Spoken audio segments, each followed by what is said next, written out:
Brothers and sisters, settle! I come to you this day with great news! My starry disciples, our search is nearly complete! For decades we've toiled and scoured and fished about this wretched continent for that ever-elusive tome, the Grimoire Eternus, the book to end all books, the storied and long-fabled... The Necronomicon! Yes, Sister Halo, that's the one. Next time, maybe you let the actual cult leader speak its eternally horrible name, yeah? Thank you. The Necronomicon! Yes! No doubt some among you have questioned its very existence. Our search has been wide and our labor great, with as yet no return. Well, brothers and sisters, it may be that we have come upon its actual location. Brother Bright. Gregory, we talked about this, man. This night, brothers and sisters, our men... And women... and women are on their way to retrieve that tome as we speak. Is this not what we've been looking for since our establishment is a legitimate death cult? Yes! Is it not in our official membership charter? Yes! Is it not we who should be the first and only to lay our hands upon it? Yes! Shall we let the abominable butcher or other lesser cults get their stinking paws on our glorious bounty now that it is so closely within our reach? Yes! No! And with the Necronomicon finally in our hands, nothing will stop the Haunter from regaining his true form. No end to the work! No end to the work! So where is it? We have found him, brothers and sisters. The man who will lead us to it. We have found him, and we watch. We watch.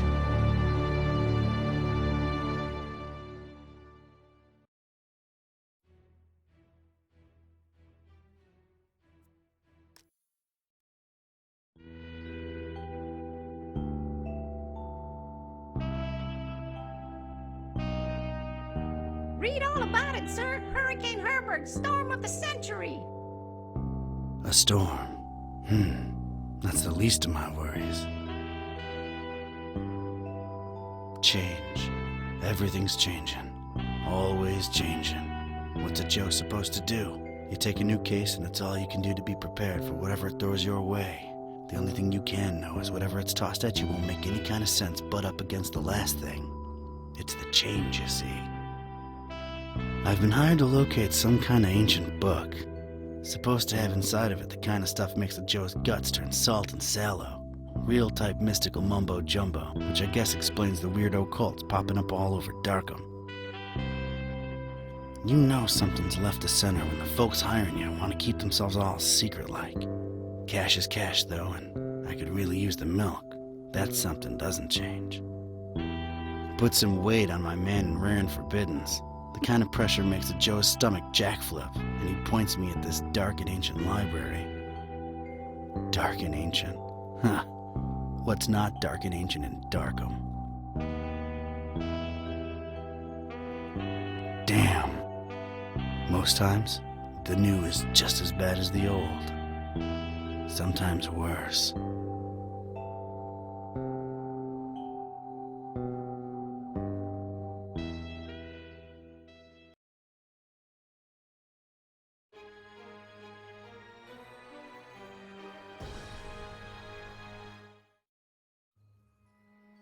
Well, here it is. Miskatonic Library. Not the, friendliest place in town. And this town and friendly ain't even in the same zip code.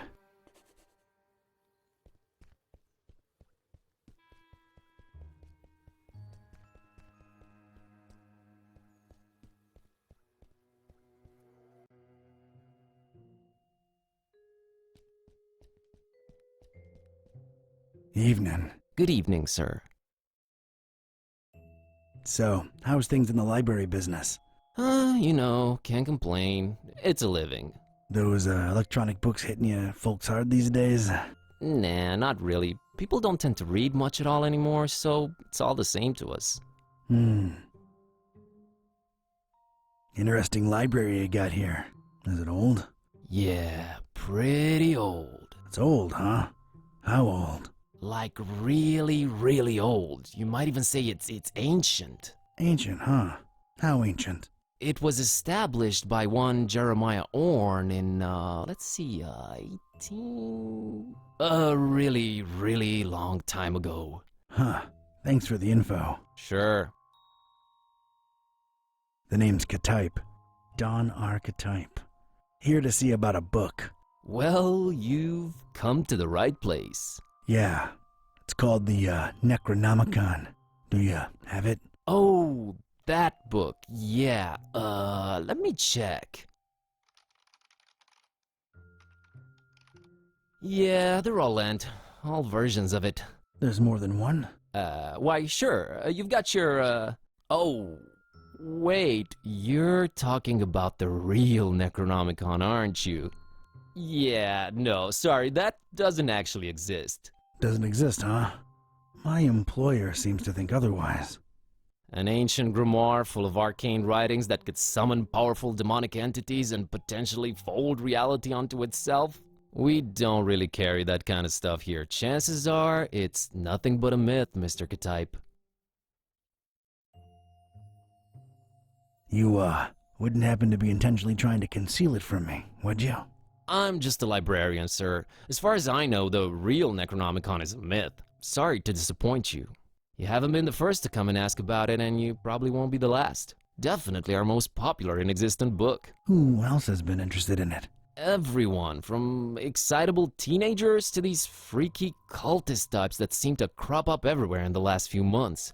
Just when you thought Darkham couldn't get any weirder, these clowns come along and prove you so wrong. What can you tell me about these cultists? They come in all shapes and sizes. Can't really tell them apart. I mean, it's not like they waltz in here dressed up in ceremonial robes or anything, but you can tell from the way they speak they're not all there. No such thing as the Necronomicon, you say? Mind if I, snoop around your collections a little while? I don't mind personally. You'd have to talk to Mr. Orn about the rare books department, though. At the moment, he's really busy with some new arrivals upstairs, so you'd have to wait a while. But, sir, waste of time, really. That book is just a legend. An ugly, ugly legend. Aren't you a bit young to be a librarian? Look, I can tell you come from a different era, but between you and me, that's straight up ageist. Oh, really? And that, different era business ain't? Touché, Mr. Ketype. I'm a student, it's a job, it's quiet, it pays the bills. Aren't you a bit too old to be a student? I like the cut of your jib. That's something your type would say, right? My type? Now look here, son. There it is again. Ugh. I didn't catch your name, Mr. Kerwan. Buzz Kerwan. That's an interesting surname, and an accent that I can't quite place. Yeah, I'm half Romanian. My mom was born in Transylvania. I kept her family name because it sounds cool, you know? Never get teased because of that? No. For Buzz, on the other hand, plenty. All right, Mr. Kerwan. I guess I'll have to wait.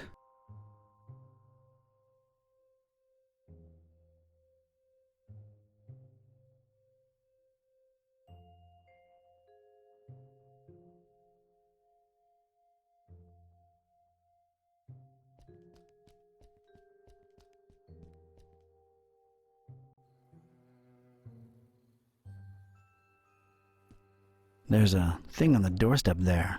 Looks like a package.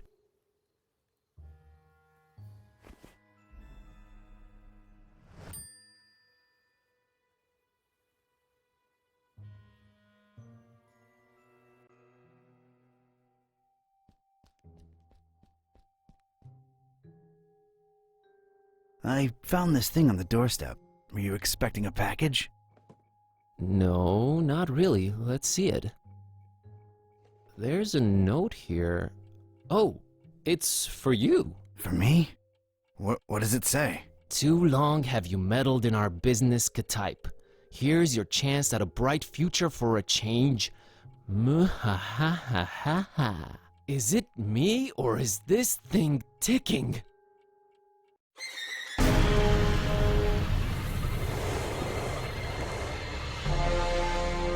Mr. Ketype!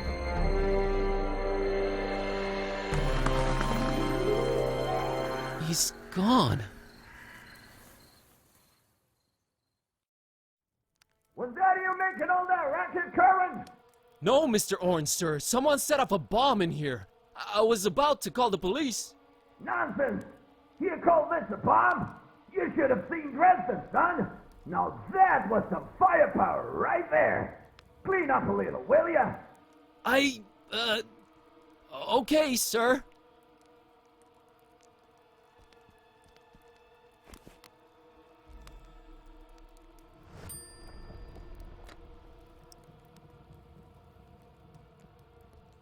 I just realized how long I've actually wanted to do this. Don sends his regards, ugly.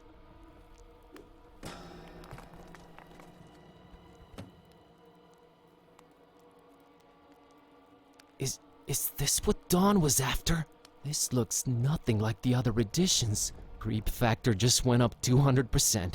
Who'd hide it up there and why? You're coming with me, weird book.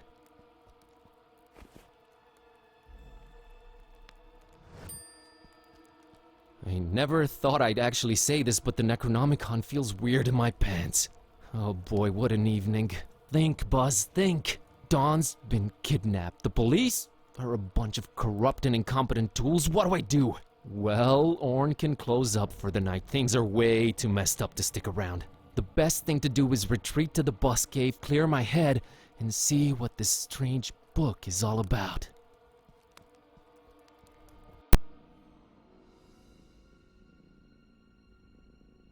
Okay, safely home. What the hell was all that about? Is this really happening? Am I really talking out loud to myself? What is this book? God, I need to stop talking to myself. I sound crazy. Kitty, should I open this thing and see what's written in it? What do you say? You're a lot of help. Okay, might as well take a peek. Yeah, Kashaptu zi dinger kampa per Adonai Methatron.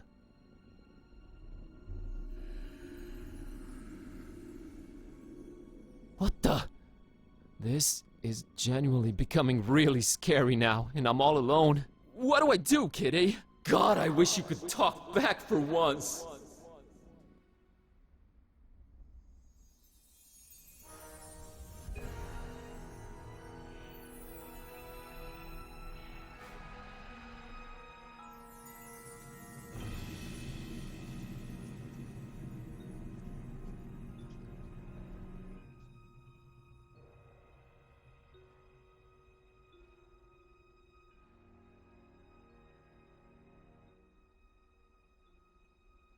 Okay, I know I've been saying everything felt weird before, but that was really, really weird. Something feels very different now. As much as I hate agreeing with you, something does feel very different now. I know, right? Maybe reading that out loud wasn't such a good idea, huh? It sure seems so. Right? I mean... Whoa, wait. Are you actually talking back to me? Took you a while, huh? I feel like we were in a much more productive place a few moments ago. You know, analyzing the situation. Maybe working toward a solution? You talk... I stand corrected. You seem to have a firm grip on the situation. But... how? You just read an incantation, and then wished out loud that I could talk back. So... This is wrong. This can't be happening. This is wrong. Wait, I know. I'll just find the spell or whatever it is and reread it and reverse this. That should work, right? You're not really expecting any kind of relevant answer from me, are you? Right? I mean... Oh, what the... It's gone. I can't find it anywhere. This was definitely the page I read it from, but there's different text on it now. What the... Should I read it out loud? Wait, sorry. I wasn't considering your point of view here. Do you want to be a... Talking cat? Please don't take this the wrong way, but that's a resounding and definitive no. I just don't want your kind of problems, man. My deal is sleeping, eating, and generally being decorative. I can get behind that. Okay, here goes. Rabmi lo yak zi ishtari kampa. I wish Kitteh would go back to normal. Did it work? Darn it, can't even meow right anymore. I think it's safe to say it hasn't. Oh boy, this is a problem. By the way, Kitteh, nice to meet you. We've known each other for years, dude. Kitteh, is that what I call you? Haven't you been doing it for years already? Dumbest name possible if you ask me, but I don't care either way. I don't need one. So, are you gonna stick around? No, I'm gonna walk the earth like Cain in Kung Fu. You'll stick around and undo this. You really think I want to be like you for the rest of my life? That's gotta be racist or something. We're not even the same species. We need to find a way to reverse this, so get to thinking. Yeah, you're right. I'm on it.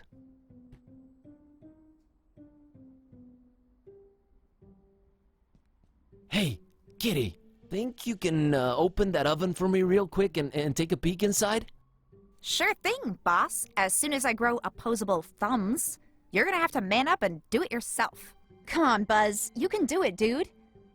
I can? Yeah, it's just fear. Stupid fear. Yes! And fear is the path to the dark side. Fear leads to anger. Anger... Open the damn oven, Kerwan! Yeah, yes, yep. I did it! Hey, and there's Lemon's key. Oh, and there's a cookie in here. A suspicious one.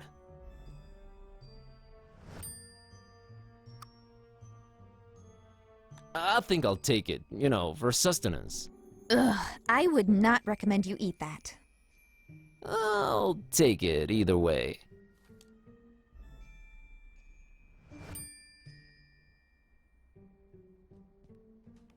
Hey, it's not completely empty. It's a can of Dr. Fisher, produced exclusively with Fishmouth area water. That ensures my lips will never go anywhere near it. Gonna grab this.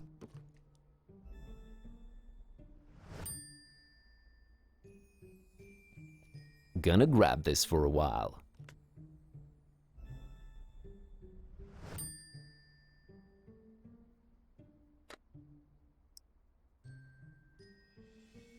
Lemon's locked the door when he left for that esoteric retreat, and of course he has no phone signal or internet. Great.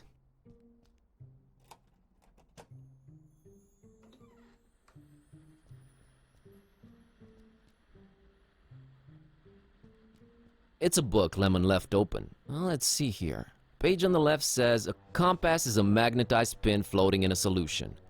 It's not the 1700s anymore, Lemon. Jeez, what a Luddite. Page on the right says, invisible ink. Use lemon juice to write secret messages on paper. Only you will be able to then read them by bringing the paper close to a source of heat. Note, make that a source of mild heat, not open flame.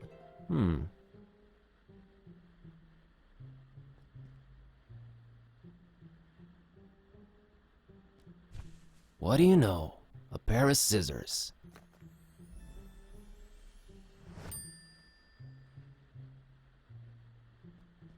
Alright, Kitteh, I have a feeling the notebook we're looking for is somewhere inside this locked closet. I can't really think of a way to open it.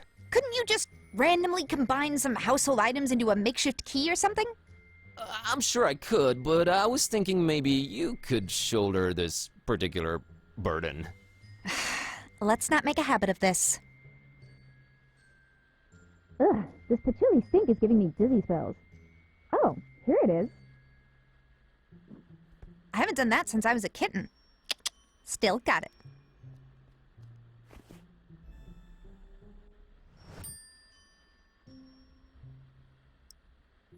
The pages are all blank. What am I missing here?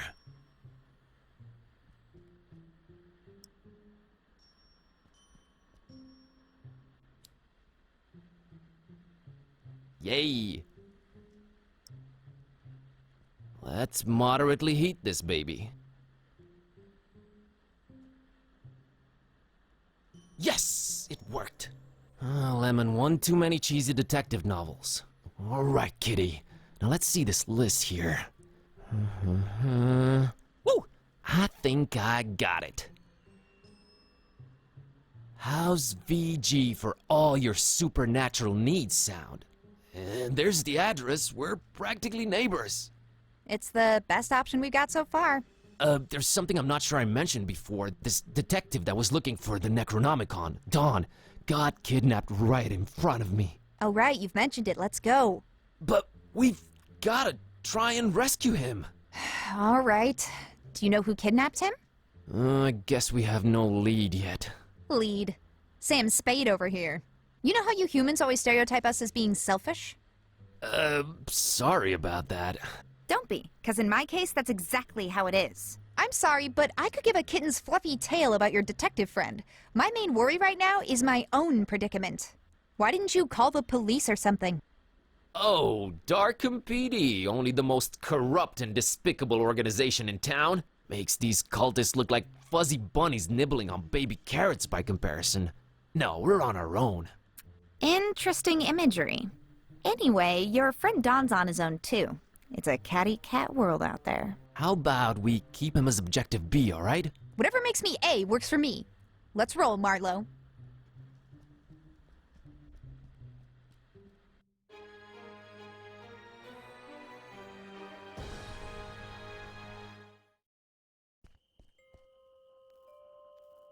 Alright, kitty. Looks like we're on a quest together.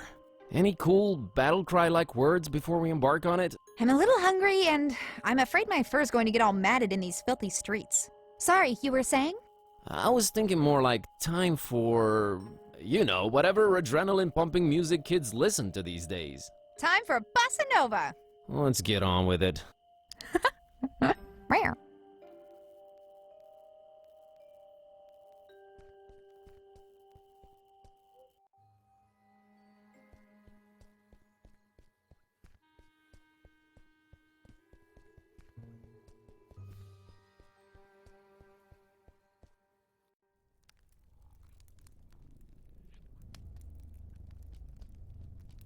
A very intriguing-looking book. Maybe I should take a closer look. A very convenient treatise on the order voodoo magic ingredients should be used in. Whoa, convenient to say the least. Mental notes. Sometimes examining items several times really pays off.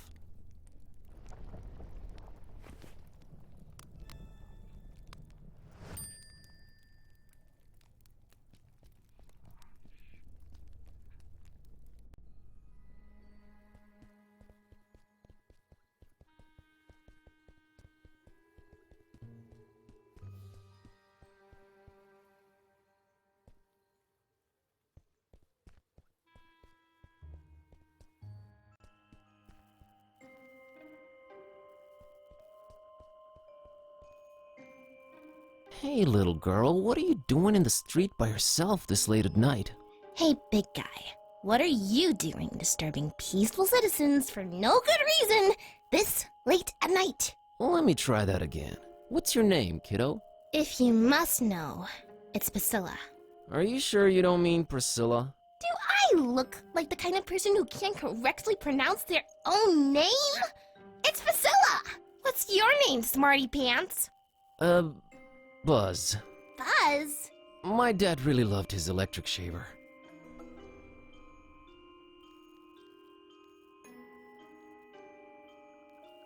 You know, you won't get ahead in life with that kind of attitude, kiddo. Oh yeah? What are you doing with your life? I'm a student and a librarian, if you must know. Oh, so you must be like 22, right? Give or take a few. That few is definitely longer than you've been on this earth. Okay, I won't say anything out loud, but I'm thinking it. Hey, I was just genuinely concerned. Well, don't be. Drop my fishy and that sign up there, and Grandma let me come out on the street and try to get it. But I can't reach it! Aren't your mom or dad around? Mom and Dad moved to Fishmouth last month. And we'll move there too, soon. Not until I get my fishy! All right, settle down. Can't Grandma help you out?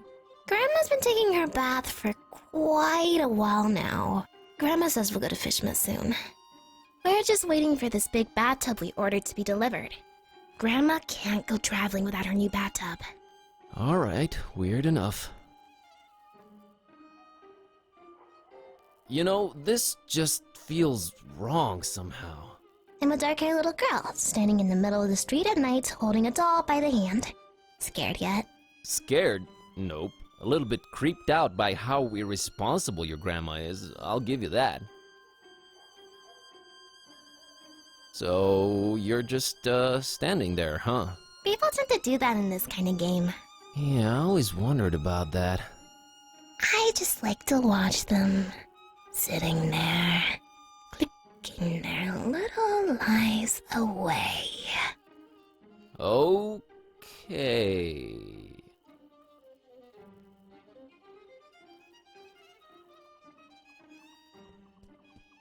Who has a fish doll?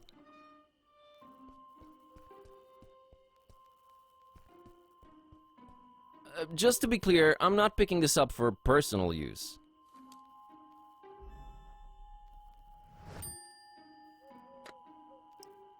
It's a picture of a male model I picked up from the street. The picture, that is.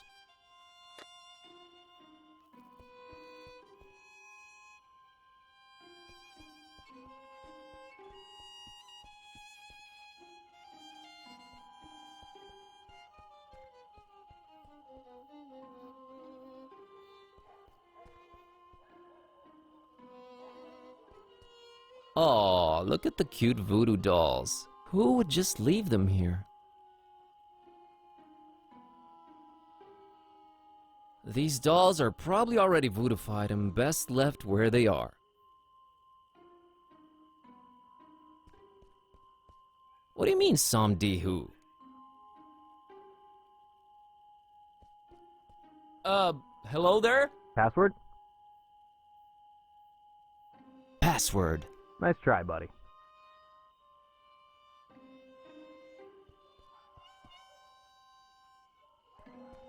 Hey there. Hello? Approaching lonely women on benches at night, are we? Not interested. I'm sorry, miss, but I feel this strange urge to bother everyone I meet and ask a lot of questions. I have no idea what you're talking about. Sorry, let me start again. My name's Buzz. Oh, that's just preposterous. I have a B-shaped birthmark. Nice evening we're having, huh?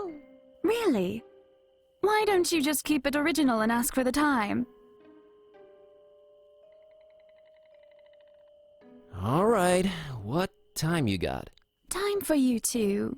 Actually, I don't have a watch. I have no idea. I thought you were gonna let me have it. It wasn't worth the effort. My mom warned me about mean girls like you. Not often enough, apparently.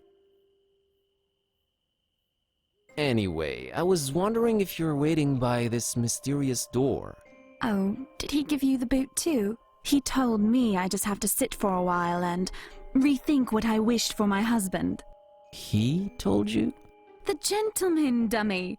Oh, of course. So, what'd you wish for your husband? Why, his untimely, gruesome death, of course.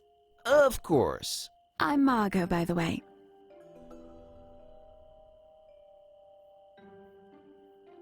Nice to meet you, Margot. Can I ask what your husband did to make you homicidal? Oh, I'm perfectly convinced he's trying to murder me to get my money. Ouch. Wouldn't it be easier to just divorce or write him out of the will? Yes, I guess it would be. But what better way of responding to murder than with, well, murder? I'm never getting married. Say, you wouldn't happen to be a gun for hire, would you? I'm a librarian.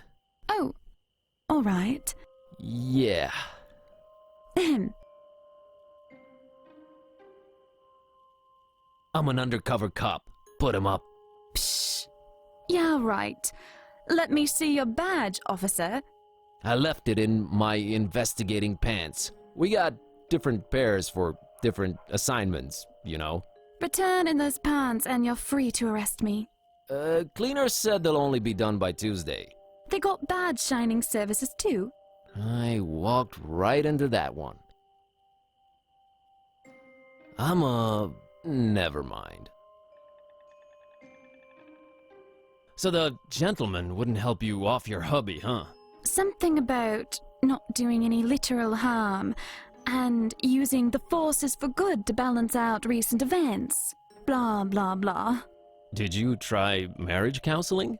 That's where I got this address. Okay.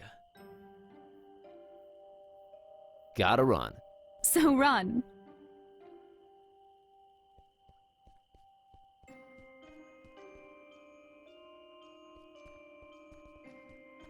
Evening. It sure is. Do you know anything about this mysterious building you're parked next to? Look, kid, it's a taxi, not a guided tour bus. Get a lot of customers tonight? Not if you don't move out of the way, I don't. There's that blonde lady over there. Oh yeah, brought her here a while ago. What can you tell me about her? Man, that sounds creepy as hell. You an investigator or something? Yep, B. Kerwan, P.I. Yeah, sorry. Not gonna say anything, son. Her business is her business. So about the blonde girl. Yeah? What's she to you? I'm her legal advisor. I just keep close and make sure she doesn't do anything crazy. In that case, I don't know nothing, ain't seen nothing. Goodbye. I'm a friend. I'm a little worried about her, so I watch her from afar. Oh, friend. Right. I happen to have overheard what her name is. You know, taxi stuff, nothing creepy. Surely you know it too, since you're friends. Sure, it's my friend Margot. Huh. Guess you weren't lying. Well, might as well tell you. She dropped something on the back seat when she left, but she was out of sight by the time I noticed.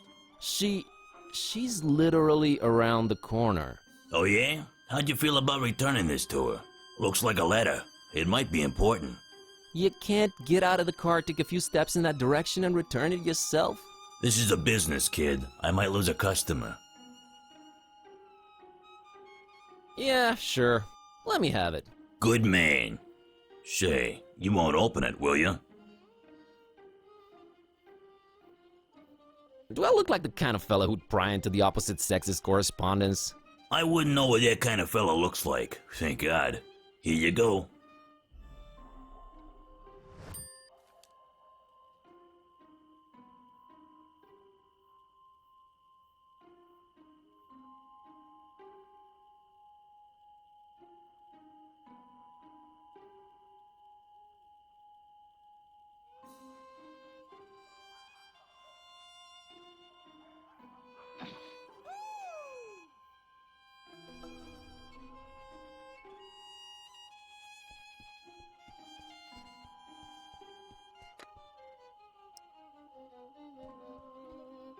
All right, Margot, I'm gonna drop the act here. Charlie sent me.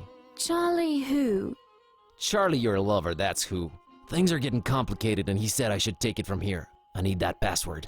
Well, all right. If Charlie said so. The password is Fidelio. Fidelio.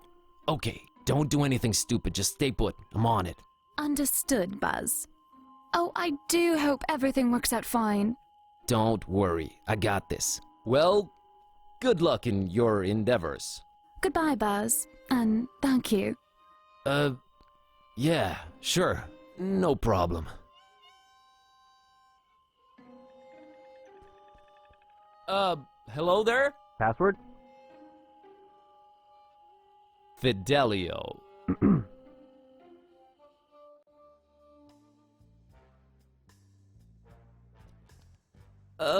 Hi there. Greetings, wanderer, and be welcome. Who are you? Who am I? Oh, worry not. I get my share of amnesiacs. You are now in the presence of the Voodoo Gentleman. So, what do I call you? VG? No, that sounds a little bit too gangsta. Voodoo Gentleman will do. Thanks. Was that password part really necessary? It is best that I keep a low profile, lest the jackals tax me right out of town. Thus, the recommendation-only access. By the way, who referred you to me? Margot told me about you. Margot. Well, I'm glad to see you're alive and well. The Voodoo Gentleman? You do voodoo? I'm Buzz, by the way. You do at least remember what you came here for, I trust. I remember, all right. It all started when I found this book. Well, to make a long story short, I accidentally put a spell on my cat, and now she's even more annoying than she was before. A spell, huh? How'd you go about doing that, Harry? I used this. Vaulting voodoo vixens, is that the Necronomicon in all its glory. Want to have a look-see? No, put that away. That thing should not be touched. Oh boy. I'm sure glad I'm not in your shoes.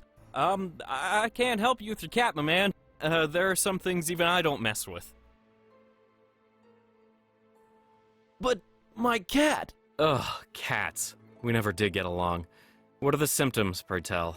She kinda started talking. Oh, look, the cat speaks. Come one, come all, see the freak. She's really unhappy with her current situation. Oh, ye gods, I've had this nightmare before. Maybe a pinch, but there's no cold sweat. How can this be? It's real, Witch MD. Well, crap. I mean, alas. How could you tell that was the real Necronomicon right away? Most everyone imagines it all black, bound in human skin, bearing teeth.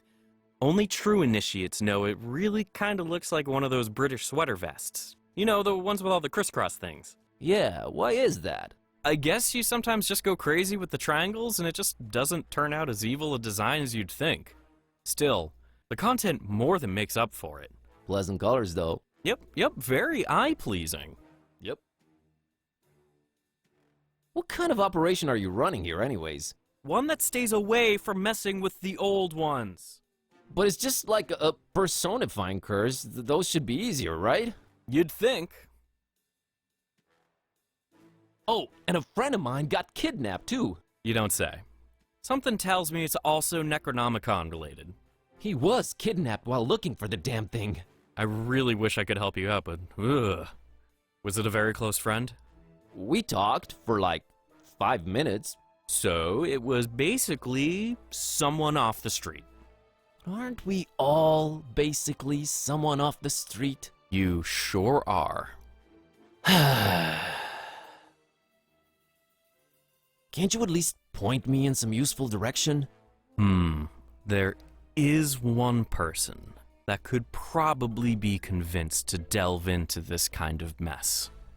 Yeah? I was just getting into my intriguing plot development swing and you totally threw me off. Where was I? Oh yeah. There's this avid student of the dark arts, an undercover intruder into the Dagon cult, a dear, dear friend of mine. A man mad and passionate enough to wade through the occult mysteries of the Necronomicon itself. What's the matter? Cat got your tongue? Did he just go there?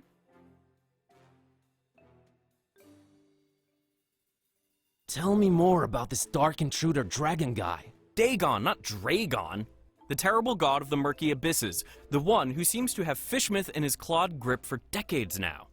Man, where do you get all this stuff? I am a student of the occult stuff, my greenhorn friend. Plus Wikipedia. So this Dagon's had Fishmouth in his clawed grip for decades. He's the mayor, then. Worse than that, if you can imagine. But this is all hearsay, since most people have been just avoiding Fishmouth for years and years. I haven't talked to my friend in ages. Different cell phone carrier? That, and little to no reception. About this dark student you mentioned. I'm really on the fence here about telling you more. This could be very dangerous. And men in red shirts are notoriously unlucky. Stop reinforcing the stereotype. Is this about money? Money? No, I always seem to end up working for free anyways. Please tell me who the man is. Sounds like he's our only chance. It is with great difficulty that I even utter his name. You haven't yet. Not if you keep interrupting me. Are you sure you're ready to hear his worldly denomination spoken out loud? Hit me. I'm bracing myself. His name is Bob Olmstein.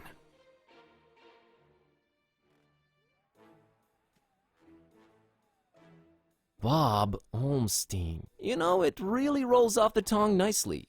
It does, but in a shuddering, awe-inducing manner. You really like this guy, don't you? I admire his resolve in the face of occult adversity. He also makes a mean margarita. Waves of awe have been washing over me ever since I've heard you say Bob Olmstein. Are you perchance making fun of Bob Olmstein? I wouldn't dare. So you're saying I can find Bob Olmstein in Fishmouth? Well, yes, but let it be known I am not advising you to go there. Doesn't look like I have a choice either way. Can you tell me how I can track him down once I get there? Last time we spoke, he was staying at the Finman house. Gotcha. Just remember, we don't go to Fishmouth.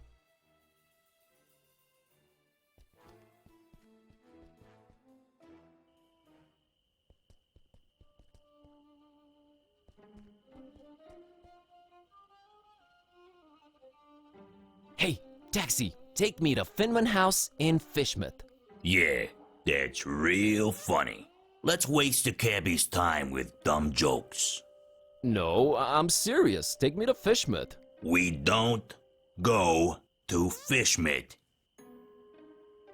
I'll pay double. You can pay 4 times the fare. It ain't worth going there. You think Darkham's been strange lately? Wait till you get a whiff of Fishmouth. So let's get a whiff. Money can't make me go there, friend. Them fishy folks will scare the scales off an anchovy. Look, I have this suspicious cookie. Keep that thing away from me. Some darn hippie fed me one of those about a month ago. I was seeing tentacles and all kinds of ungodly things for a week after. You don't say. Can I interest you in an ancient cursed grimoire? Nah, already got one of those, and it's full of my wife's special occasion dresses. I have this stalking cat. We all got our cross to bear, buddy. Amen, brother. What can I do for a ride to Fishmouth? Well, I do have a family problem needs taken care of, but, man, it's a heck of a doozy, let me tell you. I'm all ears. See, this cousin of mine, Ed, married a woman out of Fishmouth. Fishmouth, can you believe it? Name's Asenath. Anyway, ever since they got together, every time I meet old Eddie, I get this strange feeling he's not himself. Always shopping for groceries, never goes to the ball game anymore, general zombie-like complexion, lack of will to go on. That's pretty common from what I understand. Oh, you unmarried folks always piling on the stereotypes. No, friend, I mean, and I know it sounds crazy. It's like she's looking at me through his eyes. Like she's the one inside, right? Whoa, okay. So, where's he? Good question, buddy. I mean possession. That's crazy talk, I know, but I've seen it with my own eyes, man. Now, he ain't talking much, but from what he did say, he gets littler and littler time as himself every day. And I'm worried sick, man. Look, I don't know what your deal is, but get rid of Asenath for me, and I'll drive your butt to Fishmouth like it was nothing. Quest unlocked. Deal. Okay, then. What can you tell me about Ed? Name's Edward. Edward Derby. He's my cousin. Supports the tentacles. Don't care much for light beer or garlic-based toppings. Thanks, that's very insightful. What can you tell me about Asenath? What's there to say? She's a creepy one, that's for sure. Looking like a darn fish if I ever saw one. I've been driving cabs forever, and I never heard of anyone else called Asenath in Darkham, so there's that. Hope that'll help you. Thanks. Okay, got it. Gotta scoot.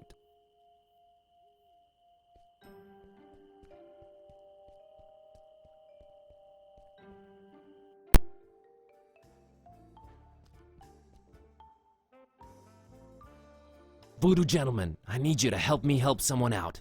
Oh no. Whose life has the Necronomicon ruined now? No, nothing like that. There's this cabbie outside and his cousin's body is apparently being possessed by his wife, Asenath. It's like he swaps bodies with his wife against his will. Wife swapping? That's crazy. Yeah. Anyway, help me help his cousin get rid of this Asenath character. Well, since I can't help change your cat back, I might as well give you a hand with this possessing business. Actual voodoo freaking magic? My special brand of it, yes. We will need to craft a personalized voodoo spell. You're getting a platinum package deal here, buddy. I fear a fetch quest is in order. You'll need a doll, well, that goes without saying. Then you'll need something that cuts, chops, or severs. And finally someone... how can I put this? Attractive. We're not talking chopping attractive people's limbs off here, right? Oh no, I have one motto. Do no physical harm. Oh, and one more thing. You need to look up the order we will use them in. What do you mean, no physical harm? I only deal in figurative voodoo. Sounds like some new age hippie load up. Oh, you'll be a believer by the time we're done. Can't you get the items yourself? No, it is very important that I sit here and do nothing. It's in the terms of service. Want to read them? No, thanks. I think I'll just agree. Yeah, I thought so. You have some dolls around. Can we use one of them? That's my private collection, Buzz. No touchy. But I don't know where to get a doll at this hour. Oh, it's easier than you think. Like taking candy from a baby. Found these scissors. Good eye. Found this picture of a male model. A strapping young man. It'll do. Gotta run. I'll be here, Buzz.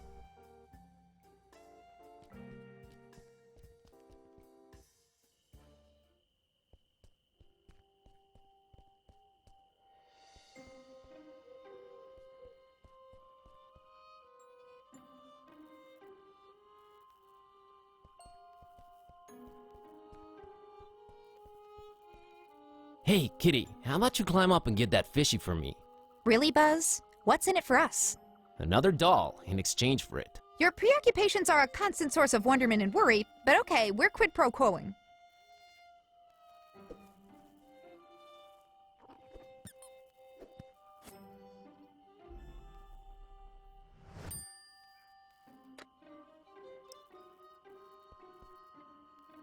All right, Priscilla, here's your fishy. Let me have the doll.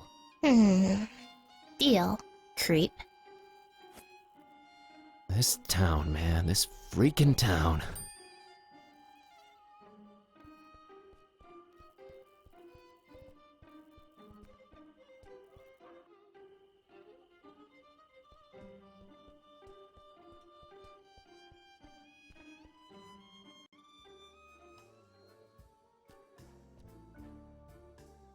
Found a doll. You mean mercilessly ripped from the hands of an innocent child, don't you? All right, what do you want to call it? Chad. I dub thee Chad. I think I saw it frown at me. No good. Brittany. Oh, heck no. Todd. I dub thee Todd. I don't think this will work. Asenath. Asenath it is. Gotta run. I'll be here, Buzz. Let's see. Okay, according to this treatise, I think the order we should use the items is someone attractive, doll, thing that cuts.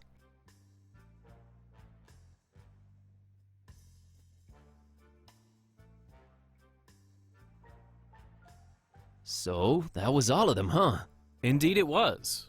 All right, now this is important. Which order should we use them in?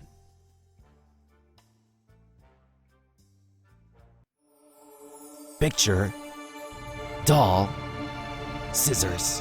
All right, here we go. Jambalaya! Okay, what just happened? Asenath just lost her head over some male model dude. I told you, I deal in figurative voodoo. Should've seen it coming. Do ya think it worked? I know it worked. Thank you, VG. Enough respect, B.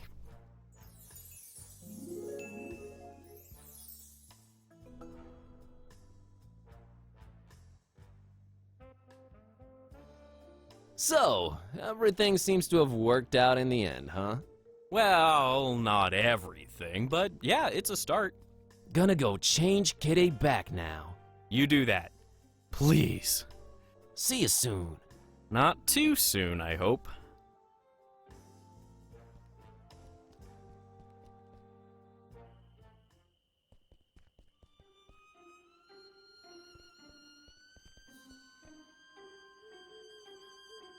Heard from Ed lately?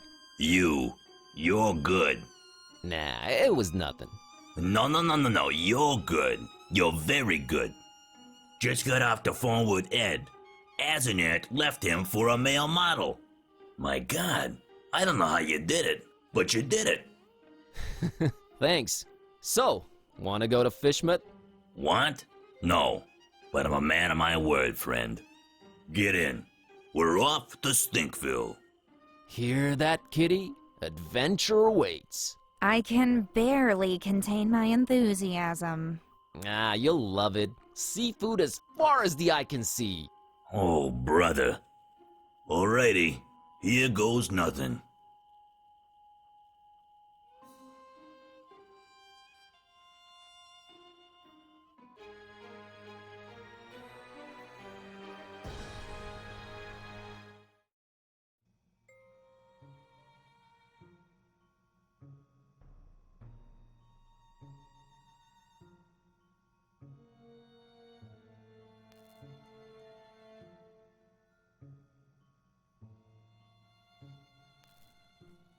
Oh, where am I? What happened?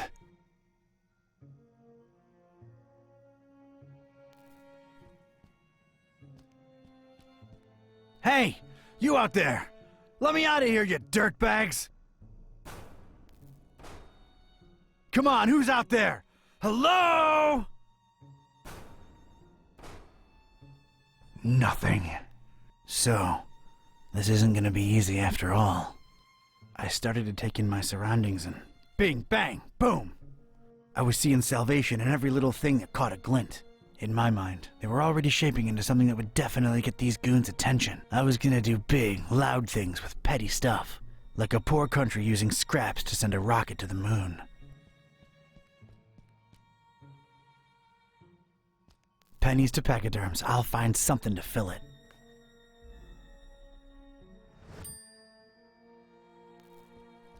Things are ramping up.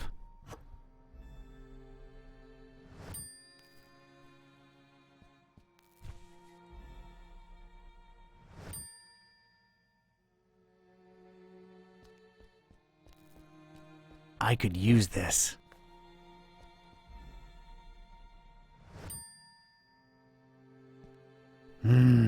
Extremely powerful, huh?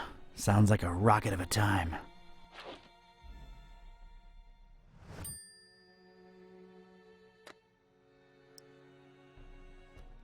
All right, let's get me some of this tar.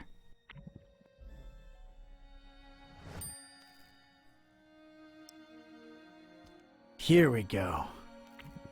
Now it's a little shallow pool of dense, extra sticky tar. All right, let's stick this in there. What the heck was I concocting here? It felt abstract, ridiculous, absurd even. The foundation of a really far-fetched and scatterbrained solution to my predicament. But this was a pretty ridiculous adventure already, so I guess I was just adapting. And a plank. This was officially ridiculous. Was I feeling proud of myself? A definite and resounding no. But it was all I had. Look at this. A cringeworthy blue ribbon taker and the crazy enough that it could work regional semifinals. Definitely not a highlight in my career. Assuredly not a low, though. Maybe those late-night Mac Viper and mac and cheese syndicated binges had some kind of effect on my person. Good old mac and cheese. All right, door. Brace for serious, imminent impact. Prisoner, the boss wants to see you. Come on out here. You have got to be kidding me.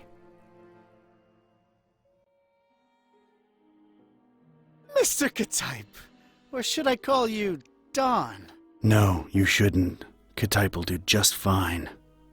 We provided you with some slippers. Did Brother Gleam not assess your shoe size correctly?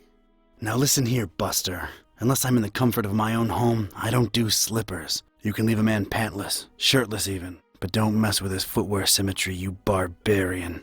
What is this place and who are you anyway? This is about that damned book, isn't it? How deductive. Earning your keep, huh? Come now, don't take it personally, Ketype. You were useful in leading us to it for a while, and then you were no more. We never really wanted to hurt you, or your shoes. You're sullen, grumpy, and mean to everyone. We like you. You would have gone far in our organization. Well, did you find the darn thing? As soon as the kidnapped troops got you out of there, our recon squad was dispatched to retrieve the volume. So you're really convinced you know its exact whereabouts, huh? Close to 100% certain. Ah, speak of the devil. All right, Brother Bright, was our information correct? Yes, Brother Starburst. So it's true. The Necronomicon really was hidden in the library? Kind of. Yes, Your Starriness. Well, don't just stand there, you fool. Let's see it. Well, we don't really have it. What? A sigil was gone, broken into tiny little pieces, and something had clearly been hidden in there, but no book in sight.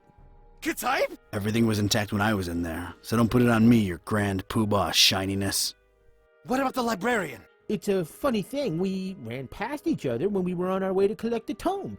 He looked so scared. Well, of course he looked scared. A bomb had just gone off. Anything else? I don't think so.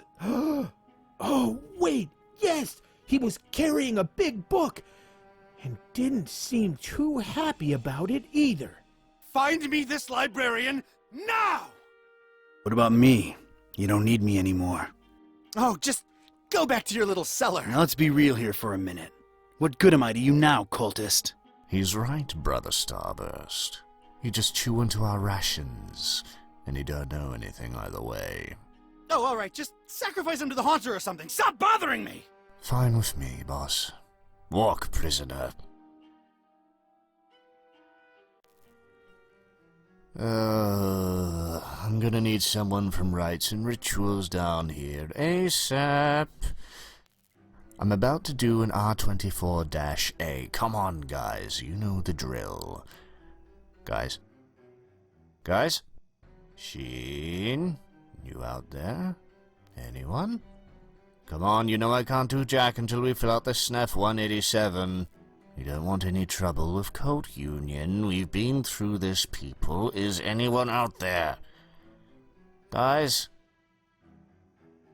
Prisoners not in sacrificial robes. No ceremonial bucket for the collection. We're really running a shoddy operation here. No wonder EOD's kicking our derrieres. I'm embarrassed. The prisoner's embarrassed. This is not looking good, brothers. Sheen? Flare? You guys totally bolted, didn't you? Starburst is not gonna be happy when he hears about this, people. This makes us look really, really bad. I almost feel like apologizing to the would-be victim. Hey, don't feel bad. It's not your fault. Yeah, well, it sort of is. It's our collective fault. I share in it. I take my responsibilities seriously. We're not a startup cult anymore. This is unacceptable. Your striving to be a better evil organization is commendable. Aw, thank you. It's nice to know that at least someone here appreciates it. Don't mention it.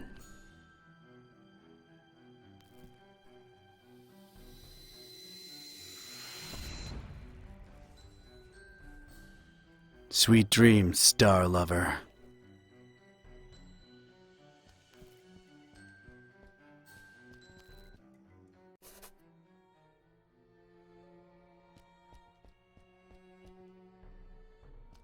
Got a serious structural hazard over here.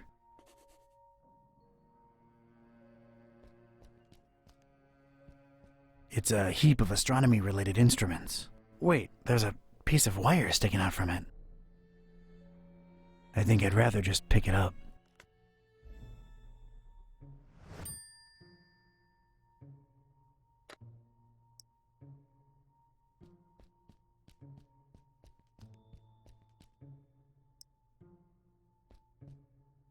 All right, made a nice little sliding hook thing. Halfway there.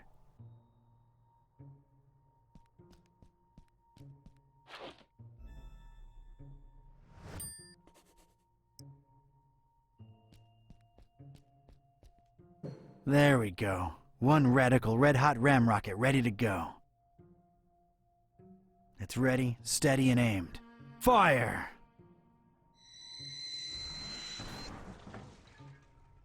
I hope I've done you proud, Mac Viper.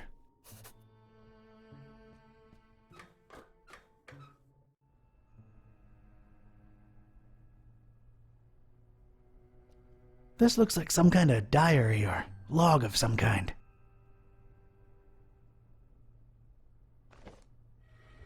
Whoa! That seemed to make a lot of things happen at once. Alright, let's see now. October 13th. It's so hard to get accustomed to the sickening stench of this dreadful fishing town, but apparently it's important to him that we establish our base here, so we just take it. Decorating, coming along nicely. No end to the work. A lot of long and boring entries follow. Seems like some kind of complicated records. Let me skip ahead a bit. Let's see. July 6th. We're all accustomed to the stench. It's probably imbued in everyone by now.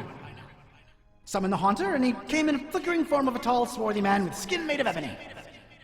Ignored my words and asked for the book, then disappeared upon my answer. We must find it, no matter what. July 13th. His incomplete form is frustrating. Must find the book. We must find it. That idiot Bright left the hatch open, and Lumen snuck up here into the summoning chamber to try to get the Haunter's mark. What did the fool think would happen? We don't even bother storing their ashes in the urn anymore. Just leave them there as a reminder to anyone stupid enough to try that again. August 6th. Sister Halo's matchstick hobby proved to come in handy. Praise the Haunter! I could scarcely believe my senses when at last she finalized the structure and Brothers Bright and Gleam dropped the cannonball on it. Not only did it not destroy what she built, but it lodged itself in the circular space above the stone and is exerting such pressure on the latticework that you can take a shovel to it and it won't cave in. It's good to have some smart people join the ranks for a change. Only she and I know how to breach it and get to the stone, so that should at least keep our numbers from dropping. August 7th. Private investigator making waves in Darkham looking for leads on the book.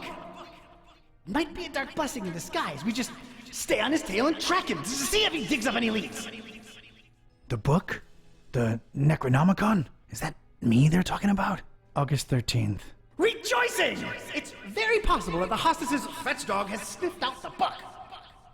Time to retire him and go for the prize ourselves. Hostess. Why did that sound familiar? Anyway, that crazily angled stone. I wanted it. If only to get back at these star-obsessed maniacs.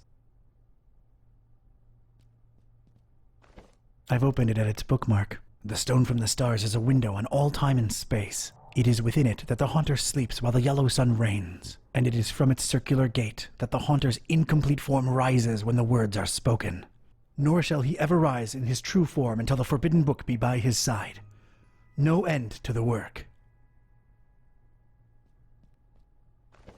I've opened it at its bookmark. It is known that touching the stone from the stars might cast upon a mortal being the mark of the hunter. But none should do it unless prepared to face his cold black flames and turn to ashes and dust. No living soul can know whom the haunter chooses to mark and grant vision beyond time and place. No end to the work. I've opened it at its bookmark. For the butcher is the end of all, and the followers of him who lingers at the night's threshold must keep the slaying one from ever setting eye or laying hand upon the book. The butcher brings but... The rest is unreadable. The butcher? Huh. That's new. Whoa!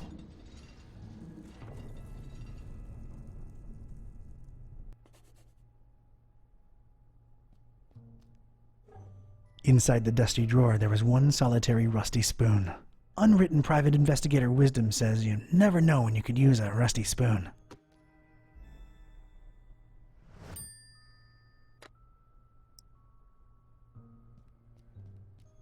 I carefully placed the spoon in between the lens and the metal covering and... Voila! The lens was now mine.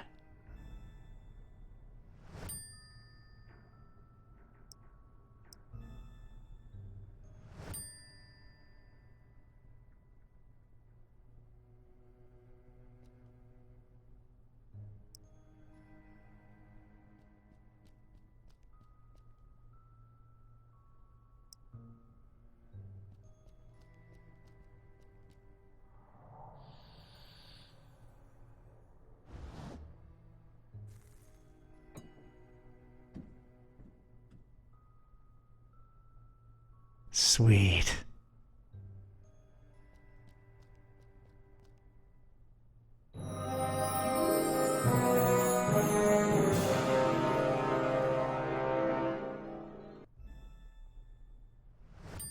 I most certainly did not burst into cold black flames.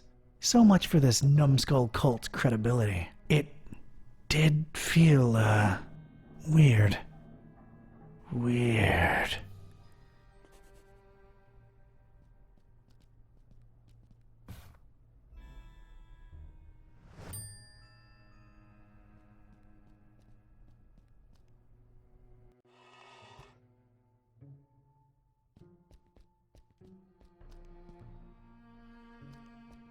I think I can reach if I leap. Alright, I'm now one cannonball heavier. Let's see what happens.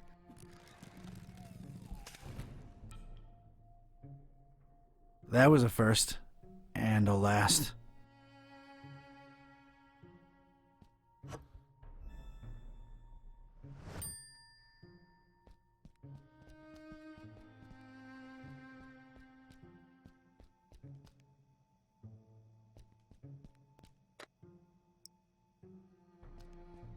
Let's get this sticky.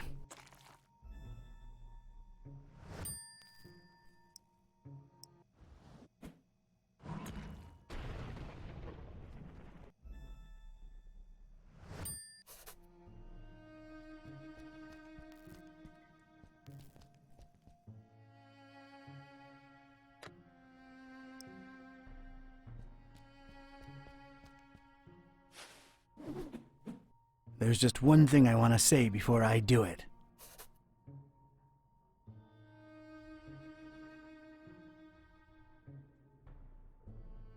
Hammer time!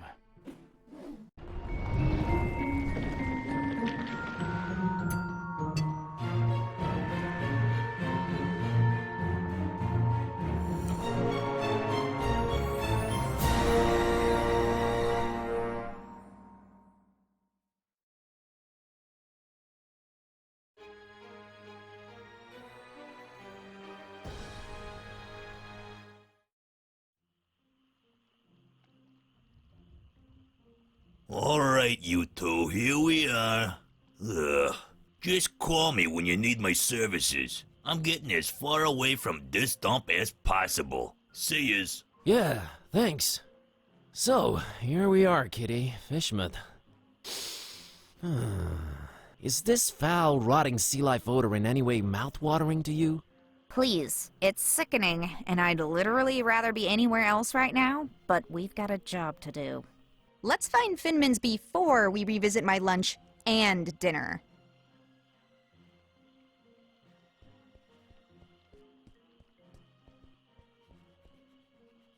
Hey, kid. Good evening, sir. I'm Buzz. What's your name? I'm Annie Pole. This is my doggy-woggy Tad. Nice to meet you, Annie and Tadpole. So, what you up to? Just waiting for my cousin. She was supposed to show up a half an hour ago. It's not like her to be this late. What's your cousin's name? Priscilla. Whoa, really? You know her? Maybe. Well, hope she shows up real soon. Yeah, me too. I hope everything's all right. What are you drinking there, Annie? Dolphin's milk. It's really good for you, very nutritious. Yeah, I bet it is. Hey, Annie, think you could spare some of that dolphin milk? I would, but I might need to share it with Tad a bit later. See, he's really hungry, and my cousin's running really late. Oh, poor Tad. Poor Tad. So he likes milk, huh? Not really. He'd prefer a sandwich, but he'll have to settle for milk because it's all I've got. Got it. Is everything okay with Tad? What do you mean? Well, his eyes are, Wide apart? Yeah, he just sees more that way. He sometimes misses things coming straight at him, but I keep an eye out for them. That's nice of you. See ya, Annie. Later, Buzz.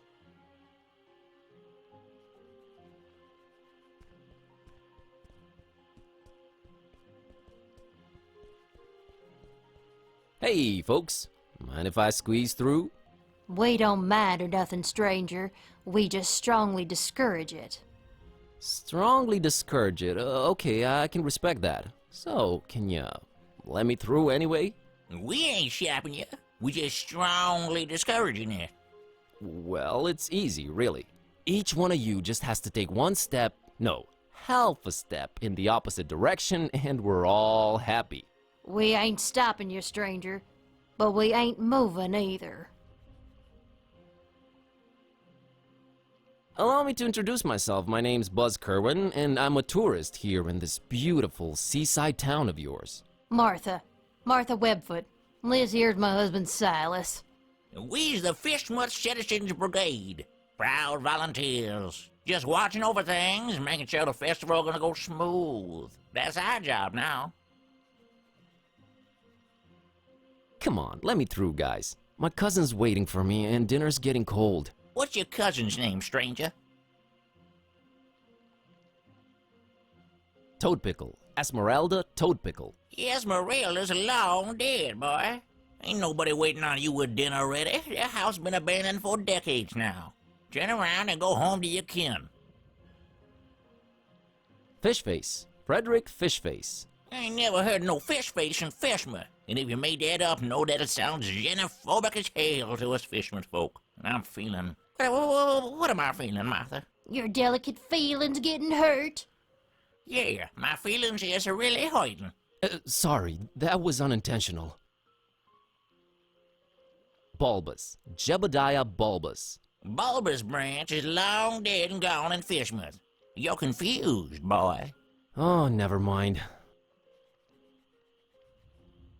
The festival? It ain't got nothing to do with you or your kind. Yeah, that's why we strongly discouraging you from entering Fishmouth. But I'm a participant. Really? Judging by your accent, I would have said Eastern Orthodox. No, I mean I'm part of the festival. Then you're either a pilgrim, or you're one of them entertainers. Pilgrim you ain't, 'cause you ain't got the garb, and you sure don't smell like one. So that'll make you an entertainer. Let's see that entertainer license. It wasn't ready. They said just go in without it. Who said that? The committee. No license, no entry. Real artists don't need licenses. Well then, real artists ain't getting any deeper inside Fishmouth. Is there anything I can do to convince you to let me through? Boy, you've really given up on trying anything creative like, ain't you? We ain't letting you in without a license. Now, Silas, don't be talking nonsense. We ain't stopping anyone here. Oh, that's right, Martha. Oh, he's just... Strongly discouraging. Gotcha. Look behind you. A three-legged toad. Well, that must be Skippy. Little Bartholomew Liverwort's pet. Cute little fella, bouncing all over the place. Use that third leg as a kickstand. Seen it with my own eyes. Oh, brother. I'll be back. We'll be here.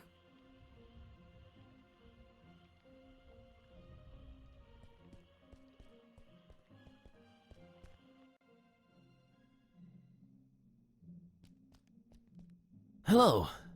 Good evening, sir, and welcome to our info point. My name's William L.Q.P.W. Watersworth, and I'm an official representative of the Fishmouth Tourist Board. What can I do for you today, sir? Nice evening we're having, huh? Nice is not a notion commonly associated with Fishmouth. While the evening, per se, with its undeniable charm and pleasant temperature, would qualify as nice, we are in Fishmouth. Therefore, I submit that it's a horrendous evening. Okay. I'm here to visit Fishmouth for a while. If I may say so, sir, that is a horrible idea. Yeah, I thought I'd... What? Did you just say horrible idea? Why, of course. Fishmouth is a run-down, rotting, almost abandoned mockery of a town. Nothing to visit, the people are anything but hospitable, and we're really not accepting of strangers during this particular time of year. I thought you represented the Fishmouth Tourist Board. I do. You're a tourist, correct? Am I not informing you, sir? I do not see how this is confusing.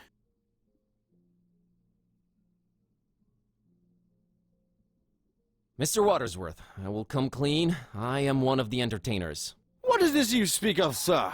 I don't understand. The festival, Mr. Watersworth. Is this where I pick up my official entertainer license? You are very, very, very early, Mr... Yes, I wanted to get a feel of the place before my performance. It's a habit of mine. Don't worry, I've arranged for my stay in advance. Very well, sir. What type of entertainment should I look under? I have this talking cat. All right, let me see here. Mr. Tornston and his horrible singing beast, is it? Sure is. Oh, no it isn't. Well, what do you know? It does speak. Oh, do make it sing, Mr. Tornston. It's time to stop being so modest, Kitteh. The public wants you. Besides, I think Mr. Watersworth needs to be convinced of your singing abilities, lest he just give some imposters our license.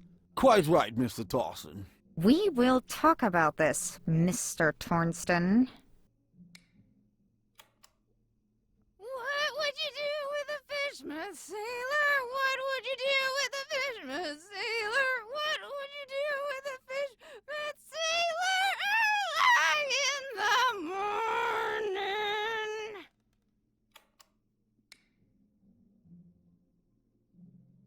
That was something, indeed.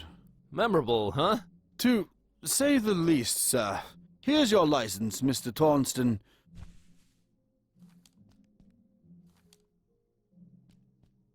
Enjoy your stay, and... I know. Keep out of everybody's business. Have a great evening, Mr. Watersworth. Doubtful. Goodbye.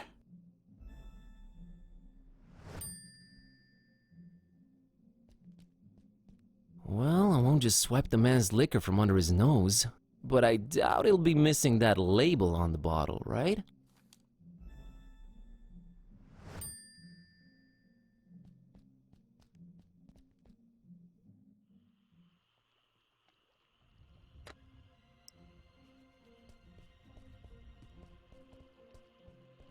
Mr. and Mrs. Webfoot, here's my entertainer's license. Huh. I'll be darned. Horrible singing pet, huh?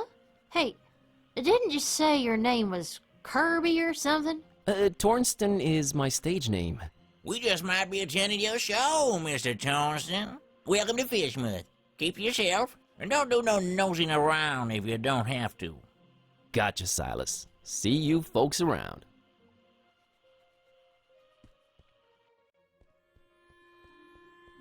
There it is. That's Finman's over there.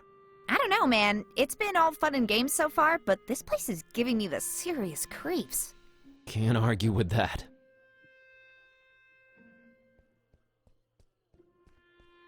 Good evening, good sir. Evening, stranger. The name's Buzz. Buzz Kerwan. Nope, that's wrong, I'm afraid. The name's Milton. Milton the mechanic. No, I mean my name's Buzz. I didn't know they named kids Buzz anymore. I thought that was considered cruel and unusual. The mechanic? Is that your surname? Yes, sir. Maybe you heard of us if you're from round Miskatonic. We're a distant offshoot of the Kingsport the Plumbers. They hate our guts. Sorry to hear that. Nothing to be sorry about. We hates their guts too. Just straight up gut hating back and forth. Always been the way in our clan. It's nice to have traditions. Sure is. Is this your truck you're sitting next to? Sure was. It's dead now. Bleeding oil all over the road like them zebras, you know, on National Zoo TV. Them poor striped horses. Used to watch them shows a lot as a kid. Always got to me how them critters was meeting their end. I mean, a lion's gotta eat, but us humans? Man, we can do better than that. I made me a choice back then. You became a vegetarian? Hell nah. In Fishmouth? You crazy? We put fish in everything here. Nah, I swore off zebra meat forever. Never felt better, never felt the need for it. But yeah, the truck's mine. So are you doing anything about the truck? Nothing. Sitting here, hopeless, despairing, eating my tasty fish sandwich. Bon appetit. Nah, it's just tuna. What can you tell me about Fishmouth? Well, I don't know how you made it in, but the sooner your non-local hinds is out of here, the better. Us Fishmouth folk don't like out-of-towners, no siree. And the order... The... order? Never mind, I'm just talking crazy. Been playing too many of them blasted video games, you know? Make you dumb, they do. Yeah, that's what I hear. Catch you later, Milton. You probably will. My truck's dead. Good evening, sir. Can I interest you in this refreshing can of Dr. Fisher? Why, sure you can, out-of-towner. Dr. Fisher's, trademark, my favorite soda. This gonna go down real good once I'm done with my sandwich. Much appreciated, out-of-towner. Consider I owes you one. I'll remember that.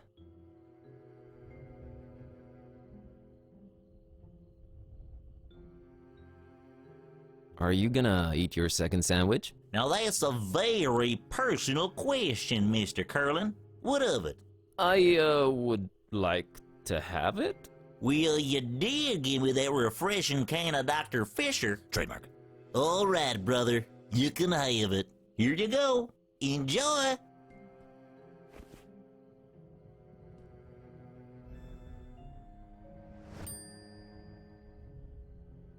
Catch you later, Milton. You probably will. My truck's dead.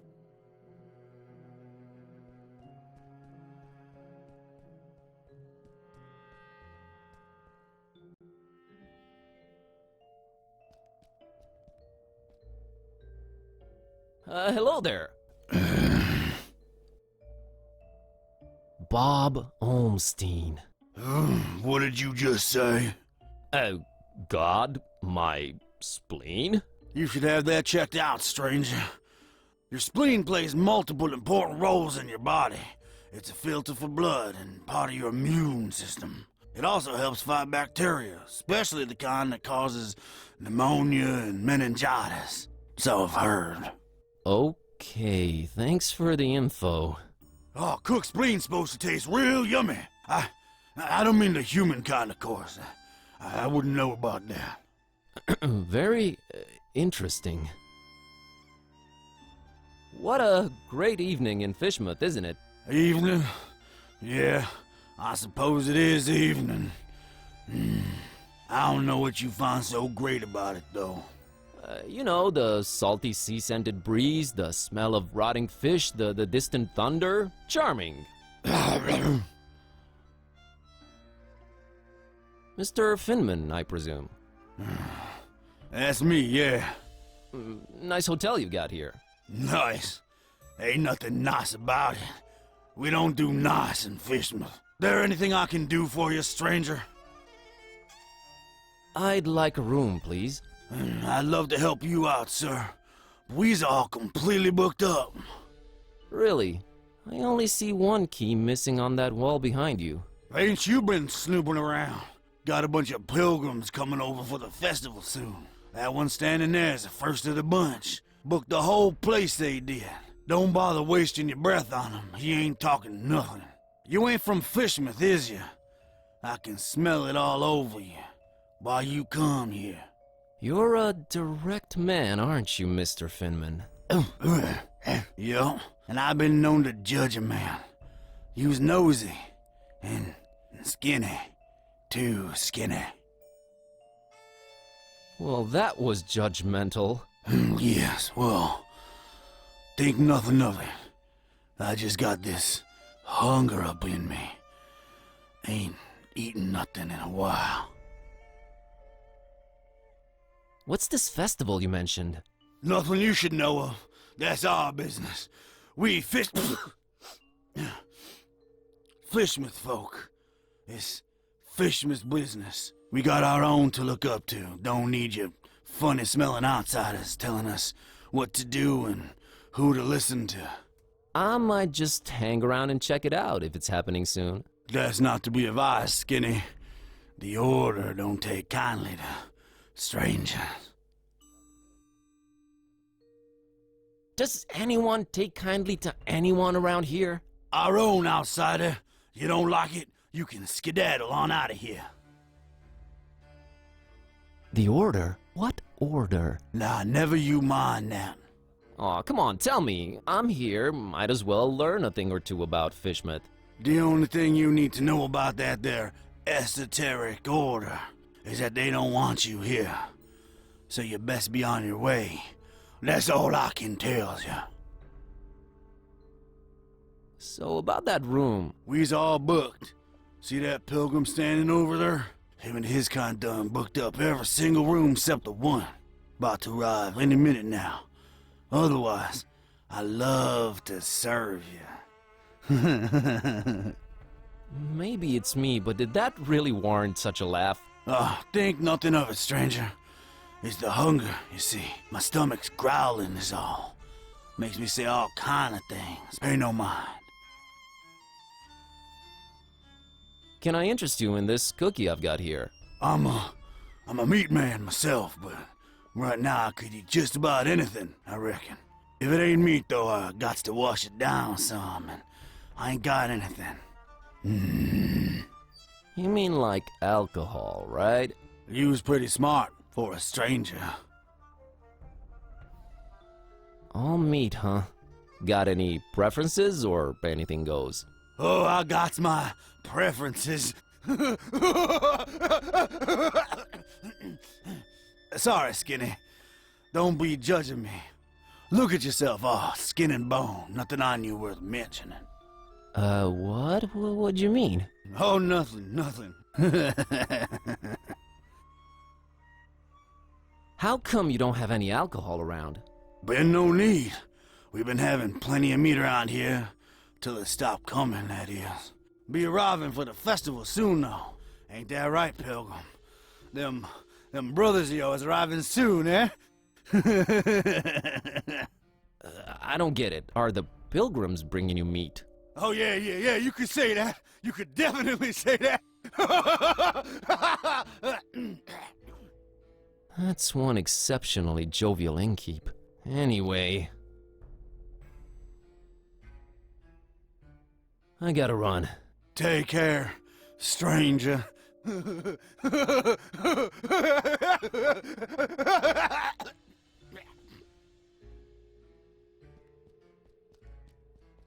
Complimentary coffee. Black as midnight on a moonless night. How thoughtful of Mr. Finman.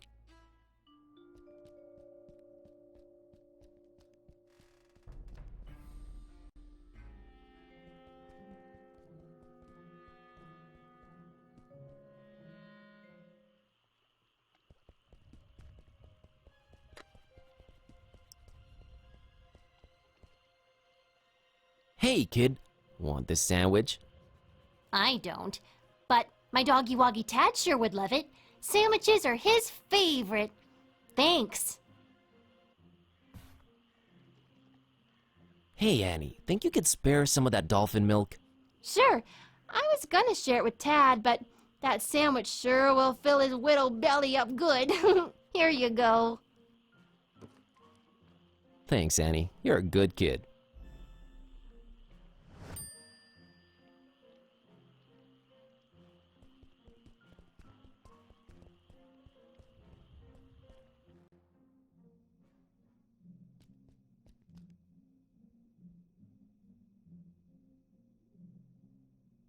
Which part of Fishmouth do you think is the absolute most repugnant to a visitor? That's got to be this plaza here we're situated in for sure. Really? What about the rest of the town? Oh, just as horrible. No, even more horrible. Thanks for clearing that up. Is it me, or are you going out of your way to drive people away from Fishmouth? Oh, we only have the tourist's best interest at heart. The best thing a tourist can do in Fishmouth is not be one. Be one what? A tourist in Fishmouth. Why do you not want me in Fishmouth? Oh, sir, you might have misunderstood. It's not that we don't want you in Fishmouth. We don't really want anyone here. Ever.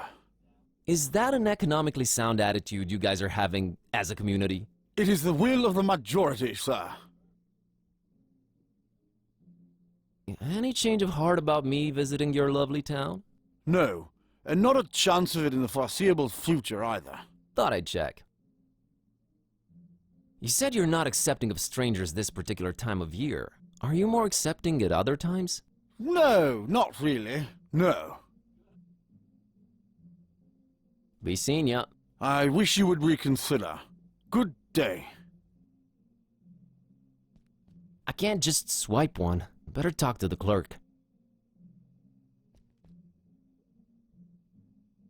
Say, you've got these, welcoming gifts here? Corrections are the going away gifts, which we do encourage we do at your earliest convenience. Yeah, what's an offer? You may choose between 5 options, sir. A jolly good fridge magnet with the inscription, Fishmouth. Not even once. A letter T-shaped shirt that says, I went to Fishmouth and all I got was out of there real fast. Horrible grammar, I know. A coffee mug reading, Fishmouth. Yeah. A Fishmouth Tourist Attractions interactive guide on floppy disk. There's really nothing to see, so no point in wasting DVDs on it. And finally, by far the most popular choice, the Fishmouth Multi-Tool.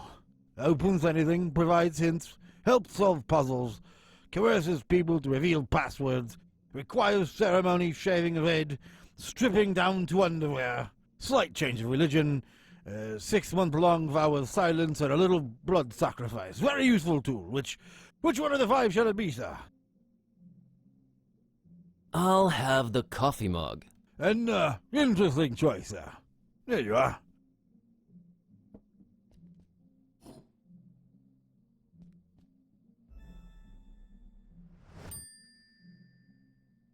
Be seeing ya. I wish you would reconsider. Good day.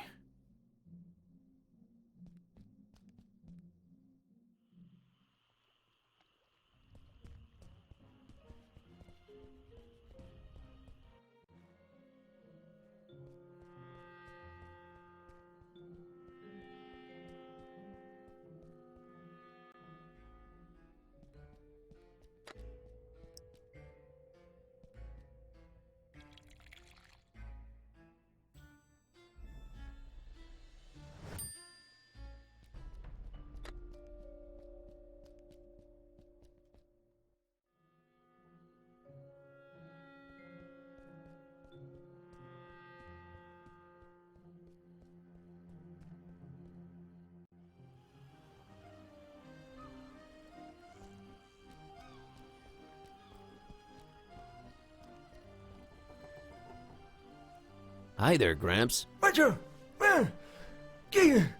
Get lost, young'un.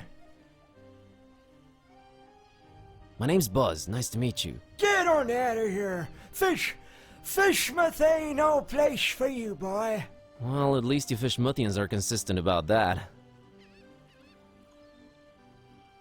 You should not be drinking that, old-timer. Who are you to tell old Zadok what to do, sonny?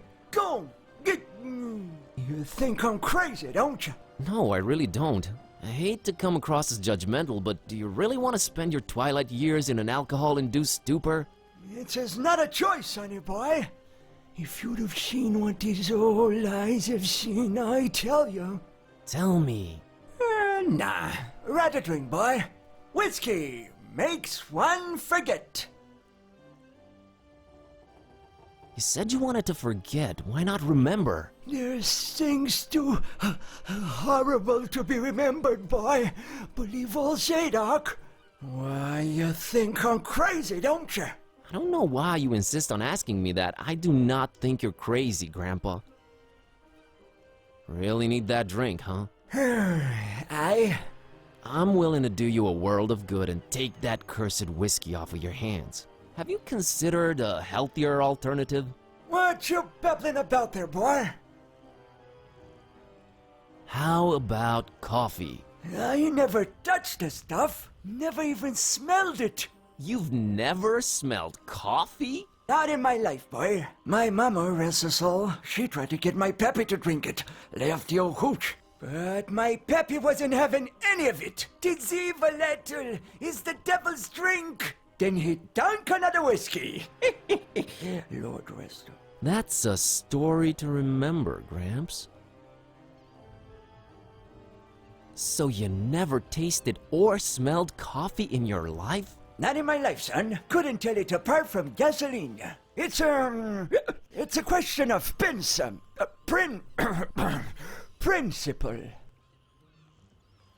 Mr. Zadok, I brought you something. What is it, boy? Coffee. What? Get that gosh darned abomination out of my face! This gives me an idea. I gotta run. Run, boy! Never return!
Mr. Zadok, got you a little something. What is it? It's a special kind of liquor. Very exotic import. Liquor? Says so on the label. Now, don't expect it to taste like regular hooch. It's very exotic. Supposed to have a real kick to it.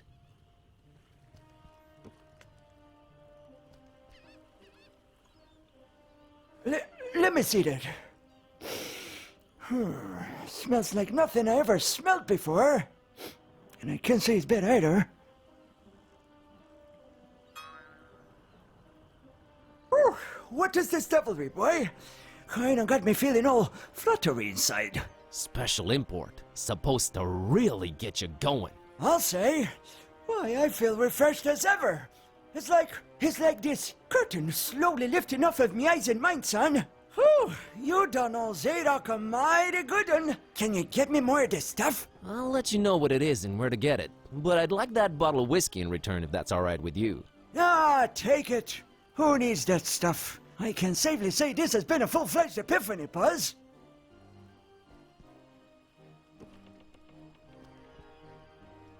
Hey, you remember my name. Thanks. Not a problem, son. Boy, do I feel good. I just might get up and walk around a little later. Good to hear, Mr. Zadok. Now that you're refreshed, care to tell me a bit about Fishmouth? What is it you want to know, Buzz? Why is everyone so secretive here in Fishmouth? Where do I begin, my friend? See, you're stuck of a curse that runs through most of Fishmouth's residents' blood. Turn them into fish and toad-like things. And then they take to the water. But that's not even the worst thing. You'd think that's the worst thing, wouldn't you? Oh, there's worse. And I've seen it with my own 2 eyes, hanging around the abandoned factory up Elliott Street. Seen them. Hideous fishmen and octopus-like monsters. Caught a glimpse of them in the moonlight. Heard their awful noises. Horrible. It were horrible. The curse. Nah, Buzz. It weren't the curse. These things were not born this way. They was mutants. Abominations. Cobbled together from fish and man and squid. The Butcher. That's who they whisper made those things. Who's the Butcher? I don't know that, Buzz. But I suppose it's some shady character that's in cahoots with the esoteric order of Dagon. And they're raising hell in Fishmouth. Raising hell. Literally. How can I get to this abandoned factory? You can't now. They've shut off those streets. In preparation for their evil festival. Ever heard of a man called Bob Olmstein? Can't say I ever did. He's supposed to be staying at the Finman. The Finman, huh? Folks lodging there have a habit of disappearing without a trace. Sneaky fella, that Finman. Slippery as an eel. What's this esoteric order I keep hearing about? The esoteric order of Dagon. Fishmouth folks worshipping the Deep Ones. Dagon's their high priest. Supposed to be this huge amphibian thing. That's what the festival's about. Worshipping Dagon in sacrifices they bring to him. Sacrifices? What kind of sacrifices?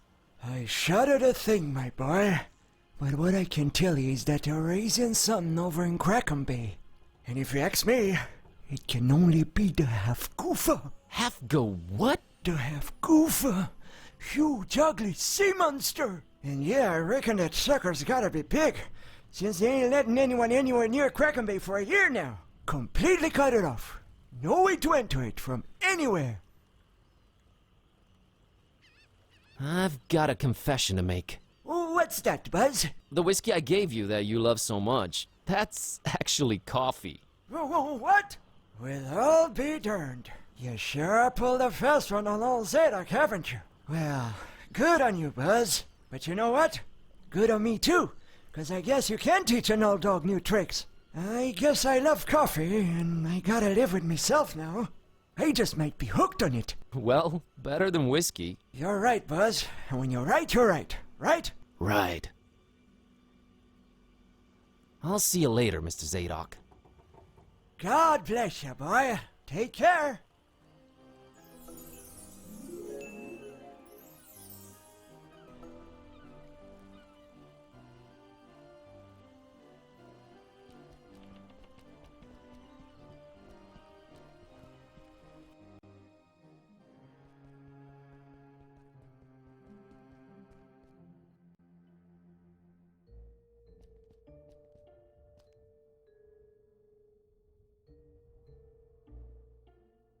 Mr. Finman, got you a little something to wash down the cookie with. Let me smell that. Oh, you did good, stranger. You was mighty kind. Mighty kind, I tell you. Ah, that hit the spot.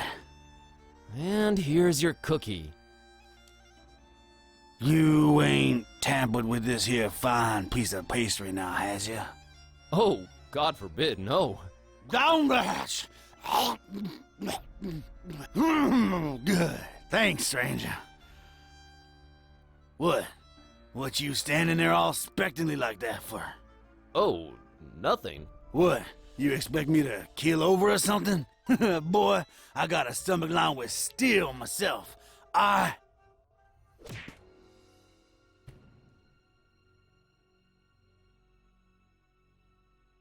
What the heck? I don't know what you put in that cookie, but it wasn't working. I have no idea either. My roommate... Wait a minute! Care to explain what's going on here? Not until you explain what your business with Mr. Olmstein is.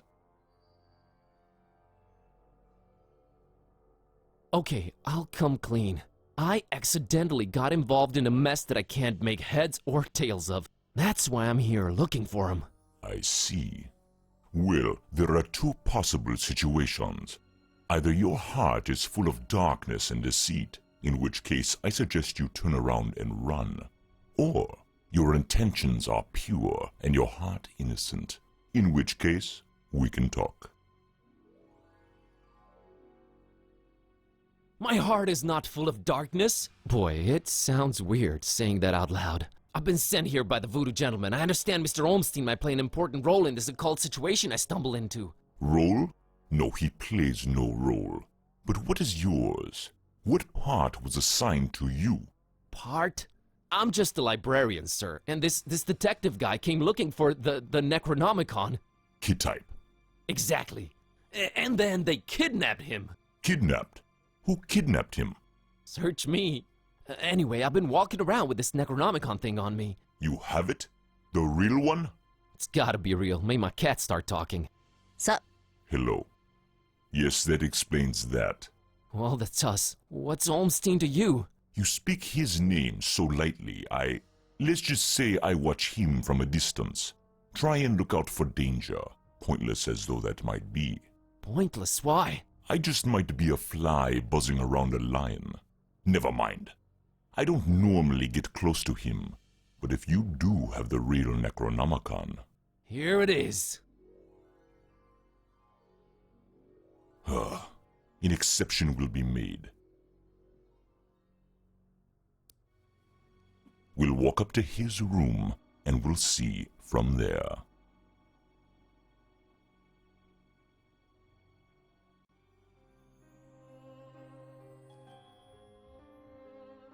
What else was I expecting? He's gone. Again. It might mean they're coming. We must stay vigilant. They? Who's they? Oh, too many possibilities in that regard. Oh my god, all this for nothing. It just keeps getting worse.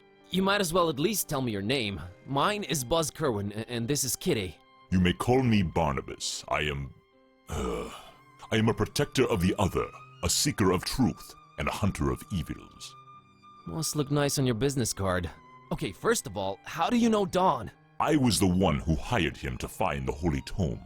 It should never fall into the hands of madmen. Why hire Dawn? Is he an occult detective? No, but he is a damn good seeker. Well, maybe was. Oh man, don't say that. I'm sure he'll find a way to pull through. Madmen? What madmen? The Parish of the Starry Knowledge, the Esoteric Order of Dagon, or the Butcher. Starry Parish? Foul worshippers of a thing called the Haunter, and the shining trapezohedron it dwells in. Geometry. I've heard of the Esoteric Order. What's up with them? Have you now? So you also know of what they're raising here, in Fishmouth? The Half-Goofa? The Half-Goofa.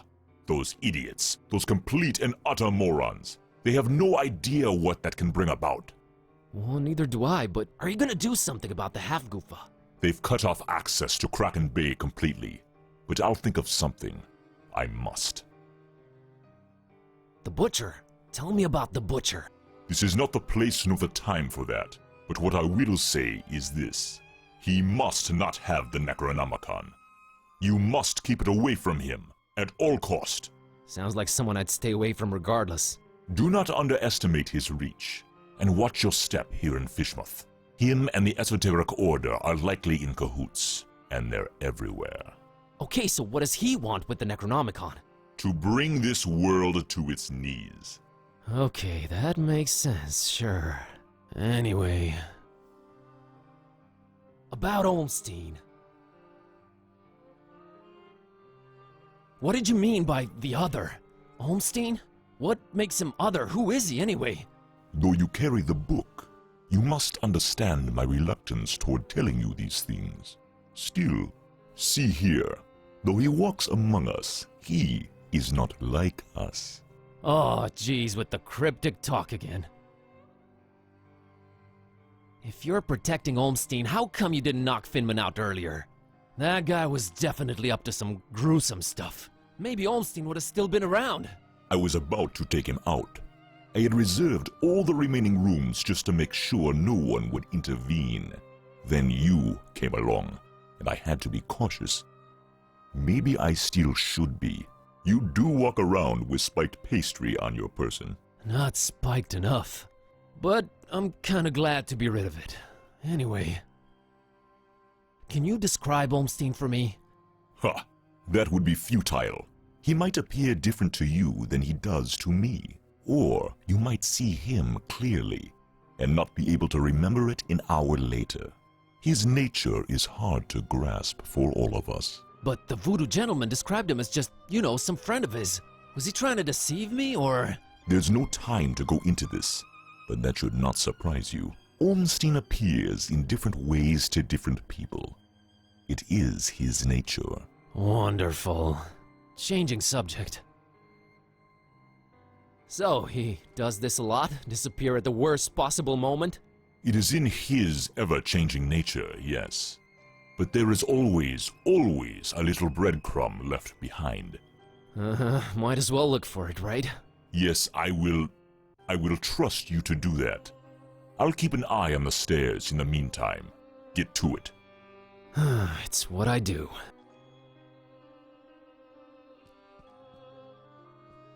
A conspicuous piece of paper lying on Olmstein's bed.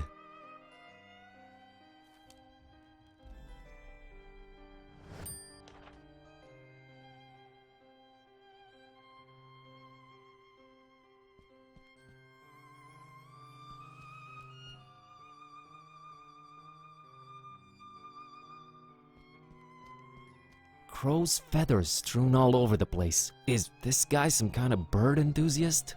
The word you're looking for is ornithophile. I thought you couldn't read. Oh, yeah, sure. They're interesting, but not pick up and carry around interesting. I found this drawing. Can you make any sense of it? Olmstein's sign. Why would he leave it here again? What is it? What does it mean? I've seen it before, yes. I know not what it means, but it must have been left here for you. Me? But how could he know I was coming? And why me again? Why me? It is the role you play in this, and questioning it is a waste of time. Role? What role? Finding the book was an accident. It was just bad luck. That is how the tome works.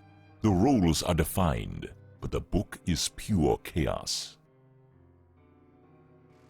Help me understand more about Olmstein. I need to find him. I need to change my cat back. That is your stake in all of this? Hey, that has a name, buddy. Sort of. How did you come to know of Bob Olmstein? That is a story for another time. Why is his name Bob Olmstein? I mean, you call him Mother and all that, but his name is so common. There must be a reason for that. But does it really matter? Not to me. What's Olmstein's game? Is he good? Is he evil? These are questions that I cannot outright answer with a yes or no. All I have is my belief and some suppositions, and the former is much more powerful than the latter. If they do exist, maybe the answers are not meant for the likes of us. What we must do is play our roles. What belief? I believe I must try and stay by his side, and right now I am failing at that. What was Olmstein up to here in Fishmouth? Perhaps checking on some seeds he had planted. Oh man, I just know you're speaking figuratively and it's just that cryptic stuff again that drives me mad. No offense, but why can't you just talk like normal people? I'm not normal people. Of course you're not.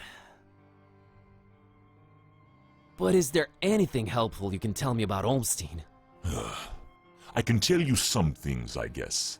He might seem ever-changing, yes, but balance and rules, these too are in his nature.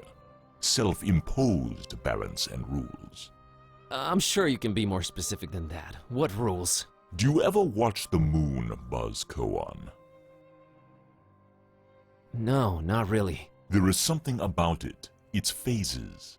They seem to correlate to important events and to how he affects this world. But in which way exactly? You'll need to find out on your own. The Necronomicon.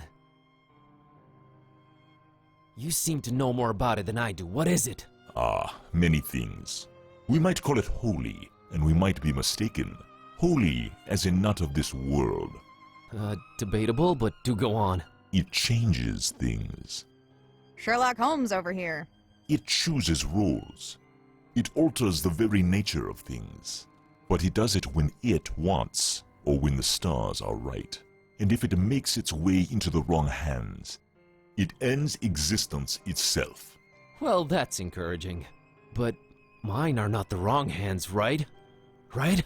They're not the most competent. That much is clear. No, they are not. I think. Why does it keep changing? The Necronomicon is chaos in written, volatile form. What do its pages hold? What language is it written in, and what does it all mean? I've never read it, nor do I want to. All I have to go on are rumors and whispers, but both hold more and more power in this world. As for the meaning of the words, some of them are most probably incantations, or instructions of some kind. Instructions? Yes, and stories. Stories? What stories? It does not matter now. You must focus on your next move. Would it be safer in your hands? You do seem to know a lot more about it. No! No. Maybe I fear it more than you do. But that is not why I refuse it. It is not for me to bear it. Yeah, I guess I needed to turn Kitty back. Yes, you need to do that. You said the book is pure chaos, but Olmstein is about rules and balance? How does that work? You make a good point. For a while now, I've been suspecting there must exist a counterpoint to the chaotic tome. If there is such a thing, it should be sought out before it's too late. Great, but I have no leads, no nothing. Can you help out in any way? I am considering it. Let me think about it. What was that? I think they're coming. The stairs. Damn it! Quick, out the window. Are you serious? It's really up high. Have faith. You can make it. I'll hold them back. But I don't know what to do or where to go or... There's no time. Go! Go!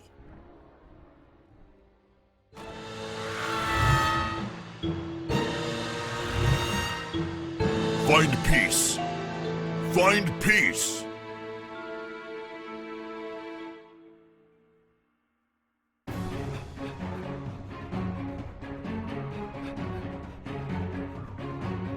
Hey there, Buzz. Fancy running into you. Mr. Ketype! Please, call me Don. Welcoming town, Fishmouth, ain't it? Yeah, lovely. Boy, am I glad to see you. You okay, Don? Well, I have no shoes and I don't know how to running, but aside from that, I'm alright. You headed my way. Got a thing or two to catch up on. Let's talk about it in Darkham. Taxi!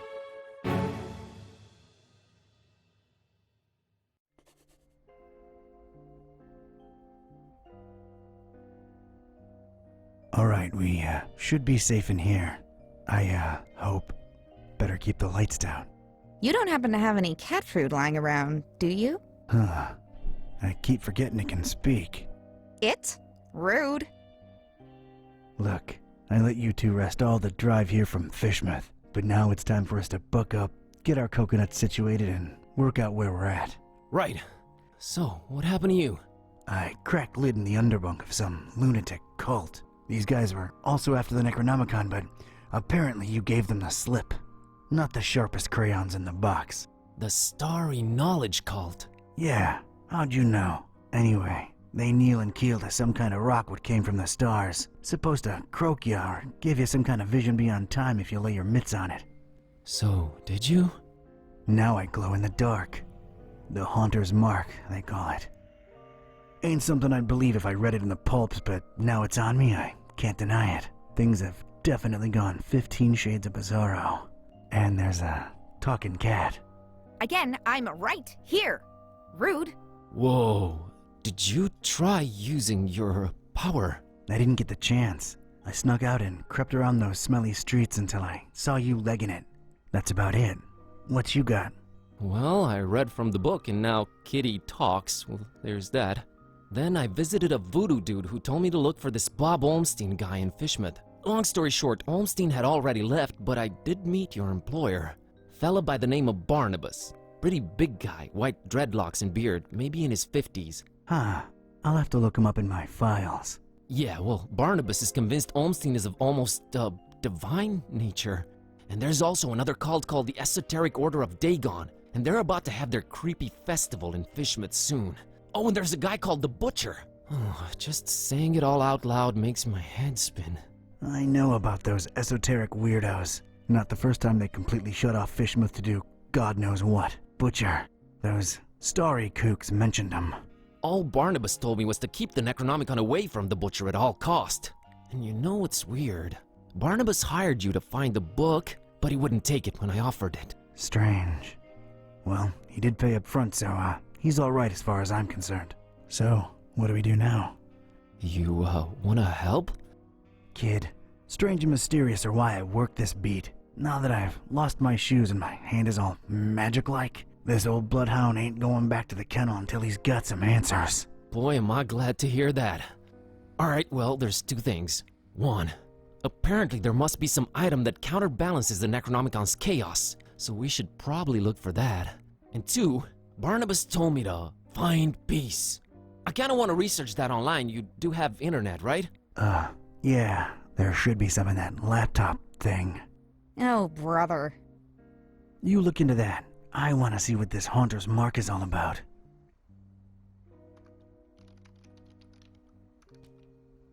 Who even still uses file cabinets, Joey? Just, don't drop it on my toes again, Vince. Whoa, you sounded eerie. And you were talking in a couple of different voices. Never been much of a thespian, so I guess the Haunter's Mark does work. I think you were channeling the movers. How long ago was that? I don't know. Years. I had a feeling I shouldn't tip the short, annoying one. Well, you can now legit read the past. Future would have probably been more helpful, but I'm not complaining. Alright, give me a minute to look up this Barnabas fella. Let's see here.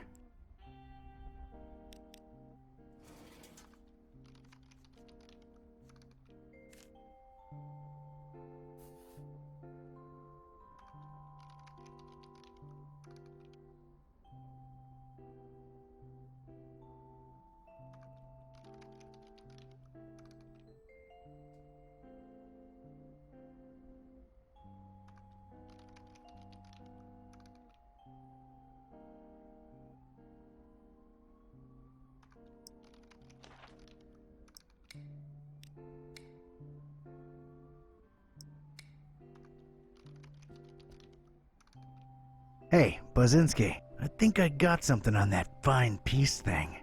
I don't believe Barnabas was trying to guide you to a life of mindfulness and meditation. He's got a daughter called Peace. Peace Busara.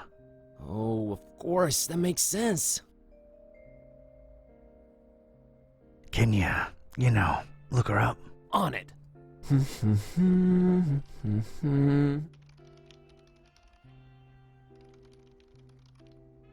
I think I got it.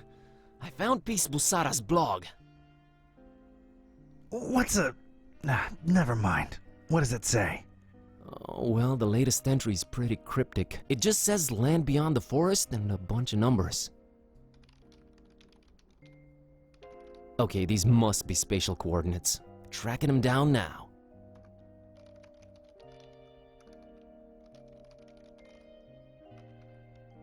Man, this is just like in the movies. And I was right. She's in...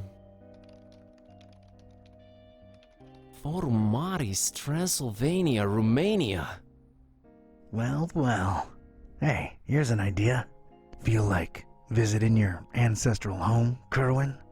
Are you kidding me? More than anything.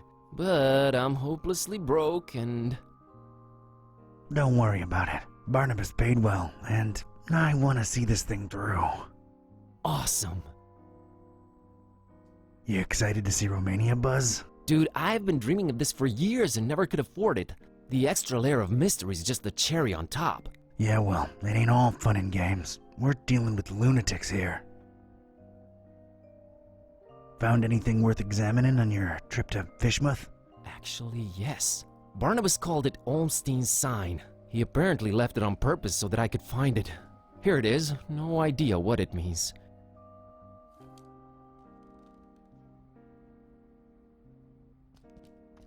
It's that mysterious sign Buzz found back in Fishmouth. Flamel's abode. Flamel's abode. Did I hear that right? I think so. Does it ring a bell? There's one famous Flamel I know of, and he's, well, was an alchemist. Looking it up. Pretty useful thingamabob, that laptop. 51 Rue de Montmorency, Paris, France. 14th century alchemist Nicolas Flamel's ancient home. Alchemist, huh? Could tie into the whole balancing chaos thing. Alright, looks like that's my destination. European road trip. So, when do we leave? No better time than now. Radical. Yeah, radical.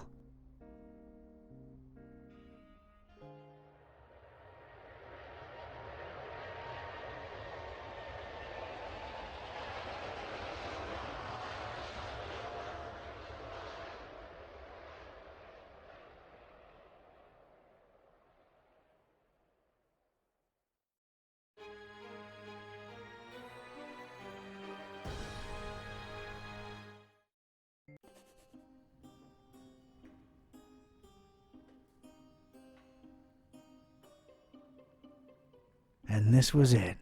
Paris. I stepped out of the downpour into Flamel's hutch just in time. What followed was some kind of meteorological insanity. Hurricane Herbert baffled weathermen and struck anywhere in the world without warning. That was far from my biggest concern, though. You see, during the long cab ride from the airport, I'd taken some liberties with my walk dogs, what with the kind of march a gumshoe puts them through. Bumbled up and explaining to the obnoxious cabbie in my very approximate French that no, I didn't want a detour to gawk the big old oil rig they planted downtown. Fate sucker punched me right in the gut. I left my shoes in the cab. It's an old portrait of, I guess, that Flamel fella. A beautiful depiction of Flamel indeed, Mr. Olmstein. Your penthouse quarters are ready, right this way. Olmstein, huh? Nice, familiar ring to it. This might prove useful at some point.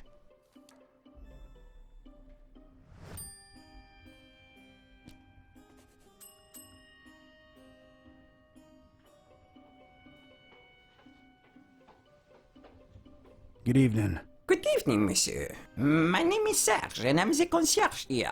How may I help you? It's quite the weather we're having out there. Oh, yes. A freakster. They call it the Herbert, taking the entire world by storm. Huh, yeah. Paris is still beautiful in the storm, though. I wholeheartedly agree, monsieur. She's the prettiest no matter the weather. I believe I have the right address. Rue de Montmorency, 51. I'm interested in an apartment. Everything is rented out, monsieur. I'm sorry. Everything? Well, yes, everything. Man, I can't catch a break. Paris is a busy, busy city. What can I say? I'm here to check the plumbing for any leaks. Surely you jest. They have been checked last month. They remain just as horrible, leaky, and unfixable as ever. Oh, right. I'm a flooring inspector. Came here to look into a certain apartment. Floor issues, you understand. Structural integrity. Monsieur, permit or license? Ah, those are obsolete. Everything's digital nowadays. A flimsy excuse if I've ever heard one. My interests are scientific in nature. I understand there's some historical significance to this building. You are correct. Sir Nicolas Flamel, the famed alchemist, lived here for a while. On the top floor. May I see that apartment? I'm afraid not, sir. As you well guessed, it is being held onto. Held on to, huh? Any chance it's a mysterious person interested in stabilizing volatile elements and such? Monsieur is very inquisitive. Does the name Olmstein ring a bell, Mr. Serge? I do not know who you are or what are you seeking, but this conversation ends now. I have some soup on the stove and I must tend to it. Au revoir.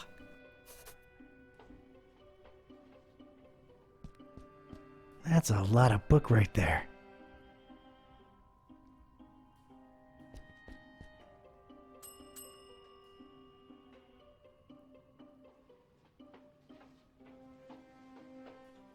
I think we got off on the wrong foot, Monsieur Serge.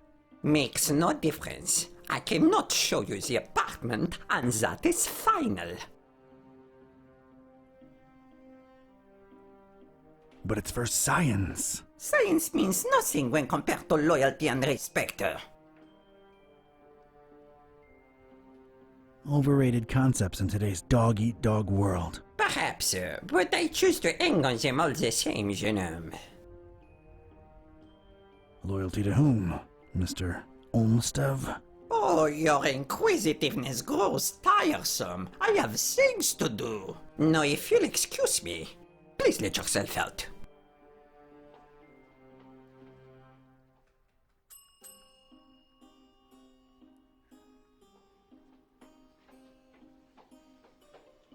Ah, it's you again. Look, monsieur, I have a wife on the stove and a soup in the other way around. My point is, I'm a busy man. I just wanted to come clean. It's Olmstein who sent me. I was just testing you before. Oh, really? I never saw him with anyone else before, let alone sending someone. Allow me to remain suspicious as to your truthfulness.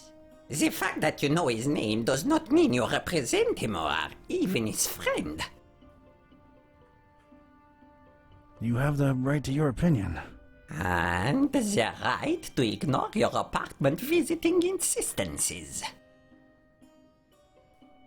I'm here for the thing Mr. Olmstein left behind.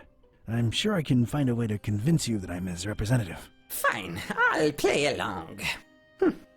Let me think. Something that only he and I would know. Aha! All right. Could you perhaps tell me, Mr. Ketype. Mr. Ketype, do you know what his nickname for me was? That only he and I knew? And if you tell me that, I'm fully convinced he really did send you and hand you the key to Flamel's room. Stretch?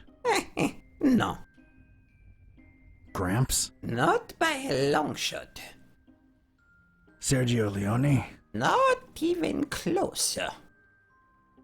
Flamel's what? Room. Rome? Room. Oh, you are insufferable. I don't recall right now. I'm sure it'll come to me. Why am I not surprised? Anything else, monsieur? Not for now, I guess. Adieu.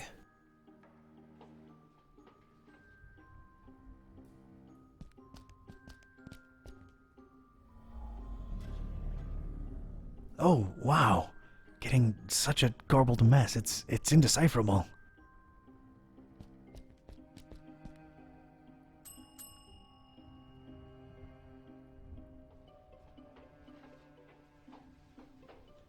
Oh no, do you not have anything better to do with your time than torture me, Mr. Ketype? May I inquire about a book you have here? You may. It is our Flamel Memorial Guest Book. I have been keeping it for more than 30 years now.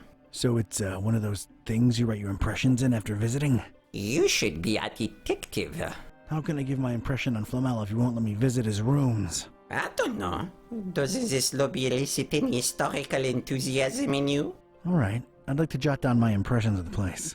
I'm afraid I can't let you personally do that, but I will be happy to write down whatever it is you wish. Alright. By the way, what a beautiful quill you've got there. Actually, it's a fountain pen, made to look like a quill. Is the feather real? Quite a real Corvus Corax feather, yes. A fine present from someone very close to my heart. What shall I write? I, Donald R. Ketype. Yes? Knowing full well that this will go into recorded history. Yes? Cannot help but affirm. Yes? That, through circumstances that were hard to predict. Bon Dieu, is there more? Oh, I've only just begun. I am a visitor to these strange francophone lands. Yes? But alas, while my predictions were of a different nature... In the name of all that is sacred, is there more? For, in these precipitous times, my efforts to abscond the true nature of my incursions into the obscure and forbidden... Monsieur, you'll have to excuse me. I will be right back. Je viens, je viens.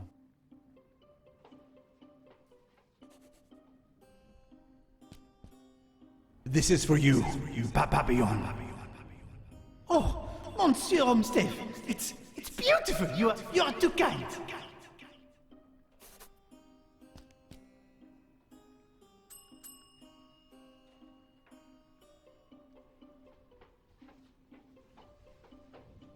I might have known it was you. What is it now? I remembered what Olmstead used to call you. It was Papillon. A con but boy in the face of evidence. You truly must be an envy of my dear friend. I will give you the key to the apartment. Please reassure Monsieur Olmstead of my everlasting devotion and friendship. I'll be sure to do that. Thanks. Olmstein sends his regards. Olmstein? Huh, I mean Olmstead. Silly me. Thank you for delivering his message. What is it that endeared you so to Olmstead, Mr. Serge? He's, strange. I find it hard to put my finger on it. I just feel so loyal to him. Strange. I suppose it is a bit strange, but I'm an old man. Yeah, okay. How do you remember Olmstead? Oh, a very, very warm and likable gentleman. Yeah, but what of his appearance? Appearance? Funny. Now that you mention it, I'm having a hard time recollecting his visage. Strange. Yes, maybe. But I'm an old man, and my memory is foggy about a lot of things. Yeah, that would explain it. Is Flamel's, thing still up there? Is thing, Monsieur Ketype? Oh, come on, Serge. I work for the man. You know, the stabilizing element he was after. I truly know nothing of what Monsieur Olmstead was researching up there. I figured he would keep you in the loop, no? It's complicated. Thanks, Serge. I'll come to bother you if there's anything else. No bother at all. Anything for Monsieur Olmstead.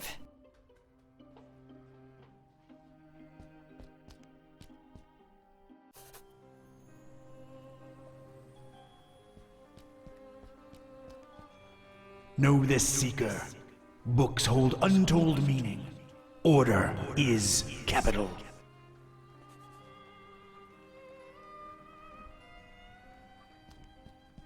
I, or the Roman numeral for 1.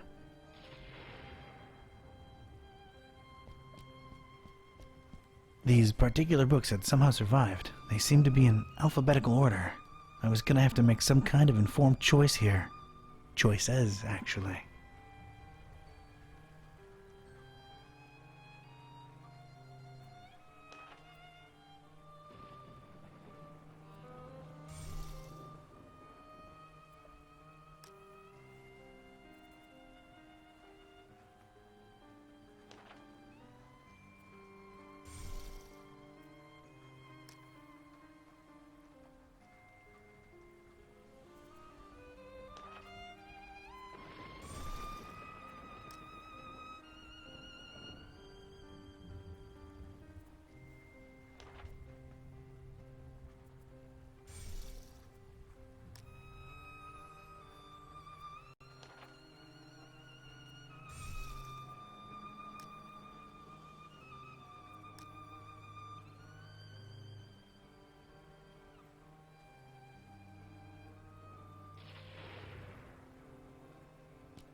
Cactus.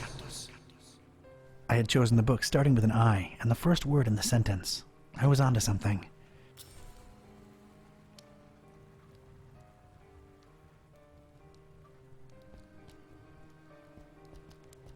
Est. Draconi. In. Finem.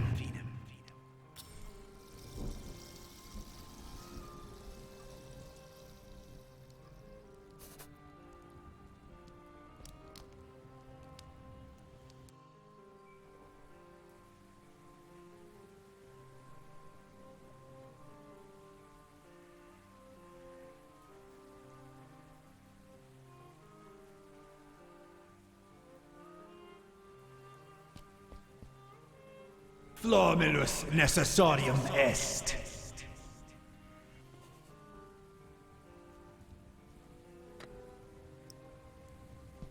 Just apply Flamel. Hey, it worked! Huh, a solitary page. Looks like it was torn out of a book. Ecce structera. Alright, let's see what this says. Huh, interesting. I should tell Buzz about this right away. He'd better have a cell phone signal.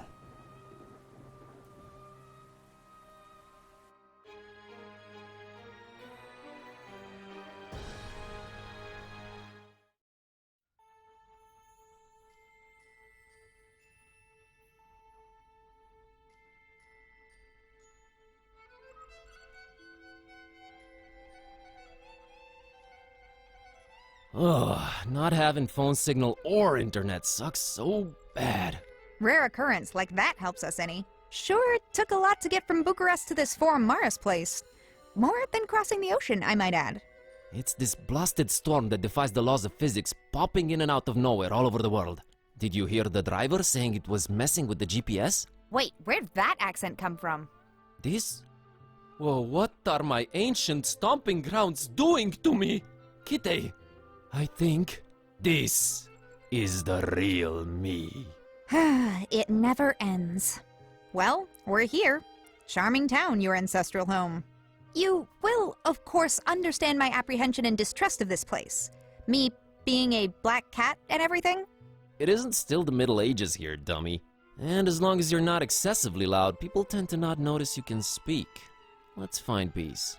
Right behind you.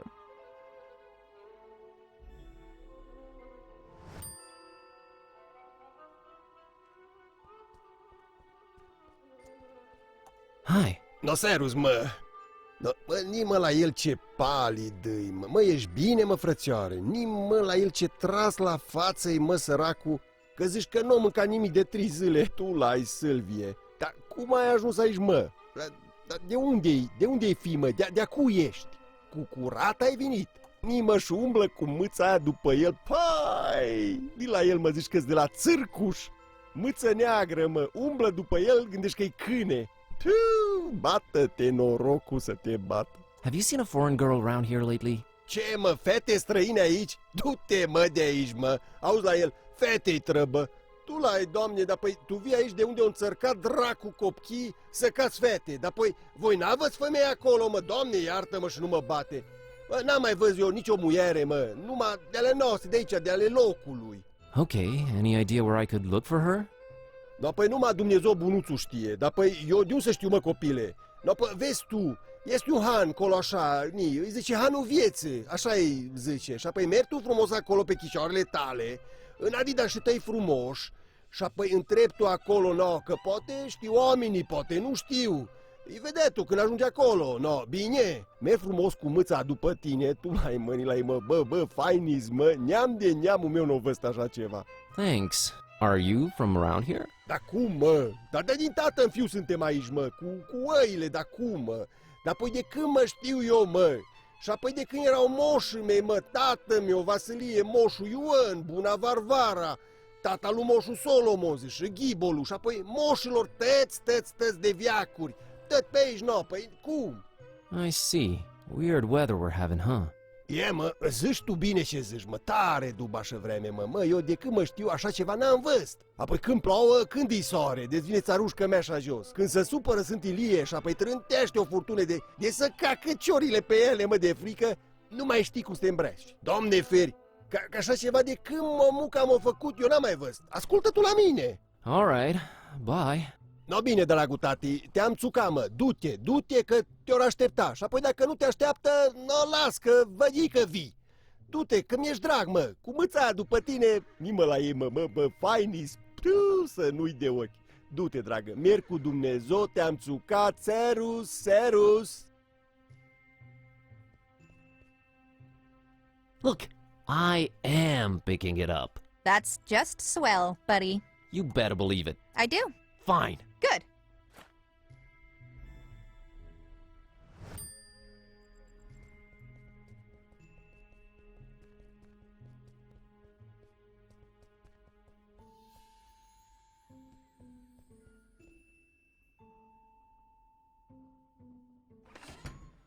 Stop right there, little chicklet.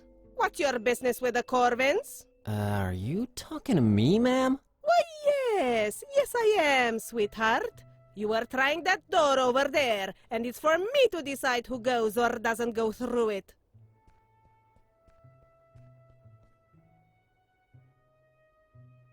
I just need to go in to follow that cable there. Trying to restore the internet and GPS to the place, you know, doing some good. Oh, so you're with the people that come fiddle with the cables every once in a while? Exactly. Well, they all know the answer, so tell me this. How many pieces did Corvin's heart break into? Who's this Corvin guy you keep mentioning? Don't play dumb with me, chicklet. Shoo now, shoo! I'm not really sure I understand what's going on here. You can't grasp the concept of password-protected entry? Don't they have internet where you came from, chicklet? They do, it's just really slow. Talk about really slow. Hey. You do realize I'm male, right? Age and gender and race mean nothing. You're all chicklets to me. Well, I guess that's sorta nice. I seem to have forgotten my password. Any suggestions on how to proceed? There's always the password recovery system, chicklet. Oh, cool. How do I access that? Ah, Lord knows where he is right now. It's a he? Yes, that's my husband, Ewan. He could be anywhere right now, but he's probably hanging around the inn, like always. How do I recognize your husband? Big silly black hat and bigger and sillier white mustache. Thanks. Why can't you be the password recovery system? Does your wife do everything around the house while you just lie around? I don't have a wife. Doesn't surprise me. Hey. Actually, never mind.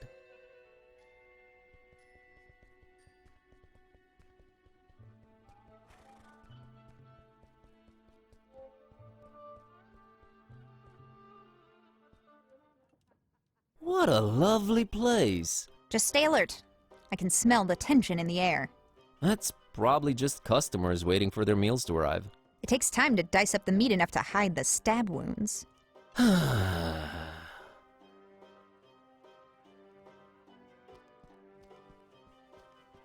Watch out! What? What? You just said watch out. I did? Oh, I did. What? Oh, watch out! That there is not vinegar.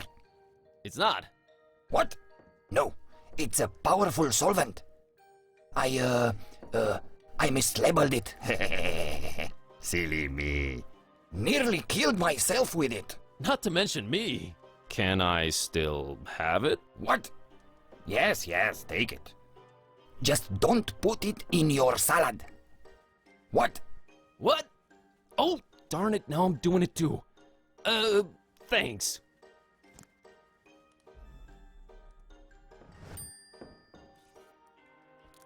I mean, who knows? It might come in handy.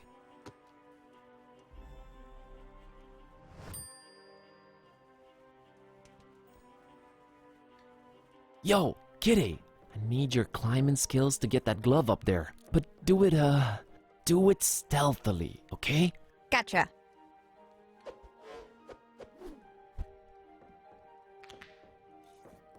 I'm an ninja. Show off.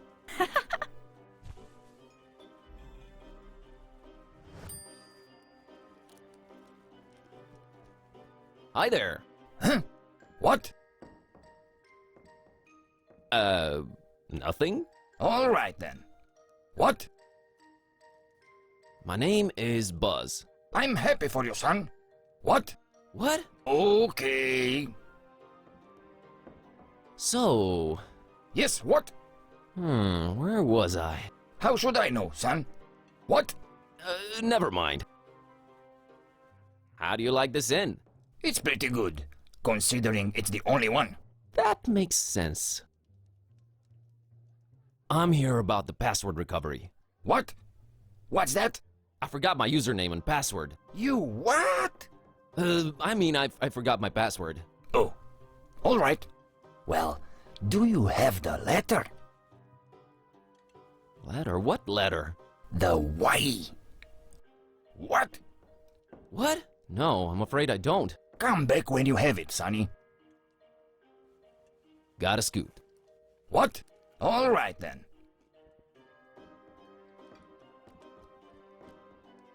Evening. Yeah, hello. Do I know you? Please go away. My name's Buzz, and I'm a tourist. My name is Vasile, and I'm the alpha male. I'm not bragging. I don't want it to sound confrontational, just putting it out there so it's crystal clear. Okay, Vasile, I can respect that, I think. So, what's up? Look, man, I'm kind of busy trying to get the waitress's attention. Would you mind bothering someone else? Sheesh, fine. Wait a minute. Maybe you could help. Really? How? Come stand next to me. That way I'll shine even more by contrast, you know? Thanks, I'll pass. Have you seen a girl called Peace around?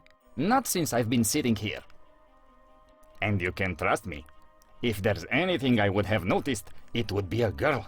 Is she pretty? Never mind. Nice beard. Of course it's nice. It's only seen the inside of the best-rated beard salons in the country. You have beard salons in Transylvania. Oh, 'cause we're Transylvanians, and we should just let our facial hair grow out like animals, right? Bigot. Hey, I'm Romanian too. With that sad excuse of a 5 o'clock shadow? Please. Oh, brother. So this waitress... Anna. How do you plan on getting her attention? Other than my stunningly styled hair, impeccably waxed beard, and rock-hard abs? I think that's as far as this plan goes. That's it? What if your interests are completely opposite, or your characters don't match? Wait, what do you mean? We both look good. Are you interested in anything other than her looks? I don't think I understand your question. Never mind, dude. See you around.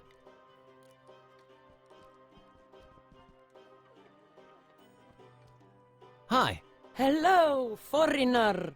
Greetings, stranger. My name's Kerwan, Buzz Kerwan. Rodika. And this is my husband, Istvan. Wait, did you say Kerwan? Yes, I'm actually half Romanian myself. Tulai, doamne, ești? Are you thinking what I'm thinking? Yes, dear, and I don't like it one bit. What? Nothing. Never mind. Oh, why does everything have to be so mysterious and complicated? I'm looking for a girl. This is not that kind of inn. No, a particular girl. Her name is Peace. Is this some kind of social commentary metaphor you're trying to pull? Pretty beautiful if it is. No, I mean it in the most literal way. Look, we have to be very skeptical to strangers around here, especially foreigners. Don't ask, we just do. Foreigner, stranger, no one ever seems to be welcoming anymore. I'm starting to think it's me. Oh, it's not you. We have to... Istvan, you should stop talking now. Now I'm even more curious. Curiosity is a very healthy thing. Up to a certain point. Then, it can start to become extremely unhealthy. I love when you put complicated things into concise sentences even simple people can understand, Roddy. Oh, stop it, you charmer. I'm still curious about your unwelcoming attitude. I mean, this is an inn, right? We have to be skeptical toward foreigners. Have to? And I'm half Transylvanian. Half Transylvanian, huh? Okay. Let's say you need to earn our trust. Hear that? How would one go about earning your trust, then? Zuika! Gesundheit. You said you're half Transylvanian. Zuika is our local drink. 60% alcohol! 60? And you expect me to ingest that? I can't trust a man unless he drinks with me. What century is this again? It's our tradition. So, we drink? Hit me. Norok!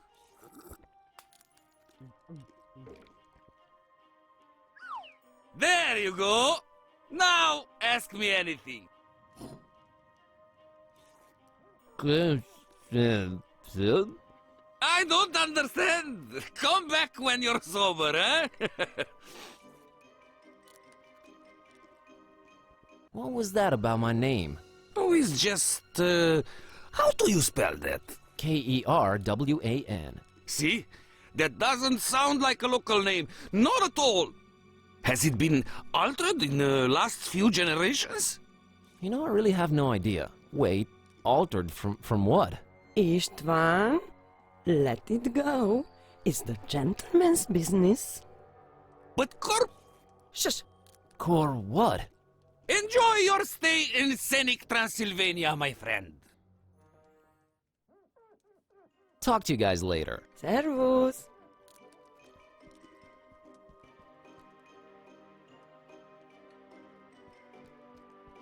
Hey, greetings, my skinny friend. Oh my, hey there. Good to meet someone friendly. Have you been talking to these grams around here?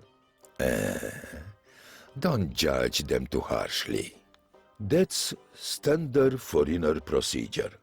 Standard procedure? This must be a cultural barrier thing. I'm baffled. I am afraid it's not for me to explain. So, let's just leave it at that. So, what is it you wanted to talk to me about, Sonny? Have you seen a foreign girl around here? Goes by the name of Peace. I don't have that kind of information, friend. That's something you should ask of Istvan and Rodica, the innkeepers. Why is everyone except for you so unfriendly? I don't have that kind of information, friend. My name's Buzz Kerwan. Luca, the coachman, at your service. How's the coach business going, Luca? It really depends on where you want to go. It's been several days now that we have no GPS signal. Strange times indeed. You need GPS for your coach? Well, again, it depends on where you want to go. Some places are very difficult to access, even to an experimented coachman like me. So, me and Rosie have to rely on technology. You know? But everything is so traditional around here. Don't let appearances fool you. We have some of the fastest internet in the world, friend. It just sort of went away locally, along with the GPS signal. Just went away? You didn't look into it? Everyone who was good at computers moved away years ago, sadly. Tech support should be on its way. Unfortunately, with no GPS and the treacherous terrain, plus this weather, who knows when they'll arrive. That really sucks. So I'm not getting any GSM service either. I'm afraid not. Oh, heavens, how I miss my 4G. What if I told you I'm tech support? Well, you'd make Luca a very happy man. See, my love life. Yes? Why am I about to pour my heart out to a stranger? Because you know I'm trustworthy. You can see it in my eyes. Oh, look, my friend. See that beautiful waitress over there. Her name's Anna. The prettiest name in the world. Just listen to it. Anna. Anna. Luca is so in love with her. Sorry, but what does this have to do with the GPS and internet being down? Well, this isn't the Middle Ages, Buzz. I can't just walk up and talk to her like some troglodyte. You can't? No. Of course not. Not in this digital day and age. Oh, I can't rest until I see which way she swipes for me on garlic. Is that some kind of dating app? The best there is in Transylvania. What if she's just not into you?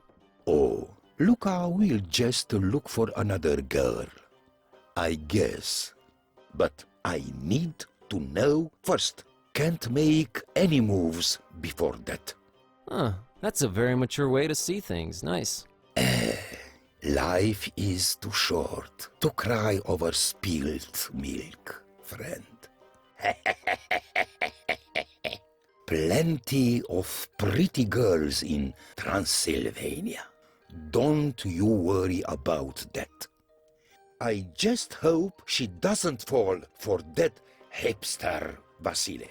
With his trimmed beard and his fancy haircut. Huh? What if I go ask her for you? What is this? 4th grade in the 18th century? Huh? I'd be left out of the inn. What are you eating there, Luca? Oh, just had my mamaliga. But I'm afraid it's all gone. Do you think I could have the little cauldron? I'll bring it back. Well, sure. As long as Rodica doesn't notice. Help yourself.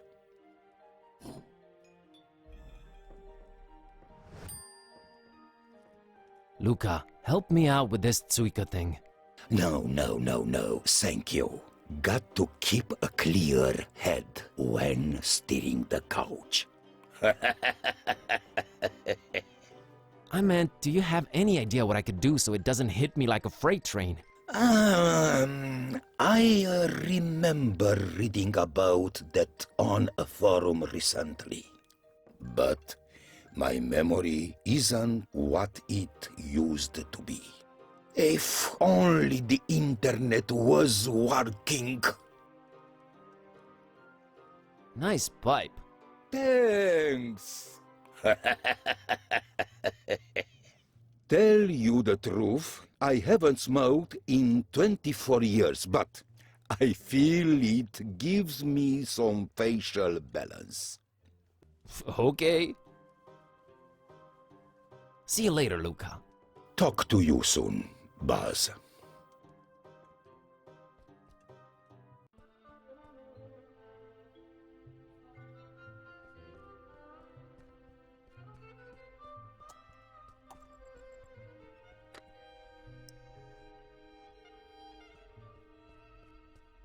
Okay, this should stop it from burning my fingertips.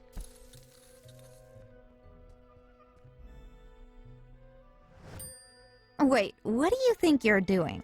What? I need this bulb. My folks are from around these parts. Oh, sure. Silly me. Why don't you grab the statue while you're at it? Hey, I'll bring it back, okay? I need this. For such a goody two-shoes, you sure do borrow things a lot. Shut up, cat.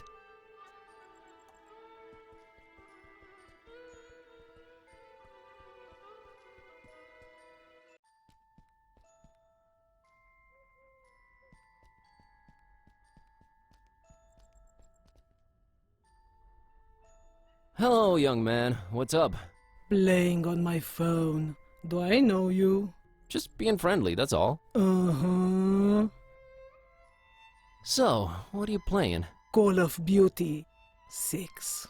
I thought shooters sucked on mobile. Call of Duty is not a first-person shooter. It's a survival game. Survival game? Really? Yeah, really.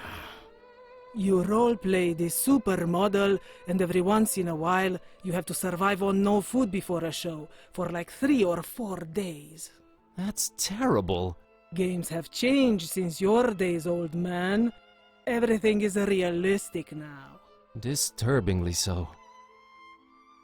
Nice place, this town. Nothing ever happens here, and I can't even get data on my phone anymore. But yeah, great place. Well, if you looked up from that screen every once in a while, you'd see that it is. Oh, geez, you're one of those, aren't you? We get it. You grew up hitting a ball against the wall, not glued to the screen. You were so much better off. Thanks for the insight. Bye. Well, no, that's not really what I meant. I was a nerd just like you. Oh yeah, you're totally hip to geekdom and down with the youth, pups. Have you seen a girl called Peace around? No, I haven't, 'cause I'm one of those losers who won't look up from their screens at the real world. Right. Later. Uh-huh. That slingshot of yours. Isn't it cooler and more realistic than a video game? I don't know, but it can realistically take your eye out. So which of these two is worse, you tell me? Well, if you put it that way... I made it way too deadly. The world's not ready for it. Right. That thing does not look deadly. It's only made from the toughest wood you'll find around these parts, and a virtually unbreakable rubber band. And I've used industrial-grade glue to put the thing together. Not only is it deadly, it's indestructible. I'll bet I can take it apart. Easy. Really, dude? You're on. What are we wagering? Just the satisfaction of being right and in the other guy's face, kid. Okay then, it's on.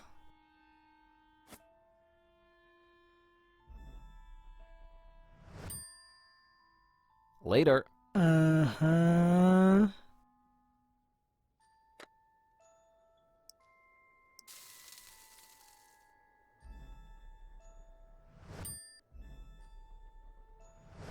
Ha! In your face, kid. Man, that stuff was powerful.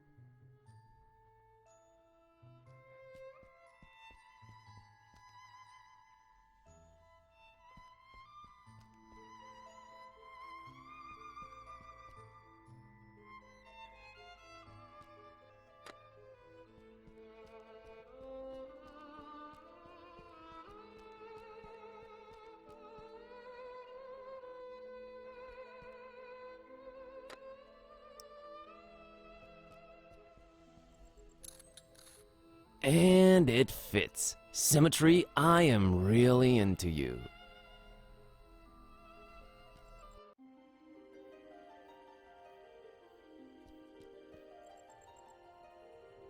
An intricate monochrome mural in stark contrast with the intense colors all around it. It seems to tell a pretty convoluted story.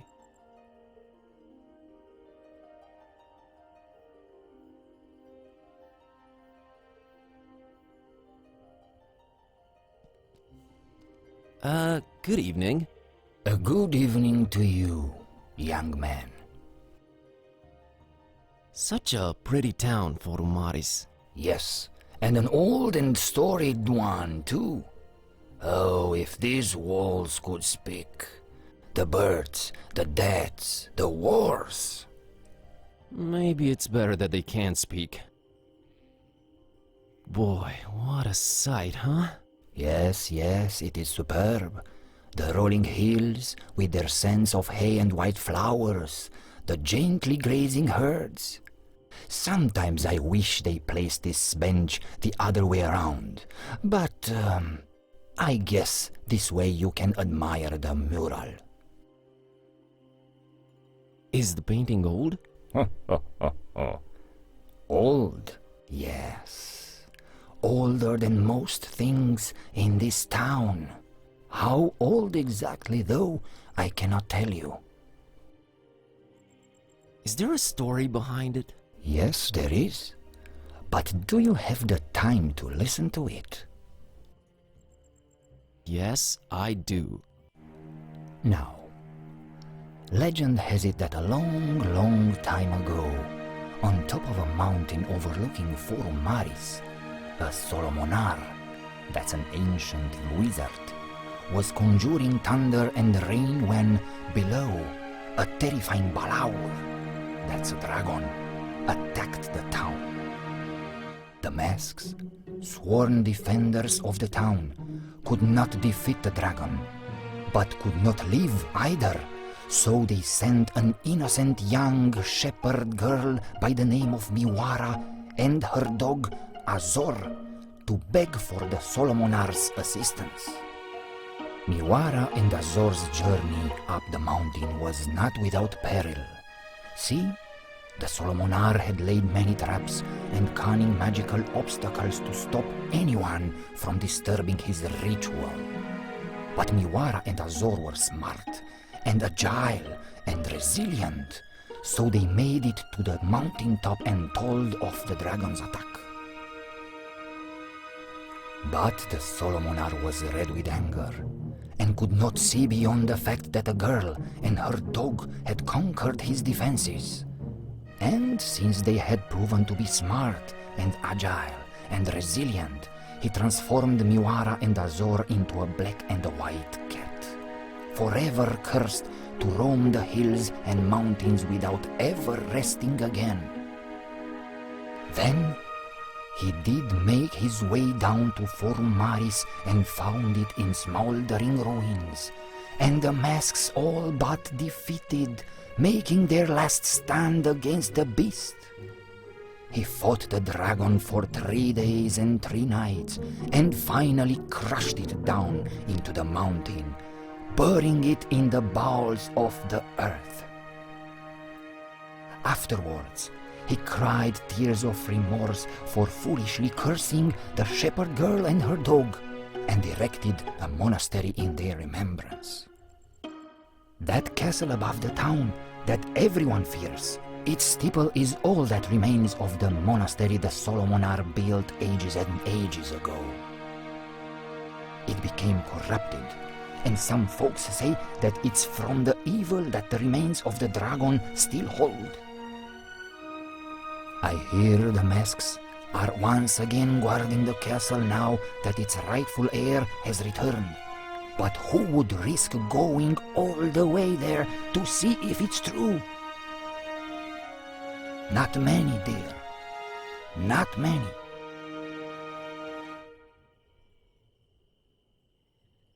Wow, that was fascinating. I'm glad to hear you say that, young man. I'm still here to tell the story, but for how long? No one really knows or cares about it other than me and the masks themselves. Maybe once I'm gone, so it shall disappear into oblivion. Let's hope not. I'll be off now. Have a nice evening. You too, young man. Goodbye.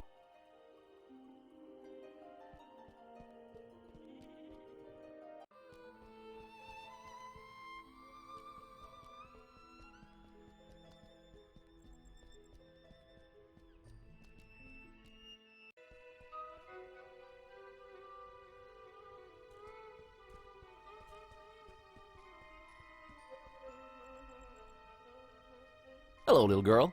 Hi! My name's Buzz, and this is my cat, Kitteh. Nice to meet you. I'm Maria, and this is Kss. What in the name of all that is sacred and holy? Your kitty can't talk! Yes, she can. For some reason, people don't usually notice. Oh my god. Is she magical? As magical as they come. Cool! That's a unique-looking doggy. He's not a doggy, silly. Can't you see he's a kitty cat? We're really stretching the definition here. But how come he barks? Well, he was raised by a doggy. Duh. His adoptive mommy was a Carpathian sheepdog. Oh, nice. An actual son of a... That's a very cool and unique story. So his name is Kiskus. Uh-huh. That's how you get his attention. I want to name him something else, but I haven't come up with anything better yet. I understand. Kiskus. I am now the second most embarrassed cat around. What are you up to, Maria? Oh, just walking. He gets real antsy if I don't walk him at least twice a day. He likes that, huh? Yeah, he's the happiest kitty when he's in nature. I'd love to take him on a walk in the hills or in the mountains, but Mom and Dad won't let me. It's too far away. I see. Did you happen to see a black girl around? No, I would have remembered that. Almost everyone around here is pasty white. It's so boring. Well, it hasn't been sunny in a while either, has it? No, and weather's been crazy lately. Thunderstorms out of the blue. That's why I can't walk in the hills anymore. Uh-huh. I'm a tourist. What can you tell me about Forumaris? Well, everyone says nothing ever happens here, so... God, I hope that's true. Catch you later, Maria. See you!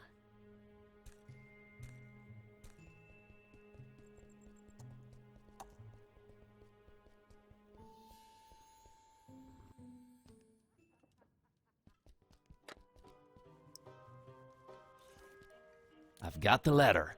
All right. You'll need the illuminator. What? What's an illuminator? Thingamajig. Makes light. What? You know what to do with it, right? Sure. All right then. You're set. What was that? Thanks. Bye.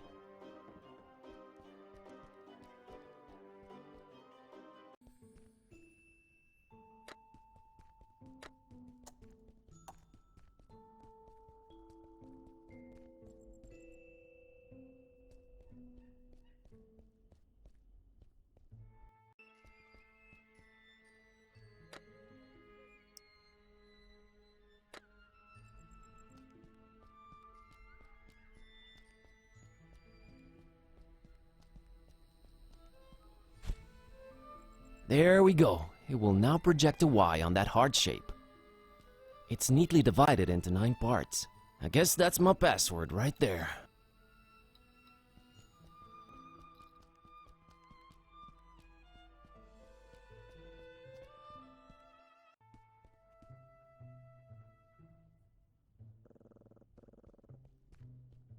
Nine pieces. That's right, Chiclet. Go on in, then. Wait, wait! I look at you now in this light and... Oh! Oh? Corvinus! Forgive me for doubting. You know, of course you know. You are back, Corvinus! I'm sorry, is this some access-granted ritual I'm not completely understanding? Corvinus! Corvinus redivivus! She's gone. Well, someone got really excited about you for some reason. There's that. She was also married and more than a century old. There's that, too. Let's just go in and figure out this blackout. Corvinus! Corvinus! Shut up, Kitteh.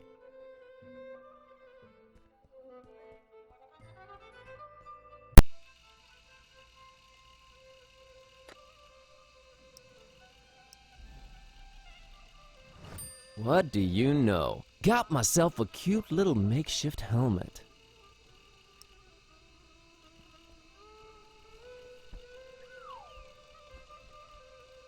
The things I do for you, Kerwan.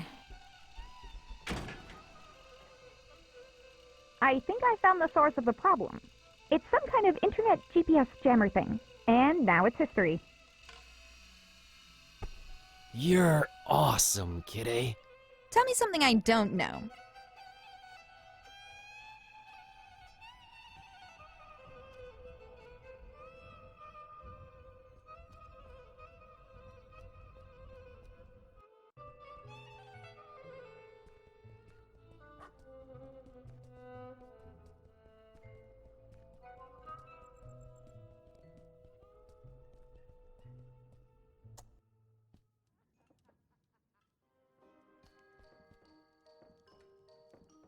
Luca, the internet's back on. Oh, yes, yes. I was just getting on garlic. Let's see here. Oh. Oh, man, what is it? Is it bad? Well, kind of, but in a way, not really. Did she go for you or Vasile? Neither. She's into girls. Huh. Who knew? Oh, man. Sorry about that. Hey, don't worry about it. Plenty of fish in the sea. At least that hipster Vasile doesn't stand a chance either, right? Right. But could you look up that thing about Suika now? Oh, sure thing. Let's see. Alright, here it is.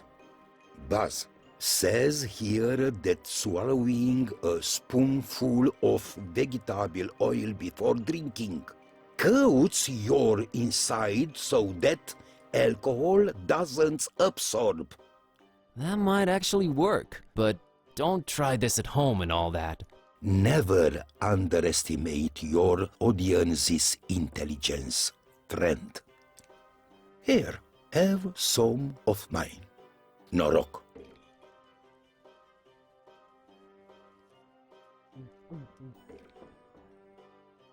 Ugh, that was almost worse than Suika.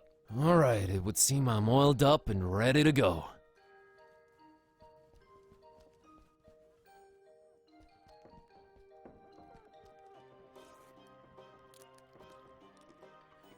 I'll have that drink with you. All right, here you go. Norok.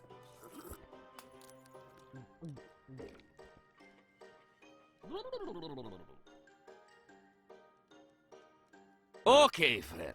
Ask me anything. Alright, what's with the nasty attitude? Rodi looks like he's one of ours. That's what I was afraid of, Ishti. Look, it's nothing personal. There are certain expectations people have from townsfolk living next to ancient castles in Transylvania.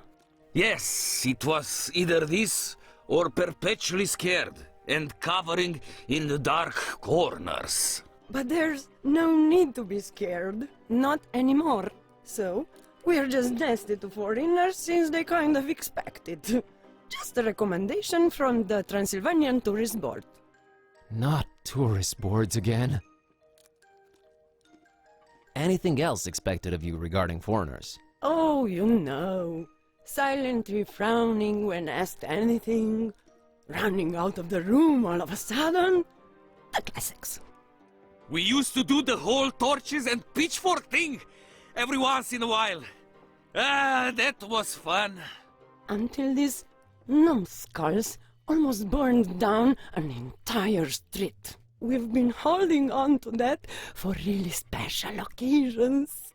I still say Vasily poked me in the butt intentionally last February. He's always envied my mustache. Always.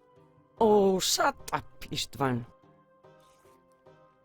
What can you tell me about Luca, the coachman? Good guy, Luca. Very nice, man. And Rose is a great girl, too. His wife? His horse. Oh, okay. What did you mean by nothing to be afraid of anymore? The ancient castle up on the craggy hill. It's got a pretty bad reputation. Actually, so bad that no one ever even claimed it for hundreds of years. Until Baron Ferenczi came. That is. Him and his strange sounds and experiments. Well, that all lasted until one night there was a big boom. And no one ever saw the Baron or his men again. Huh, weird. How does this Ferenczi look? No one ever saw his face. Always huddled up in a huge trench coat and his face hidden. We're all glad to be rid of him. If rid we are. Curse him for messing with our superior Transylvanian broadband. This is all fascinating, but I'm here looking for a girl named Peace. Yes, she was here. She got some supplies and left. For the castle. Then I need to get to the castle. Talk to Luca. He'll probably take you there if there's GPS again. Is the castle abandoned now that Ferenczi's apparently gone? Oh no! Its rightful heir, Vlad, has since returned. Vlad, huh? Indeed. Tell me something about this Vlad. He loves... Yes? To battle! Oh boy. What else can you tell me about the castle?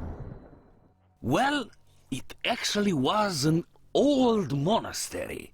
Hundreds of years ago. It somehow got corrupted sometime in the past. And they tore it down. Yes, nothing but the steeple remained. And they built the castle around it. Interesting. Well, thanks for everything, Rodika and Ishvan. You're welcome. We're just glad to be able to be our own hospitable selves again. Isn't it right, Isti? It is!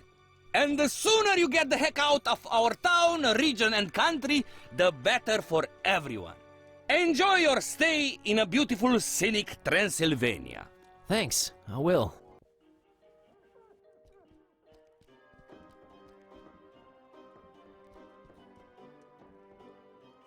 Hey, Luca, could you take me to the castle? To be honest, I'd rather not, but what the heck? You're my friend now. Meet me outside when you're ready. See you later, Luca. Talk to you soon, Buzz.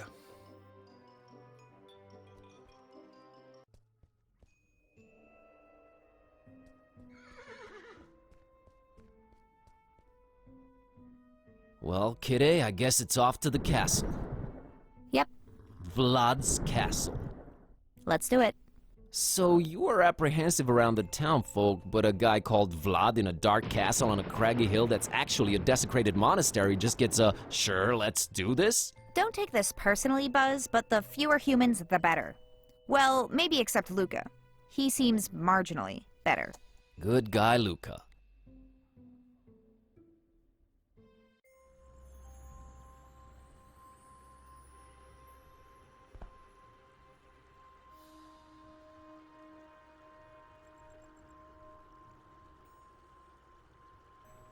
Walk no further. Turn away and leave. Hi, it's imperative that I make it to the castle. We are under strict orders not to let anyone through. Turn around, leave, do not return. Strict orders from who? From he who rightfully owns the place. Turn around, leave. Nice evening, huh? Turn around, leave. That was a little rude of you. Come on, I really need to get through. Not without word from the master. He's expecting me. No one is expected. We know nothing of you. Leave and do not return. I need to talk to Vlad right away. Truly, you mock us. Leave! I think I'll return to town. Bye.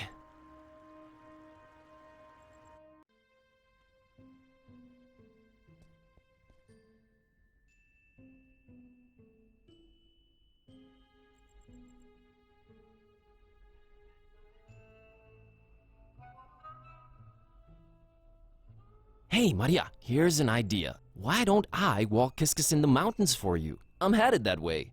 I don't know about that. Look, I normally would tell you never to give your pet away to a stranger, but...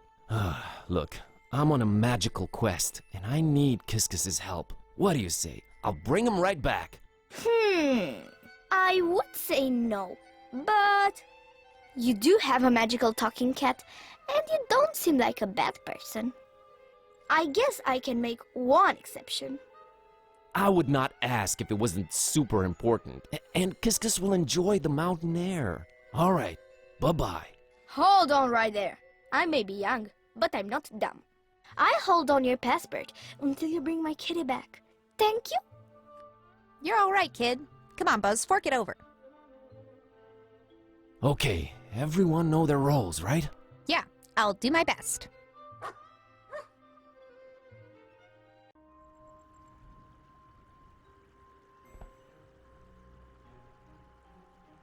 I say you let us through. Whoever you are, be gone with your trickery.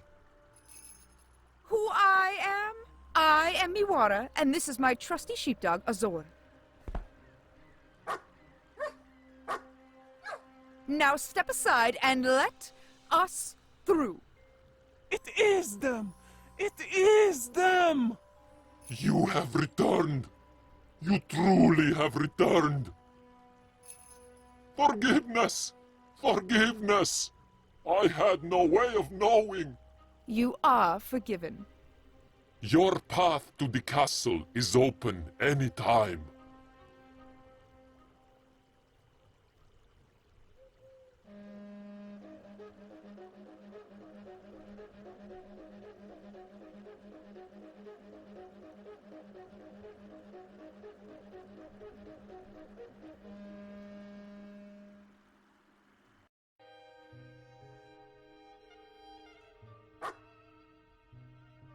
Here he is, as promised, safe and sound. Yay! Did he help you on your magical journey? Him and Kitteh defeated an army of scary masked people all by themselves. Wow, really? How did they do that? Well, we're cats, so we did what we do best. We outsmarted them. And I think I have the perfect name for your kitty. How's Azor sound? OMG, it's perfect! Azor! Excellent. Well, we must be on our way. Thanks for all your help, Maria and Azor. Take care, Buzz and Kitty. I love you, buddy, but you are one confused feline.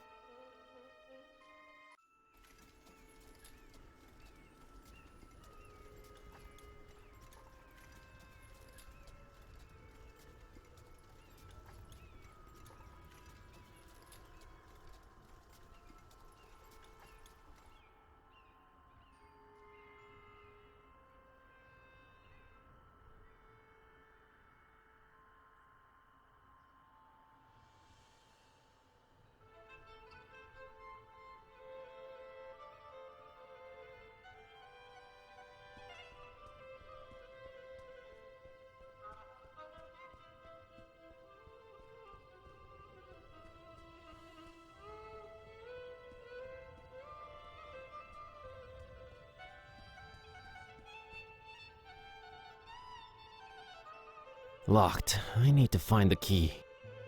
Unless, of course, I squeeze under the gate and let you in from the inside. No way. I'm walking in there first. Oh, why? 'Cause you're the man, huh? You might say that.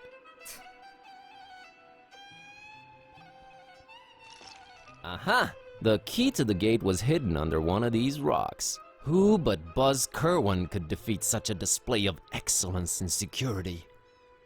Get over yourself and let's just get in. See, Kitteh? Solved the problem, kept you safe. Yeah, this damsel in potential distress is overflowing with gratefulness. Let's move.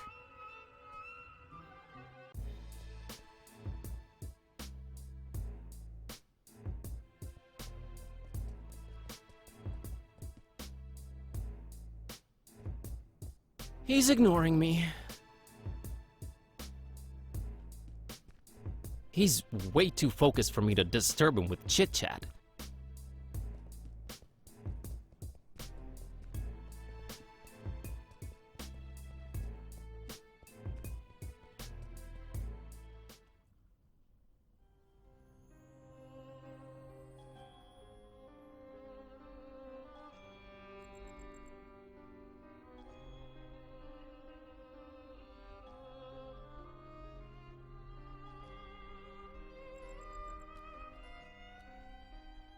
As shoddy as it looks, there's a lock here. Looks like I could take it down easily with the right tool. Yay! Unlocked. Let's see what's inside here. Some vinyls and a gauntlet. Ooh, I like gauntlets.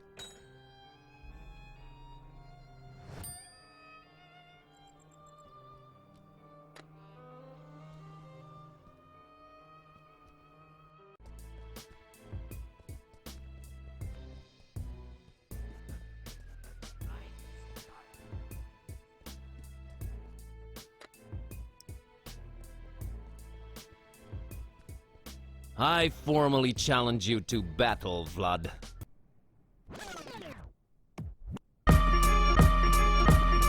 Yeah, here's the thing I'm telling all contenders all the time. First of all, you gotta have a throne before you go for mine. You just need my cellar for replacement. Ever since back in the days when your mama kicked you out the basement.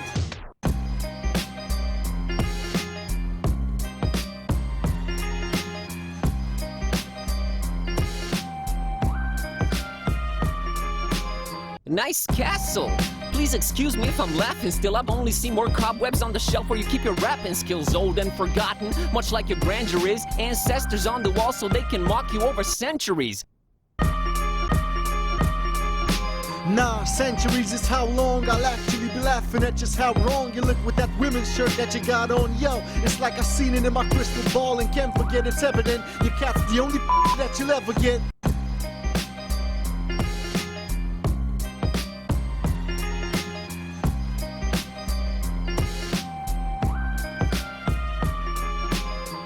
What's with the outfit, dude? Eyesight playing tricks? Hell, your clothes are like booze and decisions. They don't mix well. Your looks all over the place. I call him like I see him. Let me just channel Indy. He belongs in a museum. You could channel Mr. Jones till you ain't even close, and it shows the only dope stuff you're saying are quotes. So now what's next? You're gonna try the two-headed monkey trick? Kid, I could just say grandfather's name and then they'll battle quick.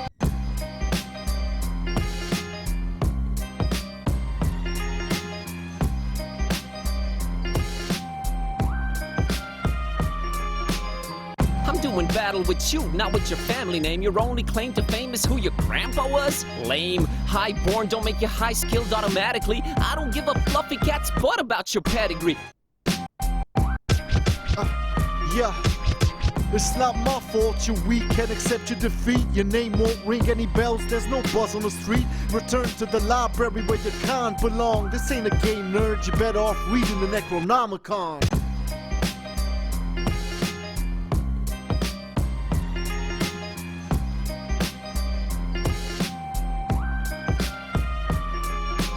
Low-born librarian, but check the skills I've gotten. I've dealt with black magic and cultists. This is nothing, it's like easy mode, not even trying, having fun. Kitty, cover up this fool with some litter, cause he's done.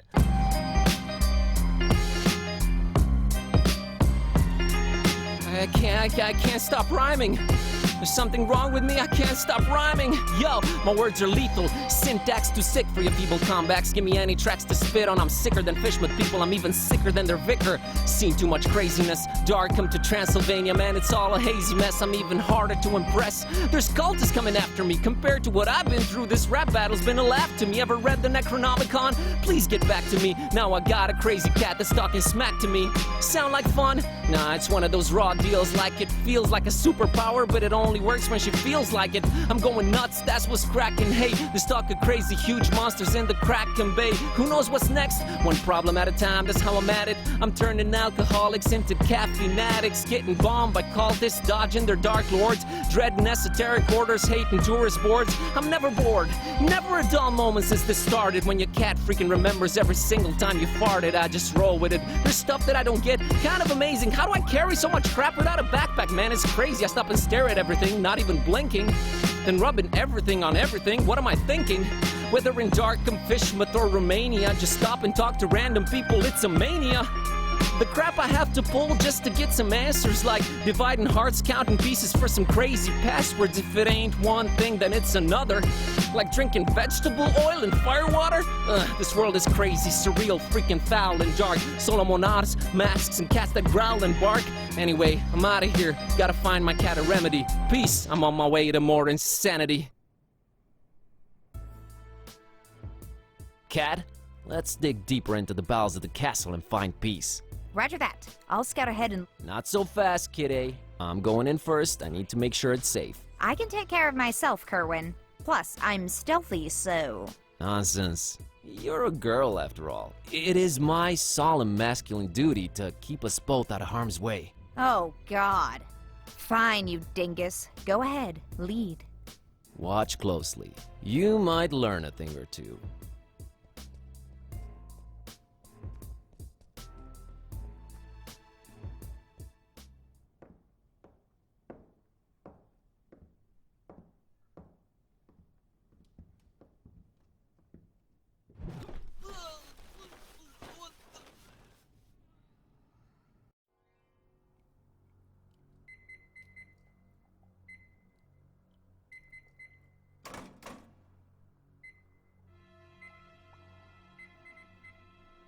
Death from above!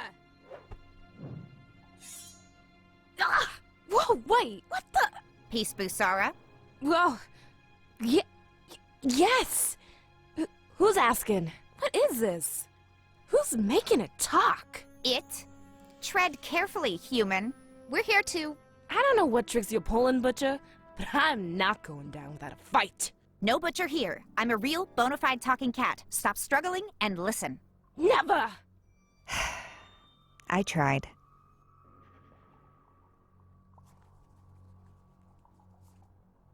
Listen, Peace. How do you do this? Talk? A little book called the Necronomicon? Ever heard of it? No. Are you kidding me? No way. Way. Oh, this is crazy. Calmed down yet? Ugh. Listen, me and Buzz over there have come here looking for you. Your dad sent us. Oh, yeah, sure. If that's so, why haven't you untied him? Think of it as an educational pursuit. He's currently learning to stop underestimating me. Well, if we're on the same side, just set me free. In due time. Got some planetary mess to take care of first.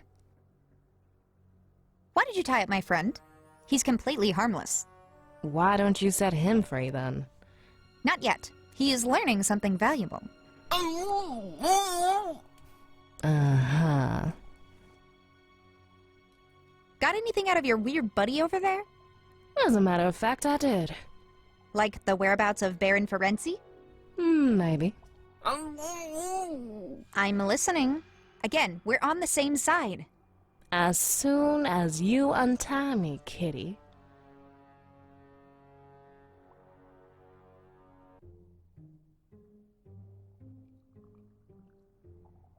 Greetings, biped.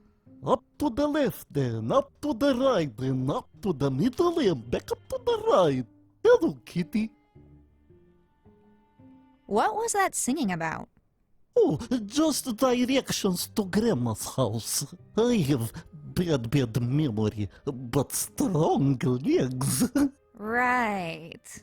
Tell me about your grandma. Grandma has very bad varicose veins. She does. All the doggies snap at them. They think they're sausages. Lovely.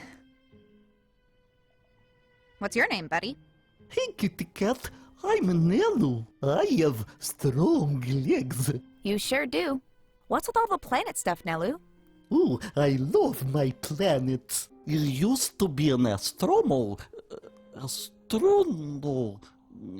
Astronomer? That's it. Then one day, big metal tube you look at starstruck hit me. Right in the head it did. Bonk! Baron, let me move in here and play with planets if I guard the gate. Hatches. Everywhere we go. Hatches. Now I guard the gate. Now I play with planets. Now I play with planets. Now I guard the gate. So, how do I open this gate, Nelu? Oh, I'm not allowed to tell, little kitty cat. Baron says no one allowed. Only they look for it down there. Look for what? I don't know for sure. Big bat, I think. Big bat. Sure.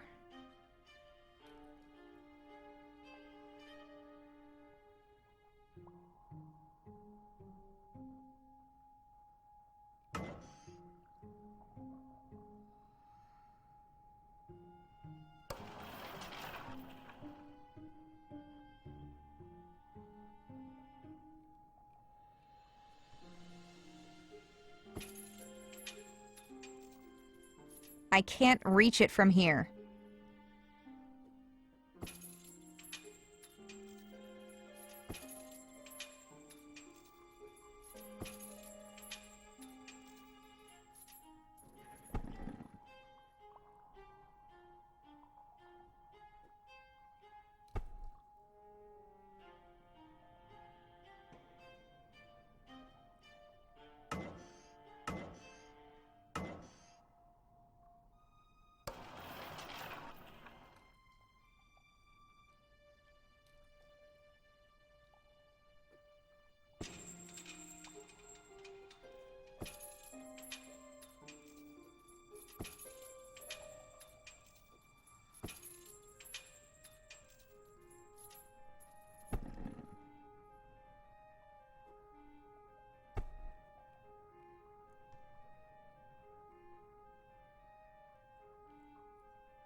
in your face, humans! I've been enjoying this, but I guess I'll be untying you two now.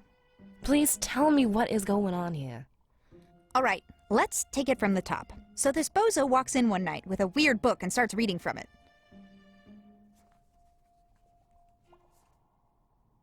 Thus realizing he was singing the sequence to push the capstones in, thus yet again proving feline superiority. Anything you want to say, Buzz? I'm sorry for doubting you. Also, glad we finally found you, Peace. Well, if Father trusted you two, I guess I should too. So, where is this Baron? It seems like him and his goons are about done with what they came to do here. And they're heading over to Fishmouth. Ugh, not again. Let's head down that hatch right now. And we might still catch him before they're off. After you, ladies.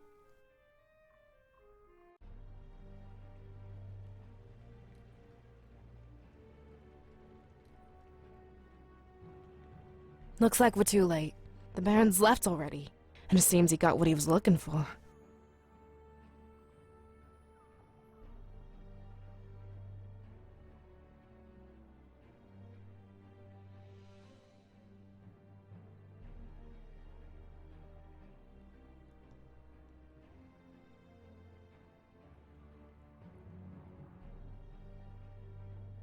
Who's this Baron?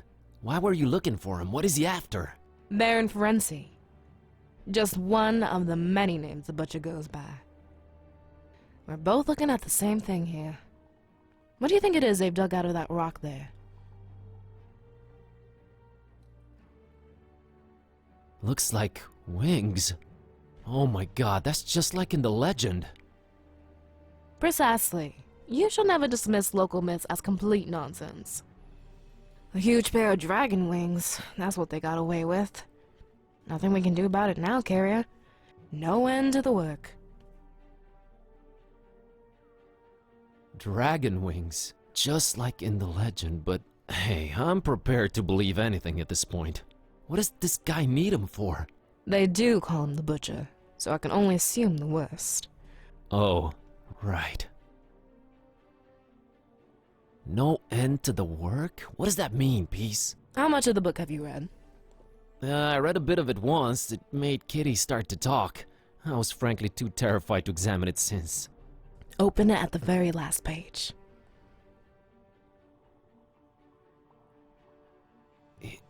It's writing itself. The work is just another name for the Necronomicon, and it literally has no end. Yet. Yet? Nothing lasts forever, right? One can hope.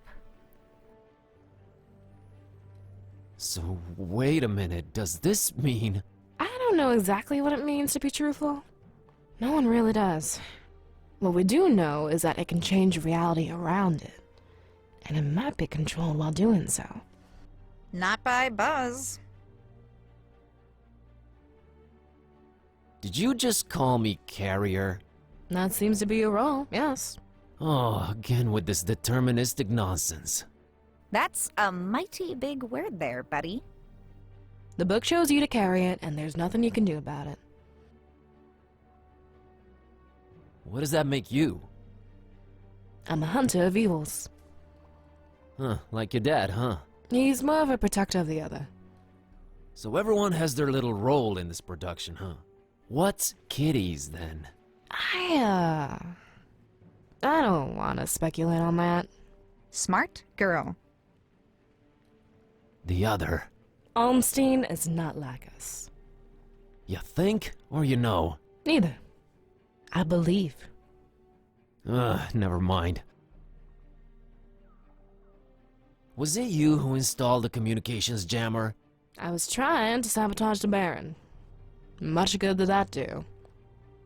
You gave us quite the headache. Literally. Sorry, I guess? How did you get past Vlad and his DJ friend? Did you have to bust out some dope rhymes?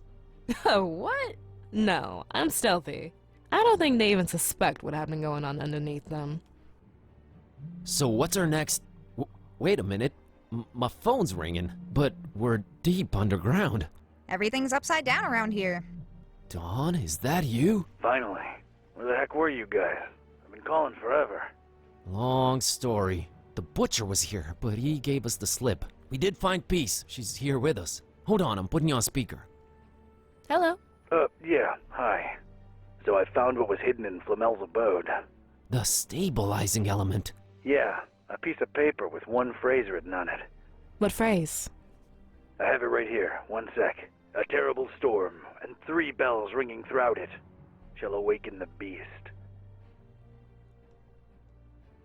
A terrible storm. As freaked up as a Hurricane Herbert, if it's to be taken literally. I seem to just nearly miss it every time I get somewhere. Until one day you won't. 3 bells. There's a bell in this castle. I wonder if it has anything to do with this. And there was a bell above Flamel's place where I found this. So we look for a 3rd one, right? If awakening the beast really is what we want. Good point. Well, is it?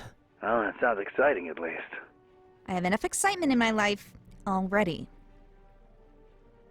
Shall awaken the beast? Yeah, that part is a little unnerving. It is a little, true. I feel the same.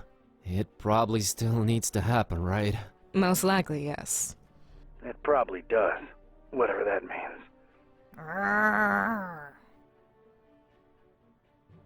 So this was the constant Barnabas told me about.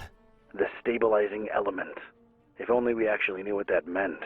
The Necronomicon is ever-changing chaos. If Olmstein wrote it down, whatever this phrase describes will probably happen, for better or worse. This is all fine and dandy, but what do we do next? I'm convinced the butcher's left for Fishmouth, with a pair of dragon wings in tow. Fishmouth. Their evil festival should be in full swing by now. You and Kitty shouldn't be showing your faces here again. It's my turn to follow this butcher deep into Fishmouth's stinking guts. Not without looking like one of them creepy cultists, you're not. You need to see the Voodoo gentleman about a disguise, Mr. Ketype. The password is Fidelio. Tell him Kitteh says hi. Alright, kids. Head on over to my office. I'll meet you there once I'm done with the butcher.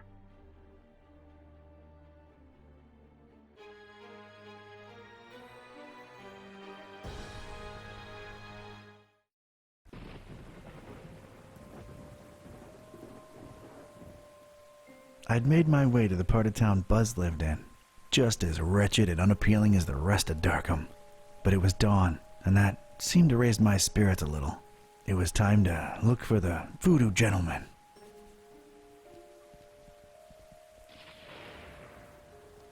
It's closed. It should open pretty soon, though.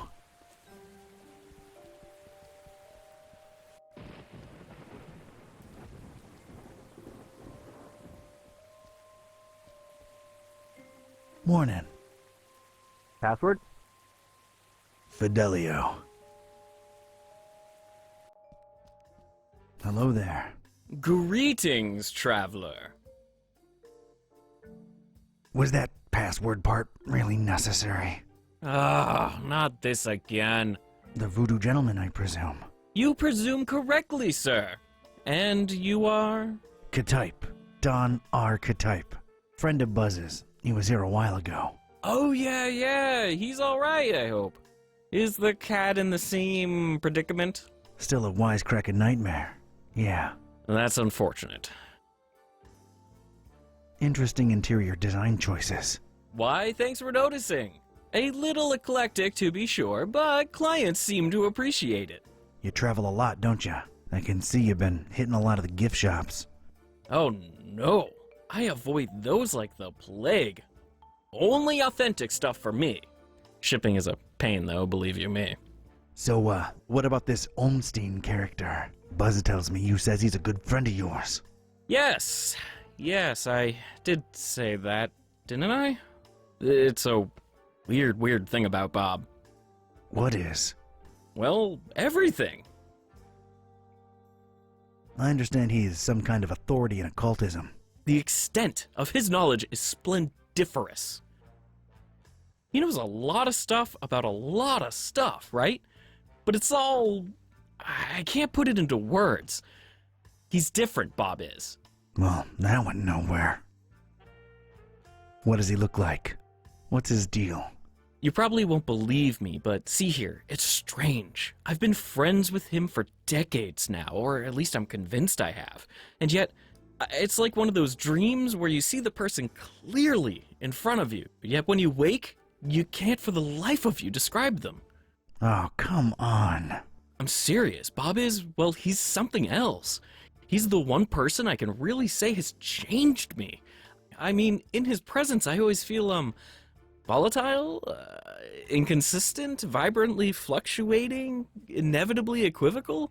So we're just listing fancy words now. Do you have a picture of him? Is he on, whatchamacallit, the social, Media?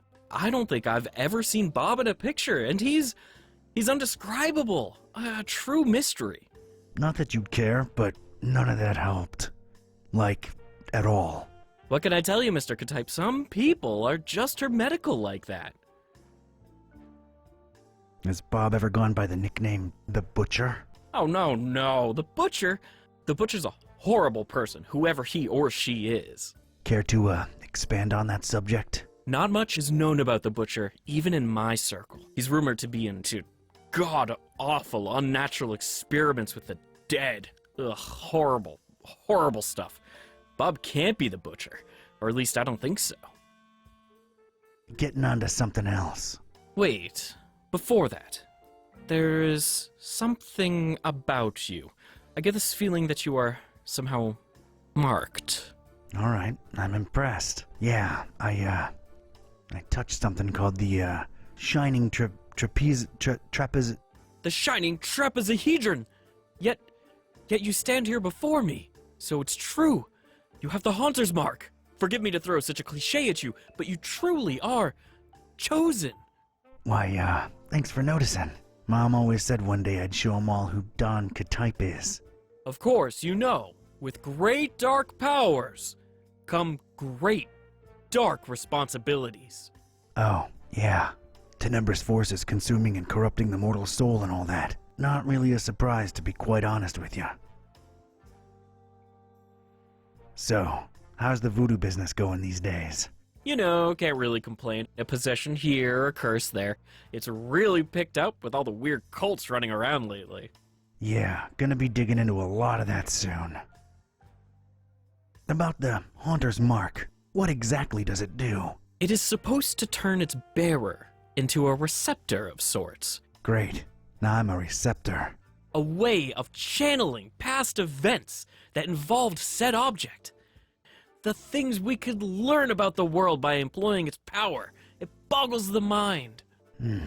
Yeah, it does sound kinda useful.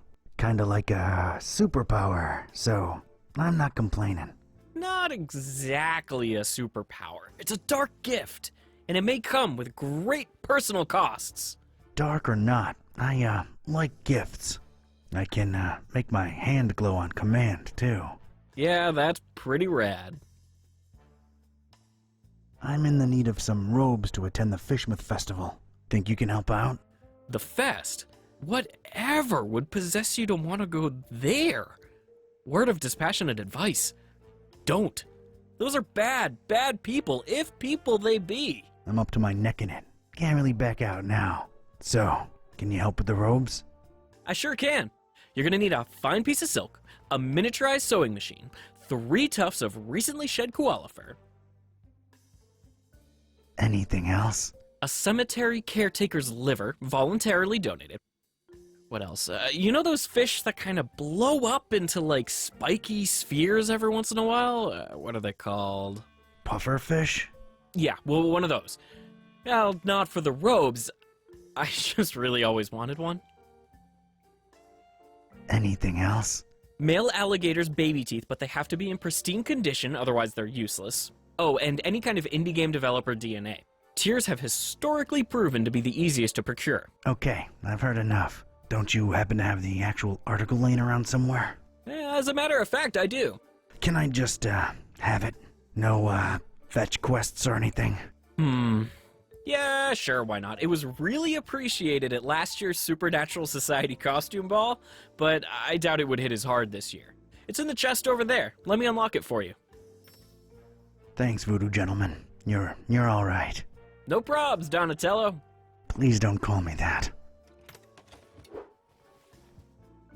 So, how do I look? Appropriately stupid and scary, simultaneously. Alrighty then. Thanks again. I'll be on my way. Whoa, whoa! Hold on a minute. That's not enough to get you into the festival, dude. It isn't. What's wrong? Well, don't take this the wrong way, but your smell. I've been traveling a lot. No, I mean, you don't stink. Oh, yeah, I knew that. But you need to stink to be let inside Fishmouth during that unholy festival. Like a gym shorts and sock stew boiling on a dung fire? Quite the vivid imagery, but no, it's more specific than that. More in the vein of, I've had hundreds of rotting fish rubbed against these robes I'm wearing. The festival seems to be a very fish-themed thing. The locals are very particular with their social gatherings. So, rub a dead fish on it, huh? Shouldn't be too hard. I'm afraid that won't cut it, Don. It really needs to be a lot of rotten fish. All right, Mr. Voodoo. Good looking out. I'll try to think of something. Later. Take care now. And take care of Buzz, too, while you're at it.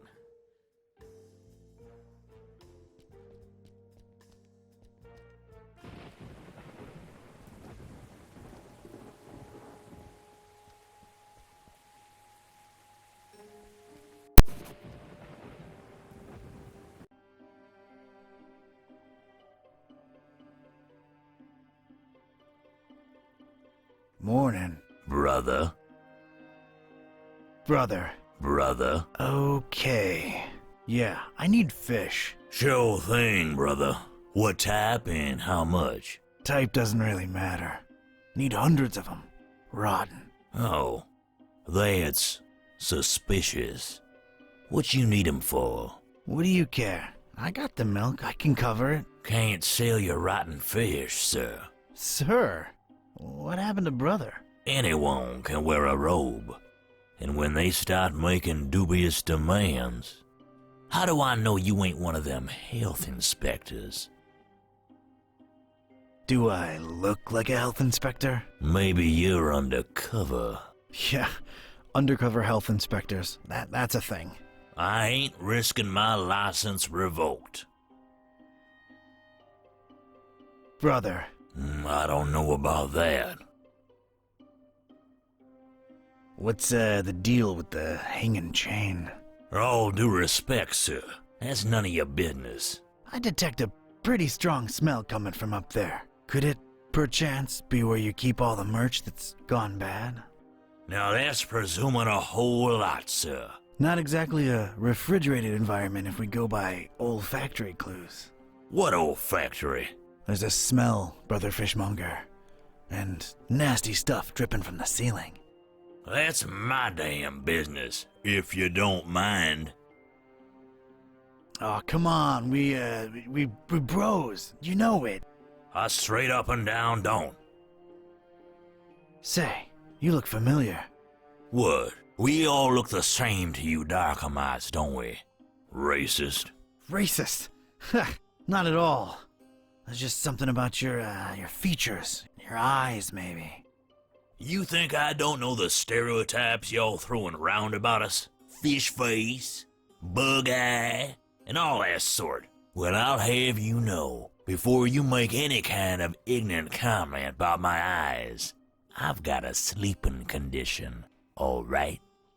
Well, I'm sorry to hear that, bro.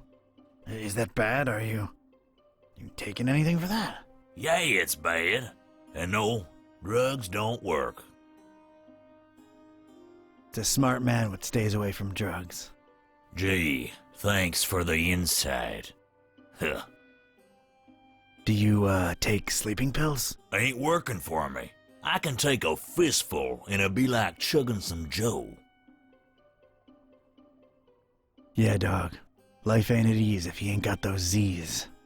Yeah, Like you give a rotten fin about my problems. Just trying to empathize here. I still need those rotten fish, Broham. And I still can't sell you any. So drop it, Brosif. Do you happen to have sleeping pills around? Yeah, got mine right here. They're yours if you want them. They're no use to me. So what do you do about your sleeping problem? You sure curious. Well, it can't hurt to tell you. Been experimenting with hypnosis and suggestion lately.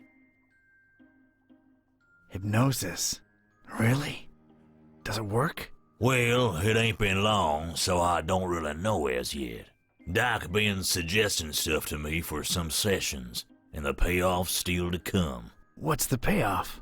He calls it the catalyst. It's a secret spoken command. Supposed to make one fall asleep instantly. So, did you get yours? Sure did, but I'm scared to use it, to be honest. Doc says I might sleep for 3 days straight. So, out of curiosity, what's your secret command? Doc says I ain't supposed to share that with anyone. Why, it'd cause chaos in my personal and professional life, it would. Yeah, I suppose it would, wouldn't it? Plus, if I told you, I'd just fall asleep instantly. And that'd be all awkward, wouldn't it? I suppose it would be, yeah. So, how do you find Darkham? It's alright, I guess. But their smell just... ugh. That's why I mostly keep to my shop. Smells like home in here. Oh, yeah. Fishmouth's gonna be a blast.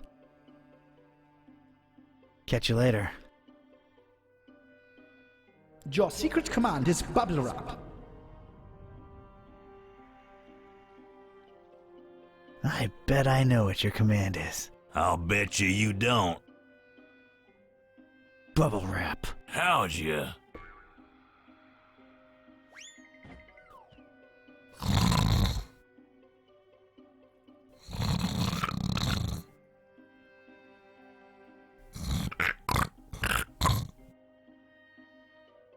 Huh, it worked.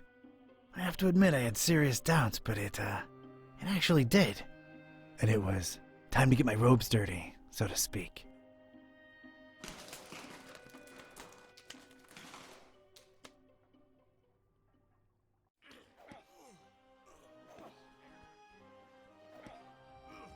So, this was it.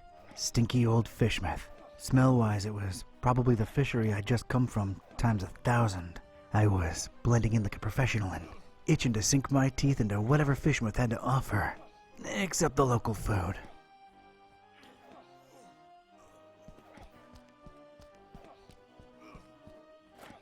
I've got a rotten egg? Well, I can't smell it anyway. I guess I'll keep it. And a name tag. Randolph.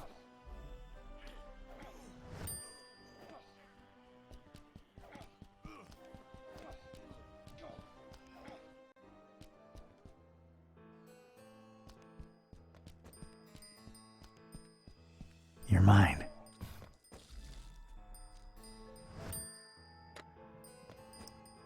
Sturdy crowbar could prove very useful. There's a small engraving on it. If lost, please return to GF.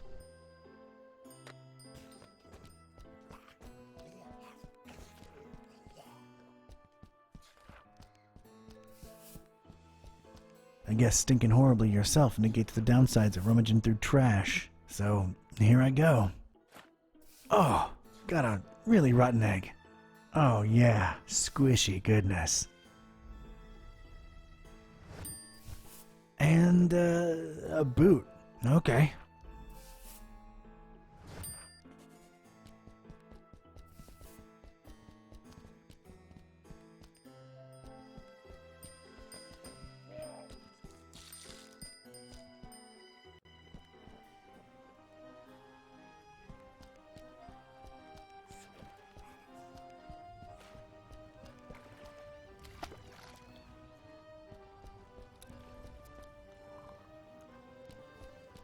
I'm picking it up.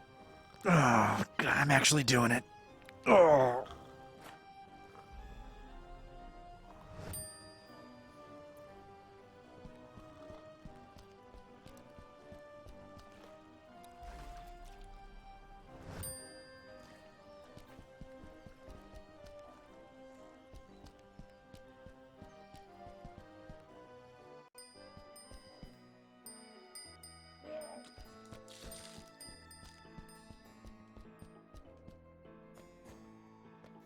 You see, Father Dagon and Mother Hydra, our,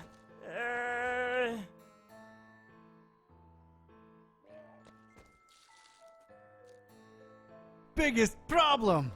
They are our biggest problem!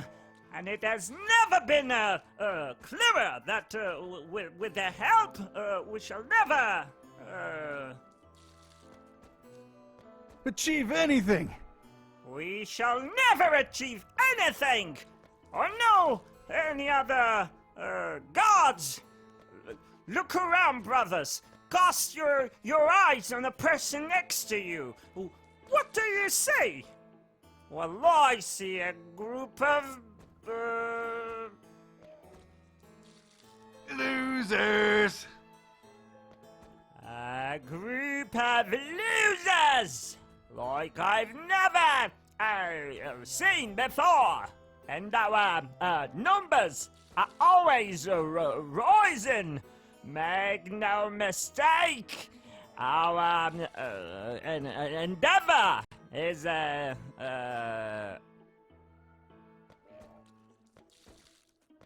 waste of time! Our endeavor is a waste of time! Fear us! World! Take a good, hard look at us! For we shall bring, nothing but,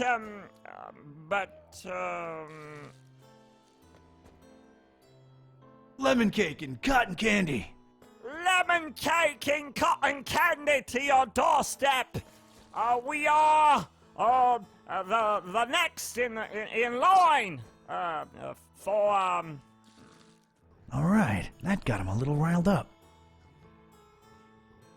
Brothers, wait! It's a misunderstanding. I didn't mean.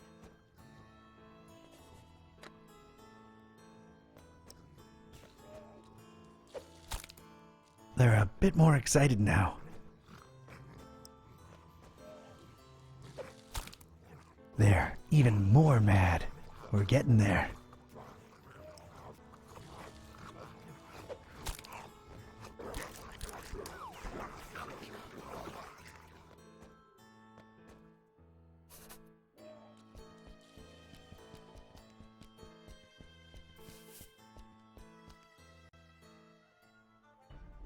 Evening, brothers. Yeah, what do you want? Just seeking passage into the derelict industrial premises you're currently eclipsing. Don't come here wasting my time, you hear? I want to get inside of the abandoned factory behind you, brother. Just say so, huh? So are you Molusco? You're darn tootin' I'm Molusco. Oh yeah? Good. Chief Piovera specifically said don't let Molusco in. Forget about it. Wait. Me? Molusco? Huh. Mr. Confused Identity over here. Well, who are you then? Pescatori? Yep, in the flesh. Oh, good. You're finally here. I tell you, they say the worst that could have happened probably happened. I always knew we shouldn't trust that psycho with the meal. The meal? Are you serious? Oh, I see what's going on. You're questioning my clearance level, huh? No, that's not it at all. Ah, come on! I wasn't born yesterday. Don't worry. These guys are hardcore, but they took a vow of silence. So, I'm level 3 clearance. I pretty much know most of it. Oh yeah? Tell me what the meal is then. May Father Dagon forgive our naivete. Is that how you pronounce that? How should I know? Pulling the wool over our eyes with talk of raising the meal, the ultimate feast for the dreamer. Damn butcher, cobbling flesh together and raising that thing in Kraken Bay, that half goofer. It ain't natural. We talking GMOs here, or, I ain't in the mood for joking. He played us good, Pescatori. The dreamer yet hungers, brother. Yeah, Cthulhu for Dagon. Ftagan indeed. We've let him down, brother. We raised that thing for the dreamer to feast on, and now we just might have to face it. Ooh, that flesh-tinkering lunatic ran away with it! Oh, wow. We know that for sure? Ain't that why you're here? To find out for sure? The elders won't let us regulars in the factory. Personally, I think he's long gone. But go ahead and find out. Thanks. Wait! I got specific instructions, though. You can go in, but only in the presence of Chief Piovra. Well, this couldn't be that easy, could it? So, where's Piovra? You're asking the wrong person, Fra. He's probably out boozing himself to death like he always do, right, guys? Why do I keep talking to these mooks? Ugh, drinks like a fish, that Piovra. All right. Well, I'll return with Piovra. See you guys. Salute!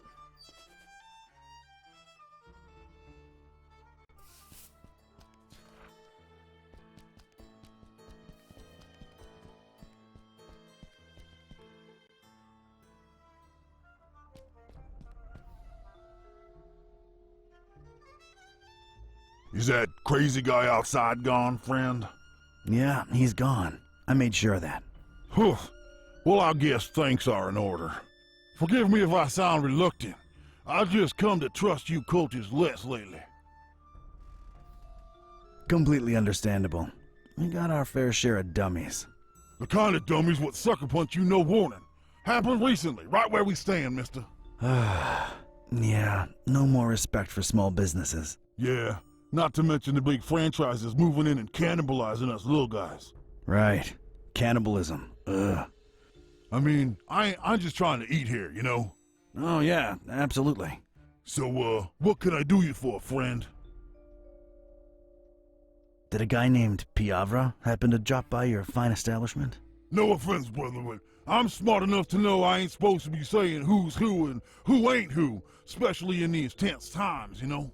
Oh, I completely understand, and I appreciate the honesty. I wouldn't call the atmosphere tense exactly, more like completely insane. Oh, you're just too trustworthy for me to keep my guard up, ain't you? Yeah, that's Piovra passed out in the armchair over there. I meant the ugly rumors about the meal. Strange. Oh, never mind. Just my big mouth getting me in trouble again. The meal, huh? Yeah, I keep hearing trouble's afoot. Trouble? Huh? Earl knew that psycho butcher was trouble from the get-go. But oh no, elders know best. Too much talk of double-crossing down the abandoned factory the last few hours, you know what I'm saying? Where there's smoke, there's fire, huh? Daggone forgive me for talking out of school, but if that good-for-nothing meat cobbler really denies the dream of his meal, well, there just ain't no point to nothing anymore. Wouldn't want the dreamer to go hungry, would we? Not after all the blood, sweat, and tears went into raising that thing. Cthulhu for target. The dreamer. Brother, you're trustworthy and all, and I like you on a personal level, but this thing's too big for us to be yapping about. Yeah, makes sense. Sorry for insisting. For talking. Are there any rooms available? They're filled to capacity. You don't seem happy about that. Well, let's just say business ain't been as satiating as it could be. So, you're full, but not really, huh? Yeah, that's a good way to be putting it, to be sure.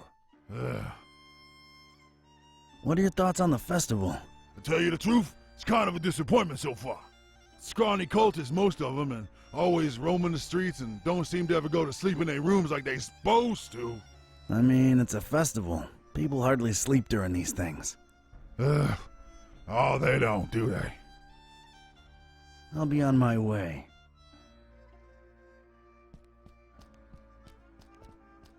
Come to Papa, little glass.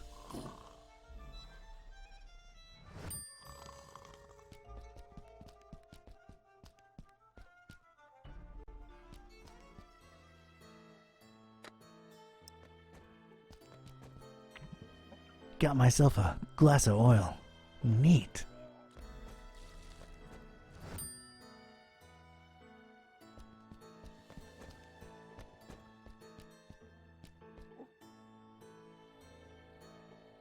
Hey, kid. Hey yourself, you stupid cultist. Dagon judge you, child. Yeah, take your Dagon and... Let's, maybe not go there. You dare disrespect the cult? What cult? The fish cult? Don't you mean the order, you dum-dum?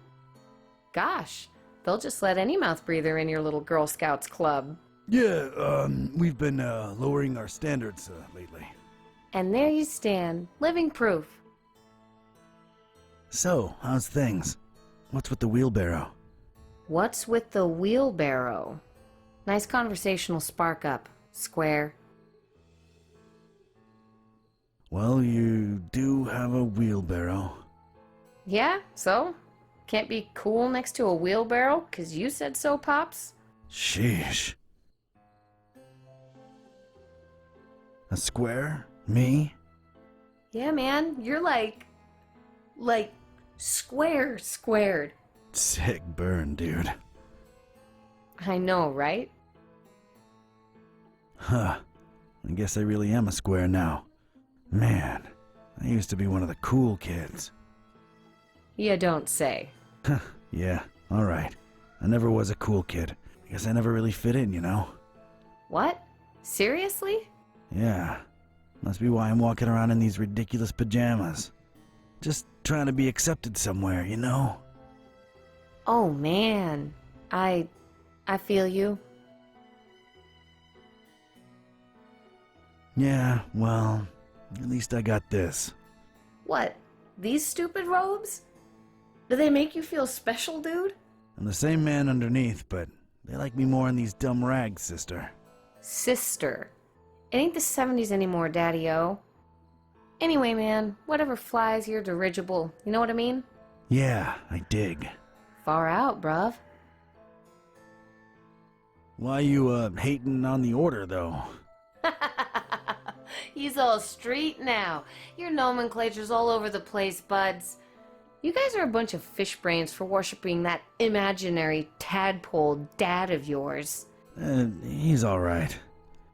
Yeah, right. Dream on, Pops. Can I let you in on a little secret? Wait, maybe I shouldn't. Your parents are probably in the esoteric order. Nah, man, they're not. My dad's a fisherman and that's it. All we do is deliver seafood to these wackos. What's the secret? Come on, tell me. In a minute. How come your dad's not in the order? I don't know. He's not into that mumbo-jumbo. I mean, he's cool with the festival, 'cause we get to sell a lot of fish to you loonies. Not me. I've come to hate fish. Yeah, ooh, tell me about it. But we're depopulating these waters, man. What the hell do you people need so much fish for? You should just get as much as you need and stop making such a waste. Can't disagree with that. Look, I have no idea what all the fish are for, honest. Alright, the secret is... I'm not really a cultist. I'm a private investigator. I snuck in here because I'm working a case. Whoa, are you serious? That is so cool, oh my god! Yep, it's true. Name's Don. Don Ketype. Awesome. I'm Joey. Nice to meet you, Joey. Yeah, man.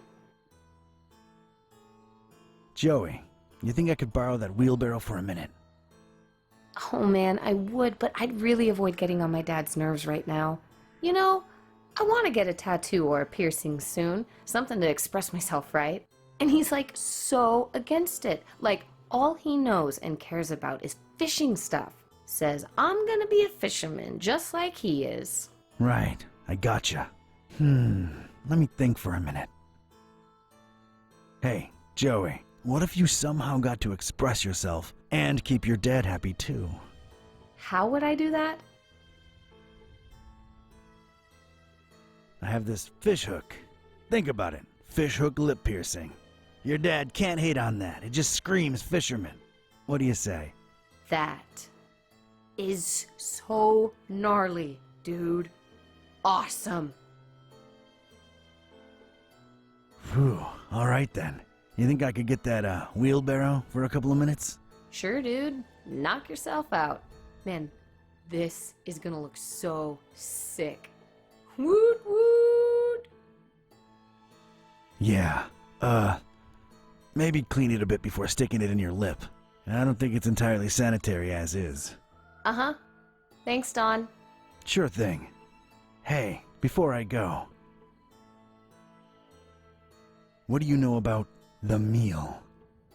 Look, man, I shouldn't either know or be telling you this, but a lot of the fish that my dad and most fishermen in town catch go straight into the meal. The fish or the meal? No, you square.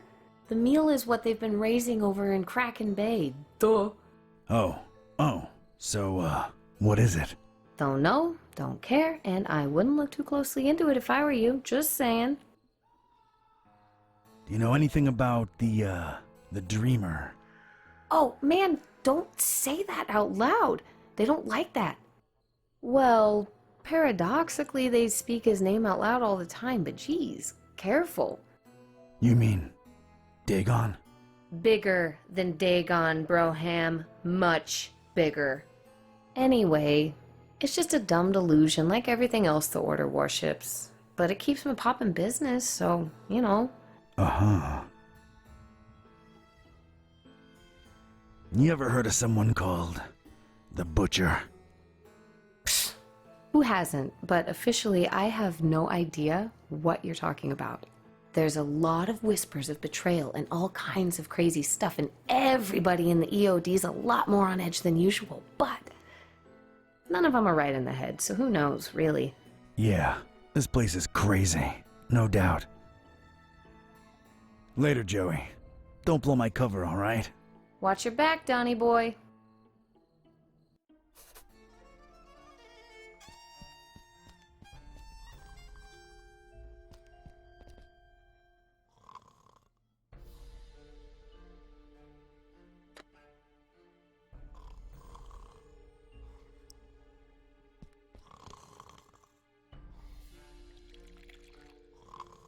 All right. That seems to have loosened the armchair's grip on Piovra's rotund frame. Time to pop a cultist out of an armchair.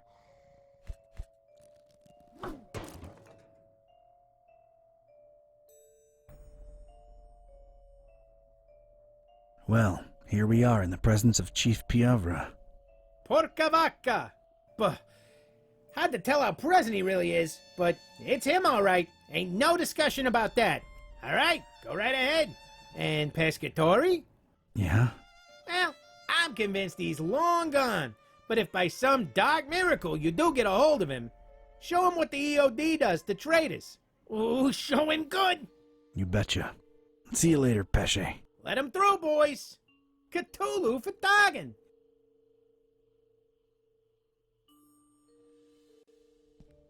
All right, I was in. A cold, bluish-green light revealed parts of rusty machinery here and there. Everything else was drowned in inky black. Probably as black as the butcher's deeds, but that remained to be seen. I was in. Just one regret. I'll never know who Randolph really was. Let's pop this baby open. All right, got myself a power tool.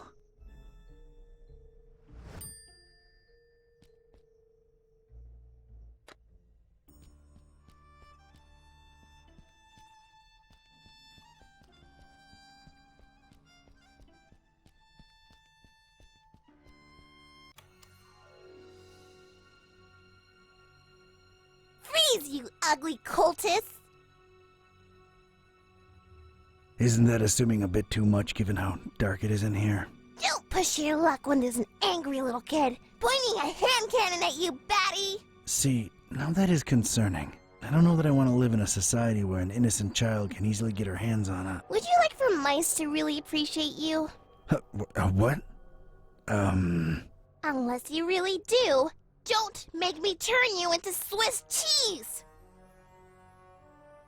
Okay, I froze. But, I'm somehow a little warm at the same time, too. Ew! Hey, you really startled me. But I'm not a cultist. Okay, let me see here. Cultist robes? Check. Lurking around in an abandoned factory? Check. I'm a private investigator. in deep cover. That's not the only thing you're deep in, creep. What are you up to here? Don't lie. I can tell. I was just looking for you. Someone said a kid got lost in this abandoned factory, so here I am, your savior. Look, I'm not firing any warning shots because the noise will alert your buddies. So rely on me making all my bullets count. Read that loud and clear. I'm investigating. I'm looking for, well, at this point, I might call him a criminal mastermind, really. The Butcher. And how do I know you're not one of his henchmen, trying to lie your way out? Oof, can't think of anything, really.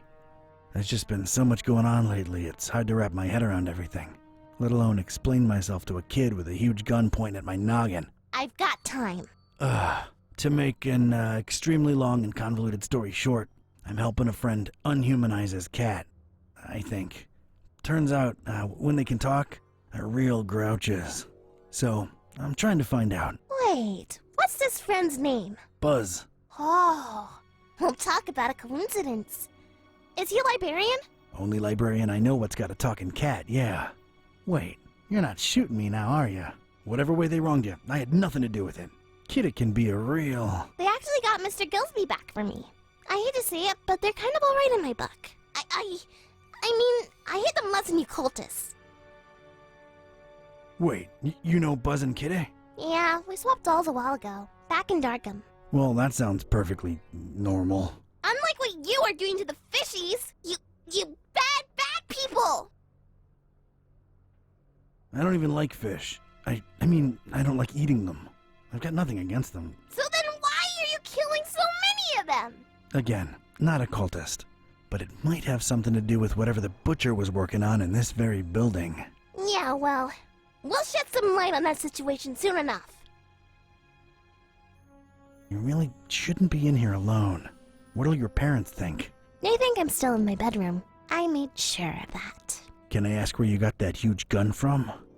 Knocked out some cultist leader in my way in here. Anything else? Maybe later. I'm really not a cultist. My name's Don. Don R. Ketype. Don doesn't sound like what a cultist name would be. I figured they'd all have names like... Jebediah? A bit too biblical, but yeah, I can see that. Do you believe I'm not a cultist now? Not entirely. You'd better actually prove it. All right, I'm game, I guess. What are you thinking? If you're really here for the reasons you say you are, we're both looking for the same thing. The Butcher's laboratory. Chop chop! I'll be supervising from up here. Sounds like a plan. Miss... Priscilla? Are you sure? I'm sure! Get to it!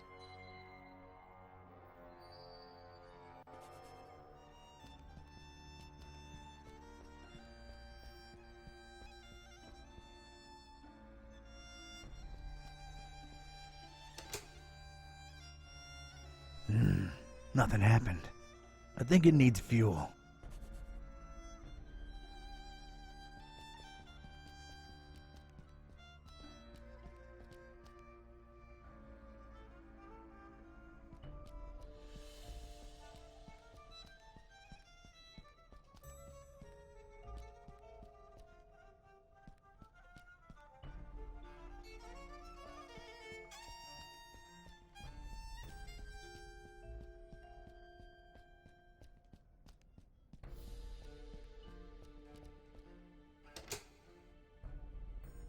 It ain't working.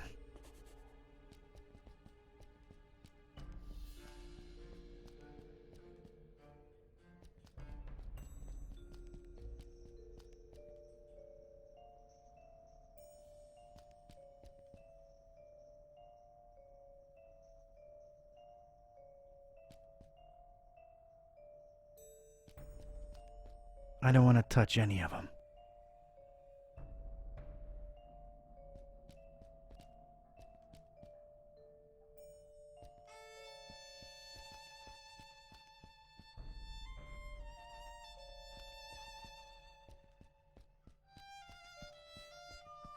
Locked from the inside.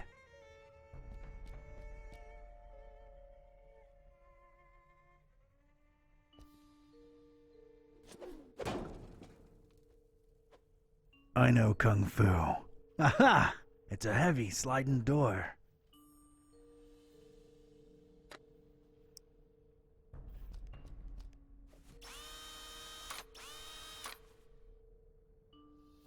Thank God for technology.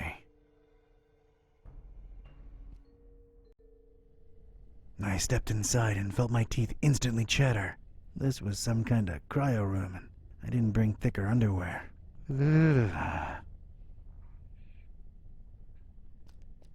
Come to Papa, sweet gasoline.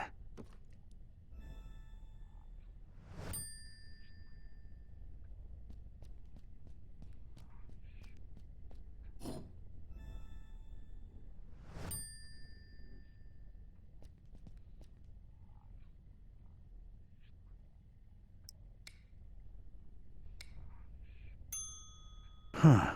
One's missing.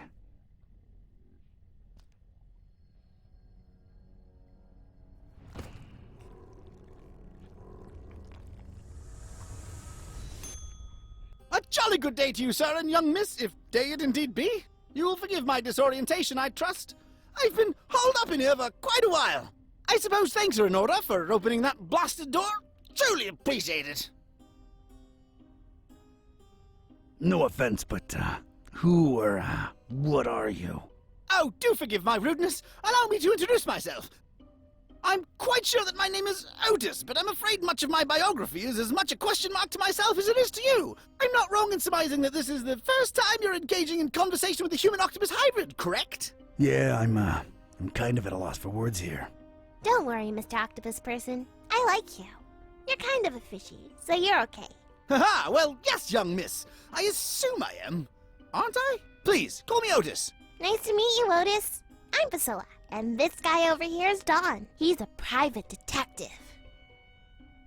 Yes, she believes me. But anyway. So, Otis, how'd you become an octopus hybrid? I mean, of course, if that's not too painful to discuss. Oh, not at all! Details, I'm afraid, are pretty sparse, and amnesia seems to be a side effect of the process. I do remember my name was Otis, and I died.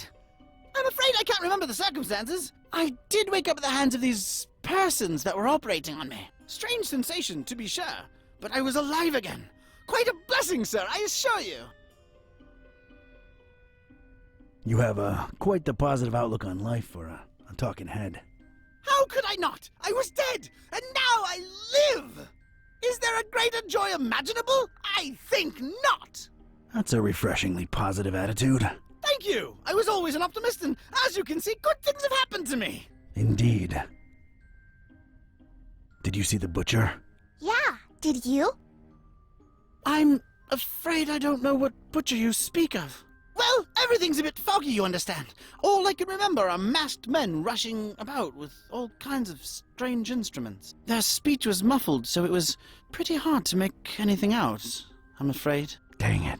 I do remember them referring to me as a dry, if that helps at all. Dry. Any idea what that means? One can only assume it has some negative implications, but that's pure speculation on my part. Do you know where the laboratory is? Yes, I do. You don't want to go in there, do you? Indeed, we're chatting away when we should be getting out of here at this very instant. No one's going anywhere until we reach the lab. Oh dear, I must be frank with you, young miss. I intend to leave the premises as soon as possible and suggest you do the same. Come on, Otis, work with us. You ain't gotta go back in there, just help us get in. Oh, heavens. Well, all right. I suppose I owe you a debt of gratitude. The laboratory is right outside this chamber, and to the right.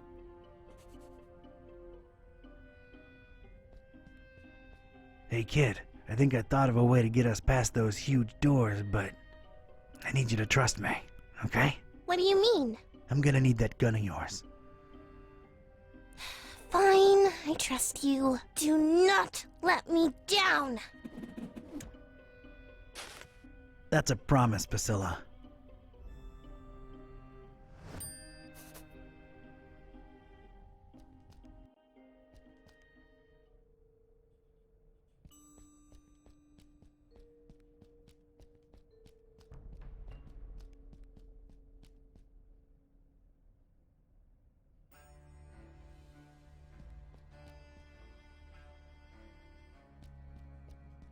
It's a hatch in this thing, but it's dark as night inside.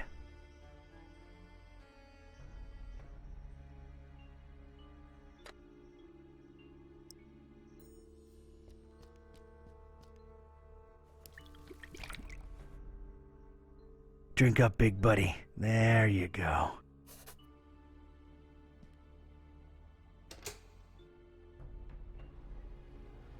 I'd gotten the engine to run. At least now, any loud noises would be covered by the engine's humming.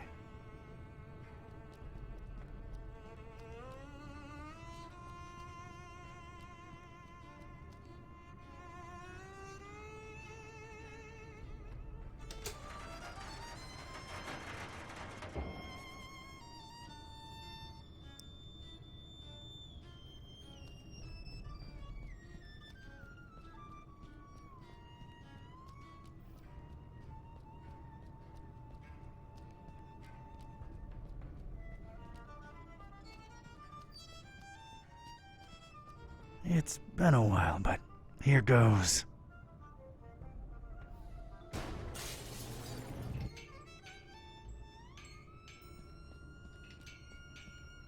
I got rid of the glass above the door to the lab. Seeing as you're the only one with suction cups, think you could do us a solid and get inside the lab through there? Oh dear! I suppose I can. To be perfectly honest, I'm shaking in my non-existent boots just at the thought of going back in there. Come on, you can do it, Otis. Yeah, you go, Otis. I appreciate your support, dear friends. All right, here I go.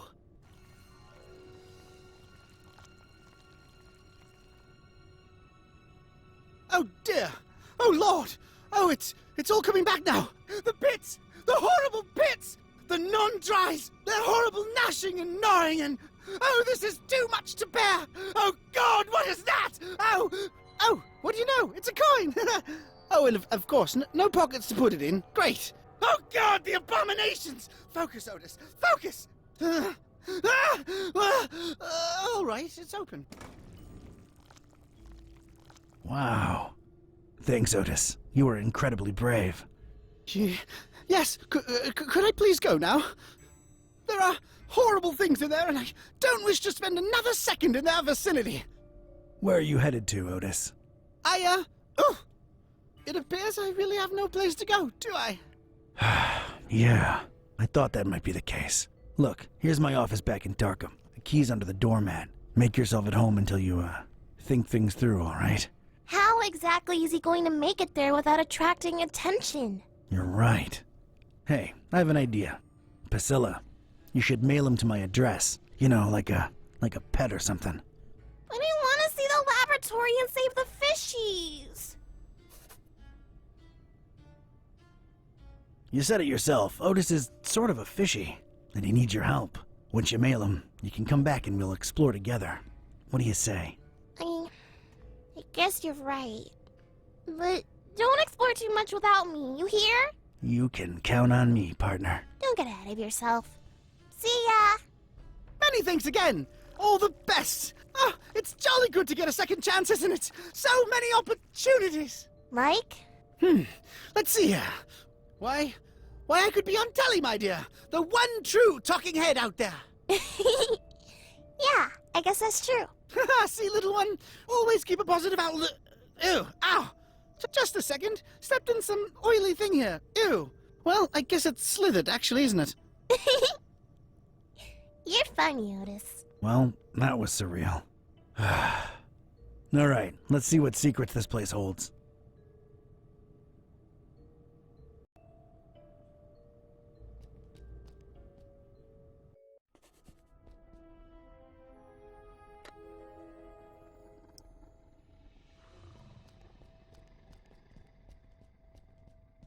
Ketype's got leverage.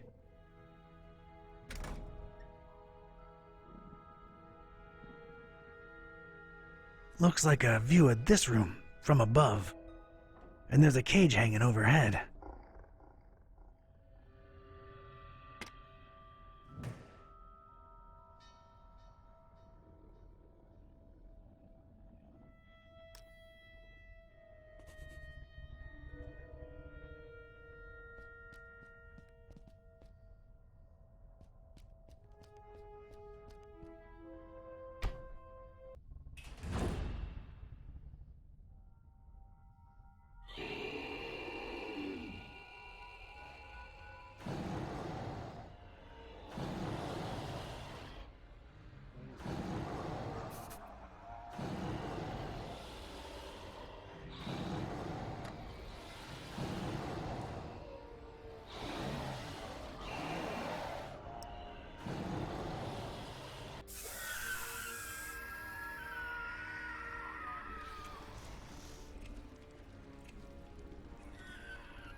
I hate to admit it, but I was shaken.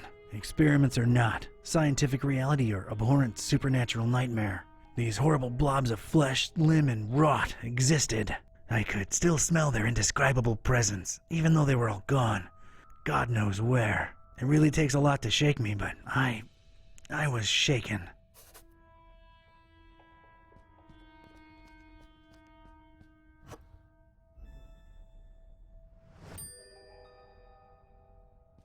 Yeah, I might need these.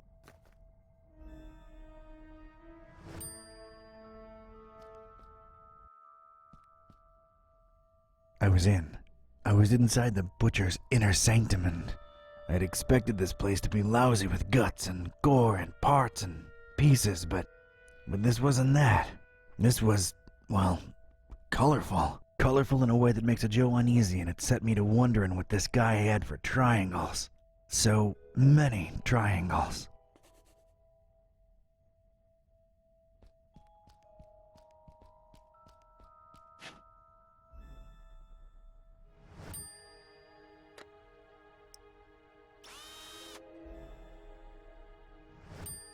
I've put a nice round hole in it. Alright, got myself a shock-free switch.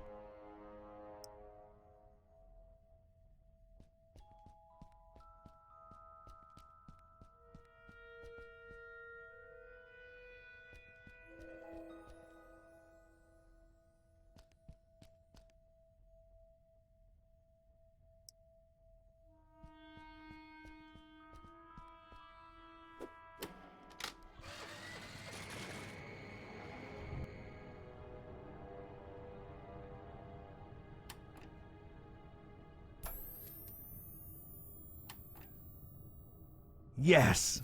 Power's back on.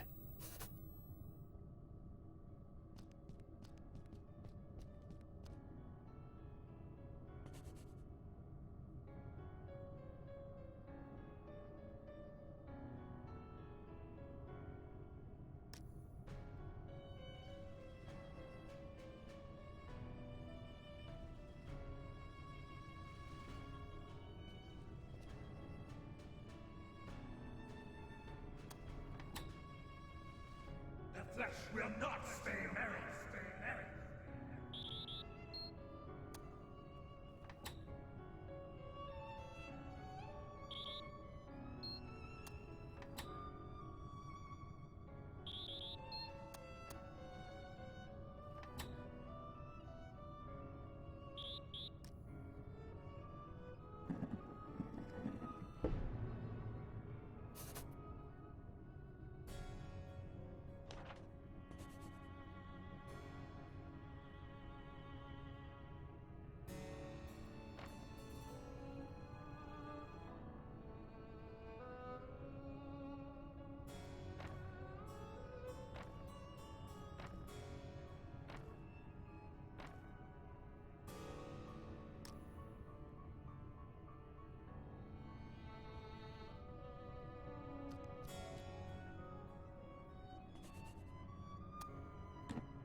I am the sheep that strayed from the herd.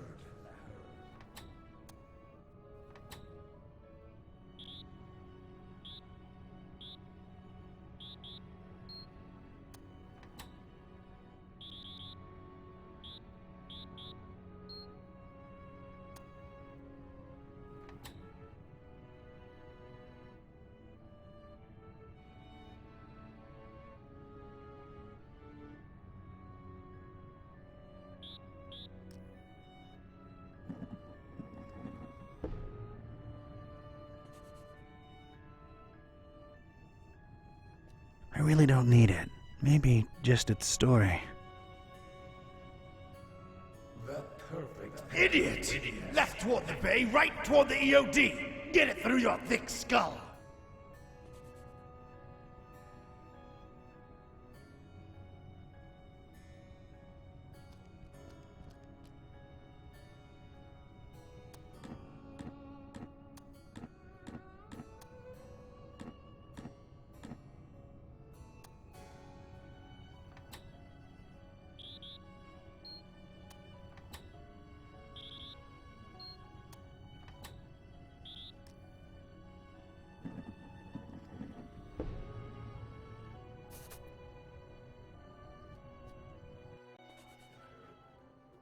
And what did we do? Trusted the butcher, put our faith in the carnifex. Double-crossed by that freak. Denying the dreamer his meal, running away with it. That was his payment for our stupid, misplaced loyalty. How do you think this looks like in the eyes of Father Dagon, huh? And I tell you right now, it is as clear as pure seawater to me that the starry knowledge was always behind that lunatic. I know some of you do not see the starry fools as a threat. Ha! You think me mad? You think I am making this up? This very night, a false preacher was spouting blasphemies about Mother Hydra and Father Dagon right outside the Finman house. Good thing a true believer cast the first stone. Well, egg. And the crowd swiftly dealt with the poisonous snake. But it happened. Truly it has happened in our Fishmouth during our festival.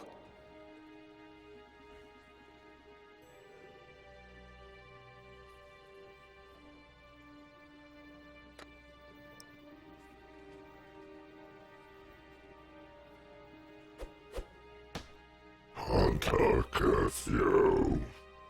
What huh? Haunter!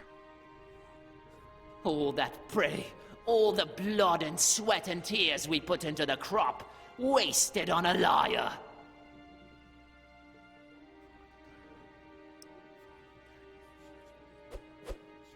Suffering squids. Stinking stingrays. Leaping lantern flesh. Step up! Step up and offer yourself, and we may yet appease him. Barracuda breath!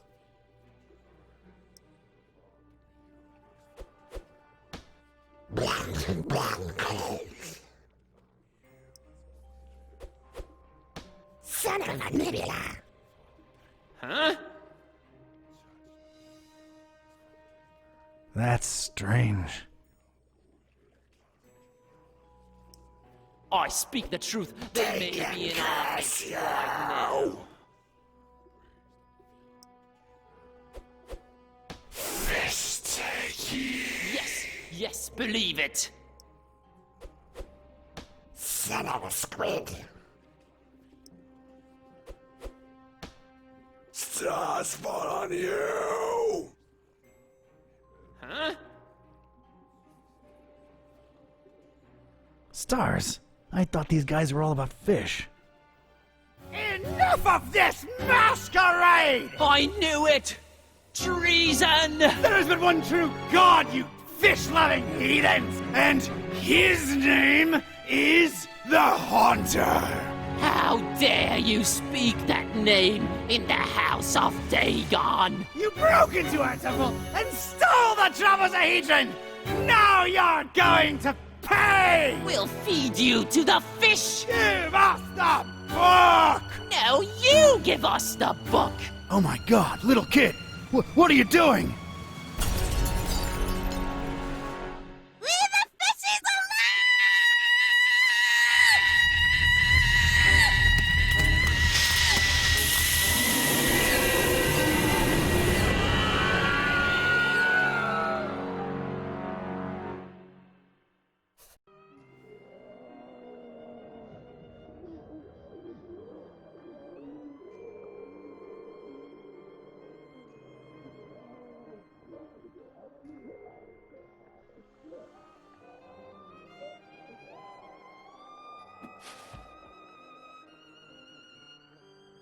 As Rome burned and Nero watched and fiddled, so too we witnessed the fish take vengeance on the fishermen. Not sure it's the right comparison, Mr. Bizarra. I'm just worried about the kid. No need, Gramps. I'm well and happy. No one's hurting the fishies anymore. And their bellies are nice and full now. You really shouldn't have witnessed that. Except you sort of made it happen. Well, it's all over now, Grandpa. Look, water's draining and the fishies are returning home. A perfect ending of the festival for everyone. Hooray! Don't call me Grandpa. Okie doke. I'll be on my way. Before Mom and Dad and Grandma notice that I'm missing. It's been fun. See you around. Take care, kid. Crazy world we live in, huh, Mr. Basara? Thank you for your business, by the way. I sincerely don't know whether thanks are in order. I'm more confused with each passing hour, but my resolve grows stronger. So, what are you doing in this building of all places? Keeping tabs on the Esoteric Order? Looking for Olmstein? Sightseeing? You might joke about the sightseeing, but that is part of why I'm here. All across this accursed world, the storm rages ever more powerful, and I strongly expect some kind of sign soon. What sign? And why here of all places? Maybe a reason for a bell to ring through a terrible storm. News sure does travel fast. This is the highest steeple in Fishmouth, with the grandest, most resonant bell in miles. This is where I'll wait for a sign, for as long as it takes. And awaken the beast? How do we know that's a good thing? We don't, but it is written, so it shall come to be. This could be the start of a fascinating philosophical debate, if only we had time. I need answers. I need to know what the hell's going on here. Ask. Help us find and stop this butcher, Barnabas. Carnifex terribilis. What did you find out from scouring Fishmouth in its festival hours, Seeker? The butcher was definitely in cahoots with the Starry Knowledge Cult. Doubtful. Wait, no. I mean, the Esoteric Order of Dagon. I'm convinced he used them to raise some kind of sea creature, codenamed MCHK. The Half-Gufa. And what of its purpose? The meal. That's what they called it. These EOD kooks thought they were raising the sea monster as an edible tribute to Dagon. They trusted the butcher. Huh. He obviously took his meal, this MCHK, whatever it is, and escaped. Question is, where'd he go? Any ideas? Not exactly, but keep this in mind. Olmstein always watches, and always leaves something behind to push you in the right direction. Well, ain't that nice of him. There is this sign that's associated with Olmstein. Tell me what you think it means. Could be the visual representation of a formula, a constellation. Could be a map. Thanks. I'll give it some thought. I've come across terrible things in the butcher's pits. What were they? It is clear to me that Fishmouth holds more secrets than can be dug at in this small window of time we have, and time is not on our side. Not since we found that damn Necronomicon. Some use it to spawn horrible monsters. Some to make cats speak. Some might say it's the same thing. How do we fix that? What Olmstein allowed, Olmstein can undo. Find the enemy, thwart his plans, and Olmstein will reward you. I wish I had your confidence, Barnabas. I don't have time for this. I've gotta go. I gotta meet Buzz and Peace and try to put the pieces together. The other guide you. Do your best to find out where the butcher is headed, and put an end to his plans, whatever they are. I will stay here and... wait for a sign. See ya, Barney. Don't call me that.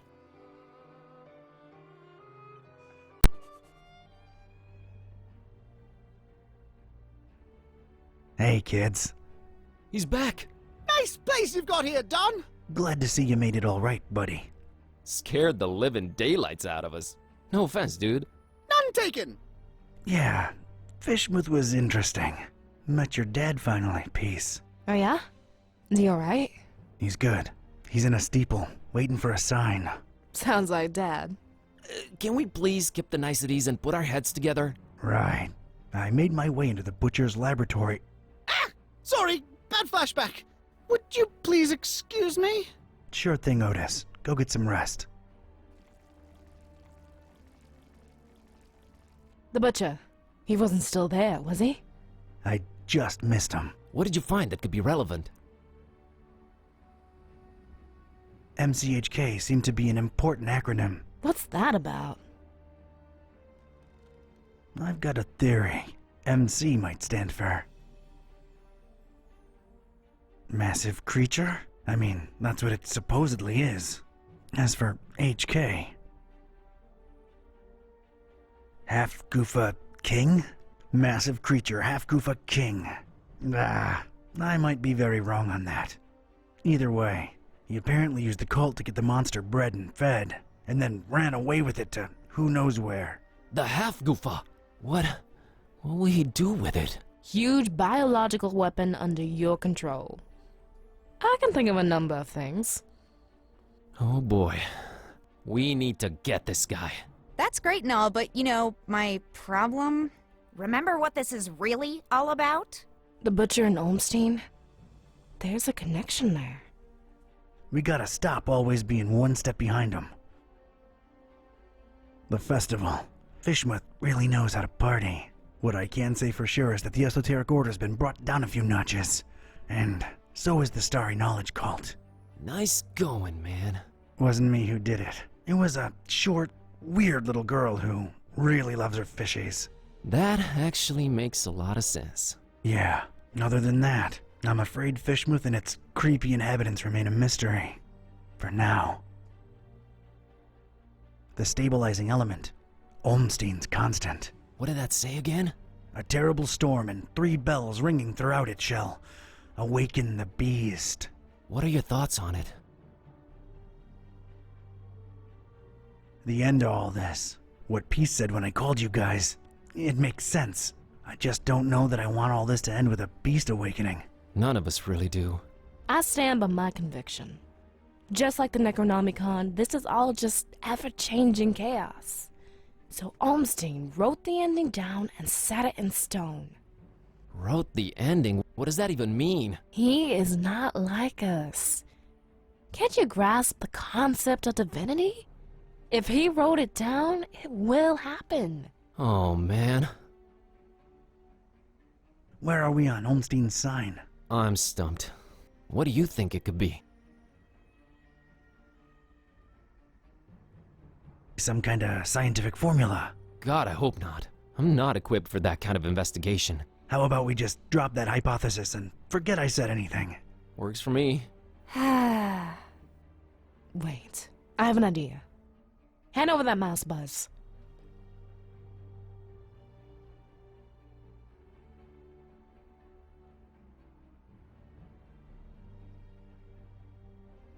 Maybe it's a map. There was a bell in Paris. There was a bell in Fort Maris. Dawn, you said my dad's in a steeple in Fishmouth. There's a bell there, too. What do you know? It's Point Nemo! Point what? Earth's pole of inaccessibility. It's the one point in the ocean that's farthest from any land. There should be nothing there. Maybe look it up in recent news on that, the thing there. Looking it up on the thing. Okay, what I'm finding are crazy conspiracy theories about expeditions to Point Nemo going back more than a century. Anything remotely recent? Decades ago, a ship called the Alert, rumored to be carrying a huge cargo of explosives, never returned apparently. Sounds, encouraging. So we got 3 bells plus Point Nemo. That's got to be it. We're going, right? Hold your horses, buddy. Say we go there. What do we do about the bells? I can get a hold of Blood. I can find a way to reach Dad. I got Serge eaten out of my palm, so I'm sure we can coordinate. Ring 'em all at once. We can awaken the beast, but do we want to? Or does that help the butcher? Think about it. If he ran away with it, it means that the butcher's in control of this monster. This beast, right? Just a theory, but these bells might snap the creature out of it. Yeah, 3 bells ringing thousands of miles away. Completely realistic. No, it makes a lot of sense and it fits the constant. Let's get in touch with all 3 of them and tell them to, wait for a sign. We're a creative bunch. We'll come up with something should we need to, right? Preparedness has always been our forte. What do I really have to lose at this point? The end of the world it is. It's just the farthest point from land. Doesn't really end there. It doesn't, huh? Tell me more. This is gonna be one long trip.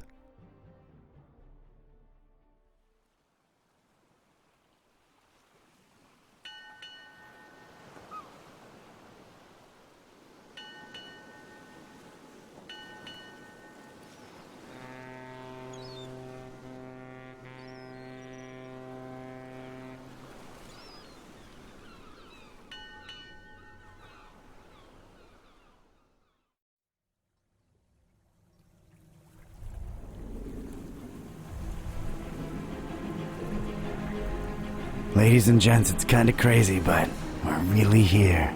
As far away from civilization as humanly possible. Not just humanly. Oh, right. 3 months worth of rent money says what we're looking for is on the top of that mountain over there. I don't know. Did you see that crazy-looking beach? I think our best bet is to split up and... Search for clues? Well, yeah, actually. It might increase our chances of finding this butcher. Peace. How about we take the mountain? Oh, Cat, I hope you brought sunblock, because it's time to hit the beach. Buzz, don't make this worse than it has to be. I'm sorry, I'm nervous. Nervous? Okay, scared. I'm really, really freaking scared. Let's do this. And whoever finds the butcher first? Actually, I don't know. Fingers crossed.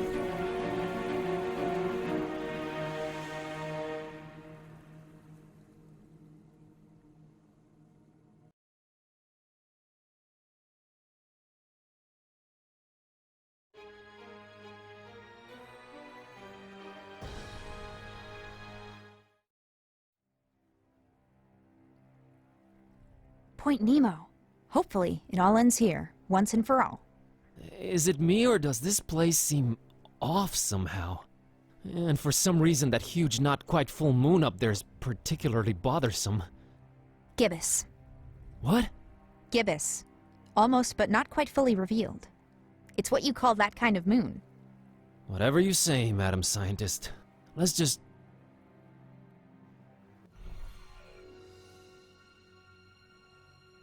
Whoa! What? What is this? I don't know, but you look repulsive. What is this? What have I turned into? You sort of look like discarded deli meat slapped together. No! What? This is not me. You just got transformed, against your will, into something you despise. Sucks, huh? I'm an abomination, Kitteh.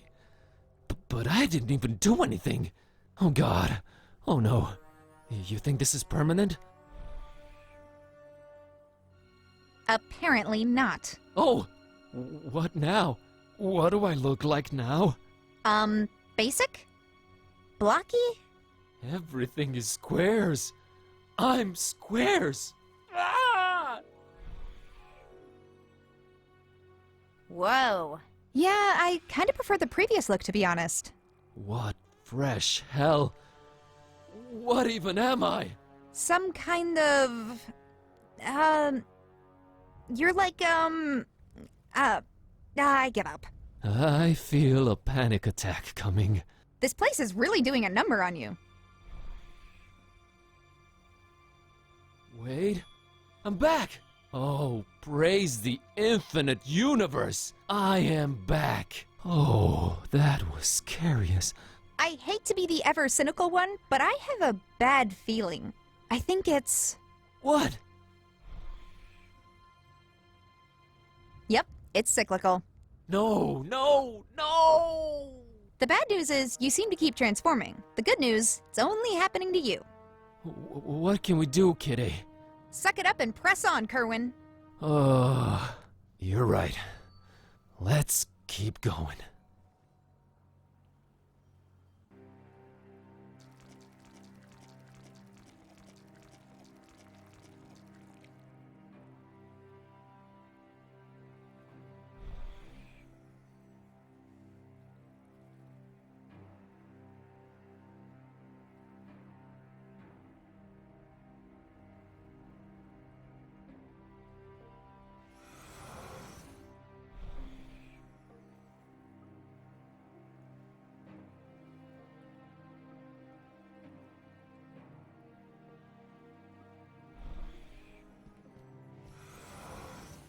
Huh. Made it through. Come on, Kitteh.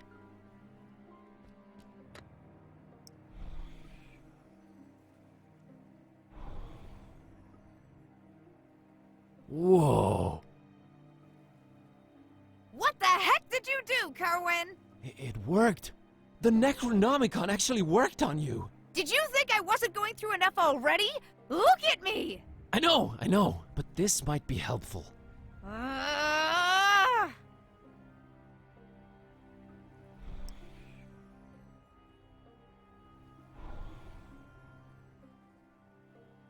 I hate you, Buzz. Good to know you stay the same regardless of definition.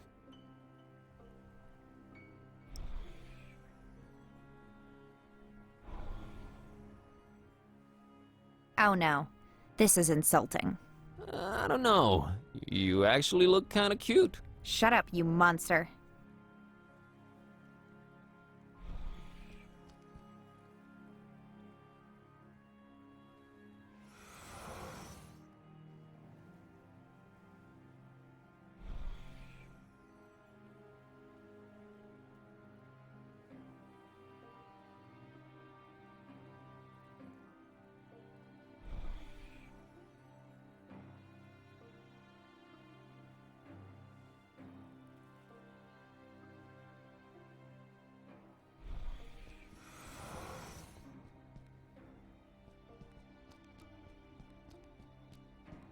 Something's stopping me from passing through this arch.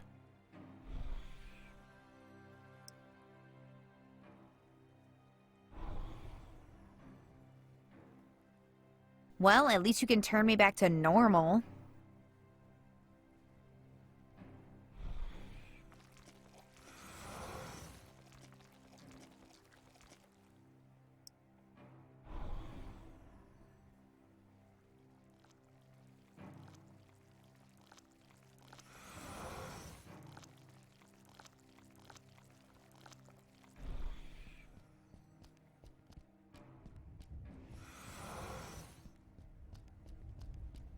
So, at least we're putting this insanity to use somehow. Just keep going, please.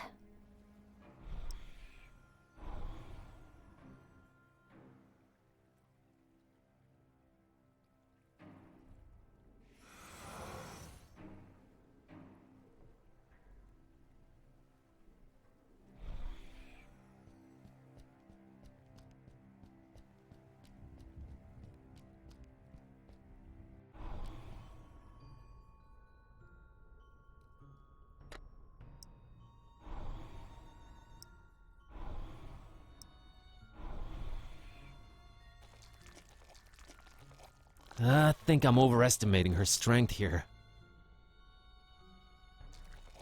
Hey, can you try and see if that thing activates?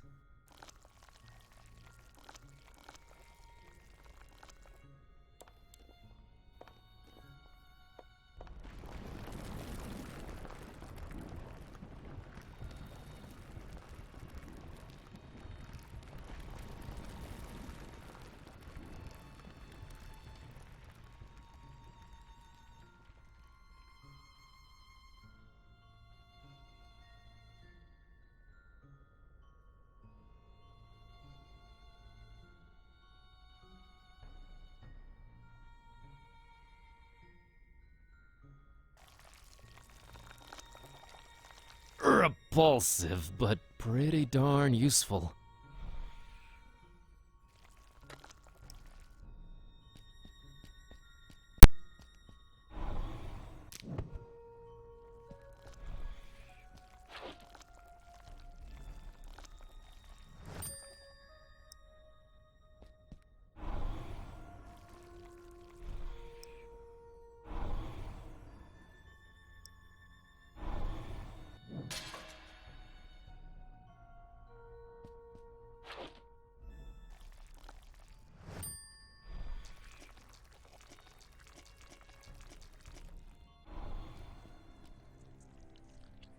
Oh, what the heck is this now?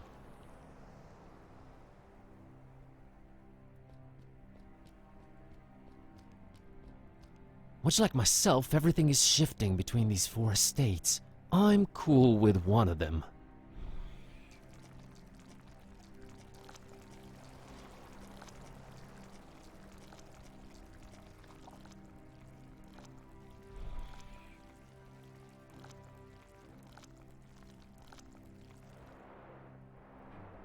Doesn't seem to do anything by itself.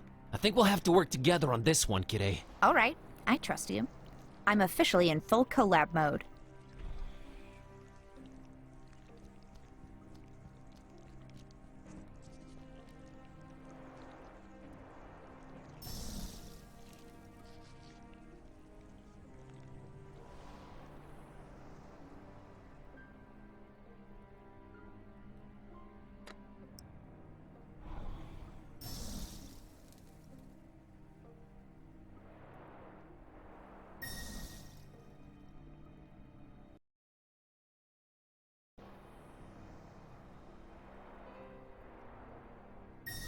Oh, I think I got it.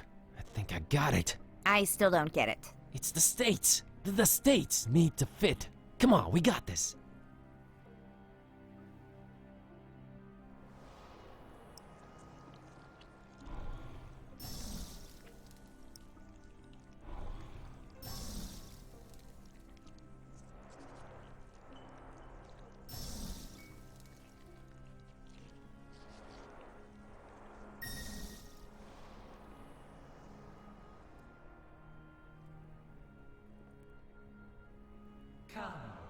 I await with open arms.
I am the sheep that strayed from the herd.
Someone's earthly remains.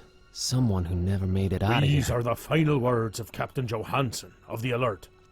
I don't have any kind of recording device. I only hope this ungodly place with all its strange magic will somehow retain my last utterances. Whoever you are, if you can hear this, know that this wretched place you've made your way to must be wiped off the face of the earth. That is what me and my shipmates on the Alert came here to do. Once we deciphered the sign, we left Oslo for Point Nemo with a ship full of explosives and fuses, hell-bent on destroying this island where the evil book is at its most powerful. I won't waste my breath on my exploits concerning the Necronomicon. If you are here, you must be aware of the generations it has tricked into playing its awful roles, and then led here to be made to disappear. When we embarked on this journey, we knew full well of the dozens that have failed before us. However, we have accomplished more than any of them. This horrible island is surrounded by active underwater volcanoes, and I can only hope that we've managed to rig them all to explode to trigger their eruption. We have started with the detonator on the highest mountain peak and worked our way down. It did not come without sacrifices. The crew was driven crazy by the monstrosity of what they kept transforming into. By the time we were setting charges underwater, myself and First Mate Green were the only sane men left. That's when we saw it. My God, we had found more than we had bargained for. The thing that should not be. We were driven mad with fear. I fled in terror, and somehow clawed my way into this hall. I am probably on the side of the island we had not explored, and I see no way out of this hall where my bones will find their final resting place. I can only hope that Green set all the fuses before he lost his mind. Or his life. If someone ever hears this, the detonator, on the highest peak, bury this place, and the horror that slumbers beneath.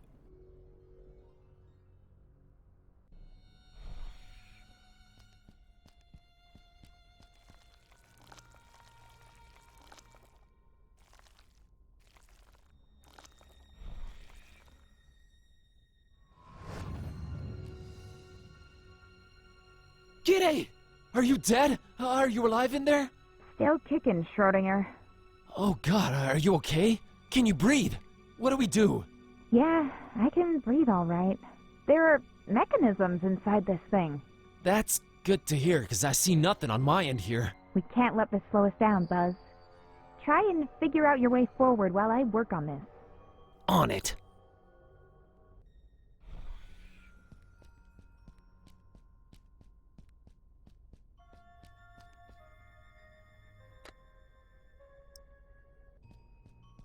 Desperate times call for desperate measures.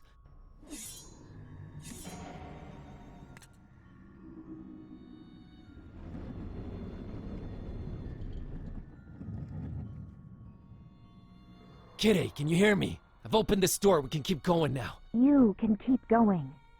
This contraption is way more complicated than I had anticipated. Go on ahead without me, Buzz. What do you mean? I can't just leave you behind trapped like this. Didn't you hear that ghost thing? All the volcanoes around here are rigged to blow up. Just go, Buzz. Find the butcher. Dawn and Peace might need you. I'll be okay. I'll try to make my way out of this trap. Kitteh, I can't. Just go already. And be careful, numbskull.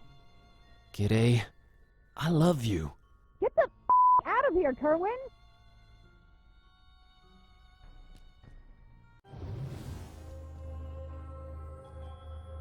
Whoa, I did not expect this here.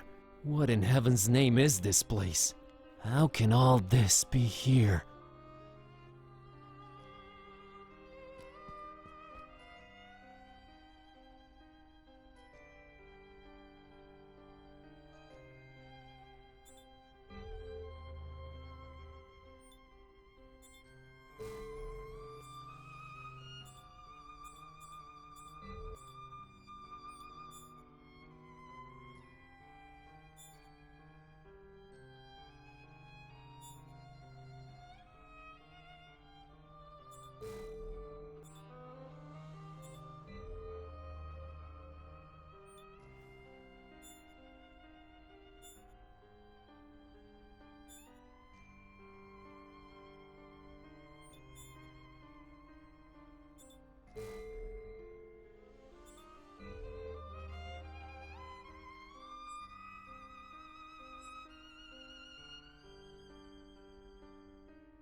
huge porthole looking into a greenish abyss. There's something off about it, though.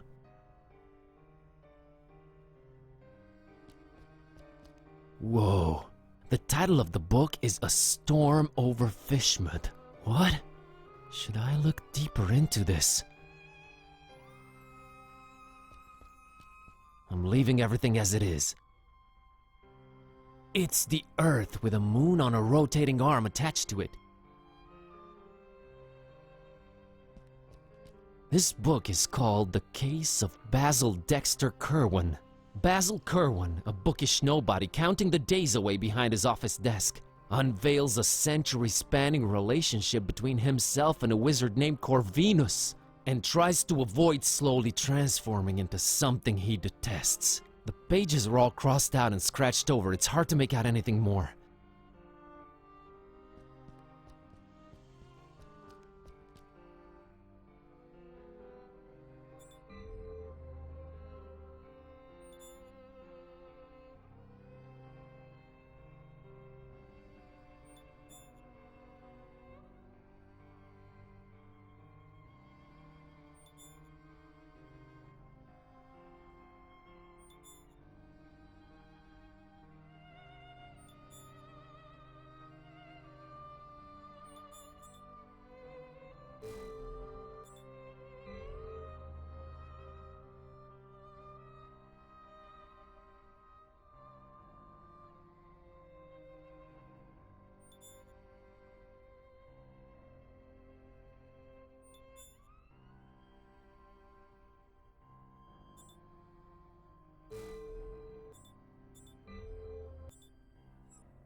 Do I really want to go already? Haven't looked at everything in here, and who knows if I'll ever get a second chance.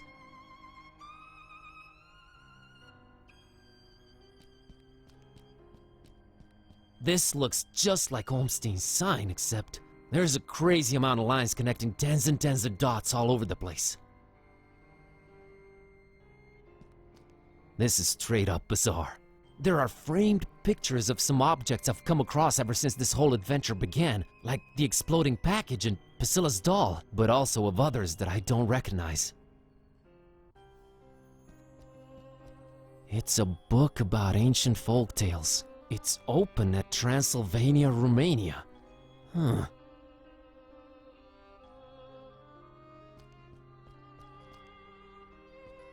While on an antiquarian tour of an isolated fishing village called Fishmouth, a man called Robert Olmstein has an unexpected revelation. Olmstein? Robert Olmstein? What does this mean? It's like it's shimmering every once in a while.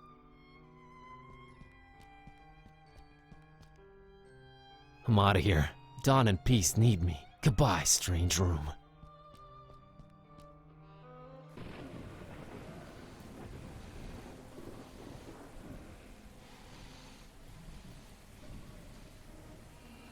Like a moth to the flame, you finally made it! The carrier. Right on time. Buzz, turn around! Run! No, no, no. That is where you are wrong, little zealous fly. It is not him carrying the book. It was always the book carrying him here. Nonsense! We were always right on your tail, Butcher. Oh, because you chose to, right? Adorable. But enough about that. Hand over the book, carrier. Or what? Or I constrict those electricity fields and zap your friends just like the bugs that they are. Not until you tell me what you want it for. Oh, come on. What difference does it make to you? This will all play out as it must, regardless. Let us stop wasting time. I can just read a spell and end you. We both know it does not work that way.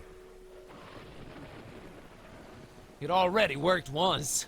Do I have to spell everything out for you? It worked once because it was written that it would. You had no say in this. The book chose the role, and now it returns to me for its final performance. You're insane. Bob Olmstein, or whatever he's calling himself, we're all just actors in his little production. Until you hand the Necronomicon over, that is. I am not anyone's spawn, Butcher. You have not caught on yet? Tough. I have no time to lay it out for you dimwits. Book, now!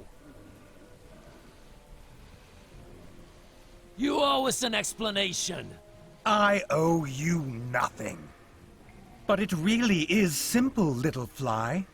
You are all prisoners in Olmstein's web of fiction, while I will claw my way out of it. So what's the book for? A fine seeker you turned out to be. It is the magic wand in the illusionist's toolkit. This thing called Olmstein likes his stories. He simply set loose the magic wand into our boring world and watched it turn myth into reality. So many possible storylines he planted seeds for. The carrier, the seeker, the protector, the beast. Same roles, different actors. So much more fun when you defy all laws of nature and existence. Give me the book! Planted seeds? I need to know. Is he divine in nature? Forgive the cliché laugh, but the idiotic question warranted it. What difference does it make? What will you use the book for? The crowning achievement of my life's work with flesh and blood and metal. Breathing life into one of Olmstein's favorite characters. The half-kufa? The meal those esoteric order idiots thought they'd sacrifice to Dagon? It goes by a much simpler name. Ya Cthulhu! He who dreams at the bottom of the sea, awaiting his awakening. The perfect triangle.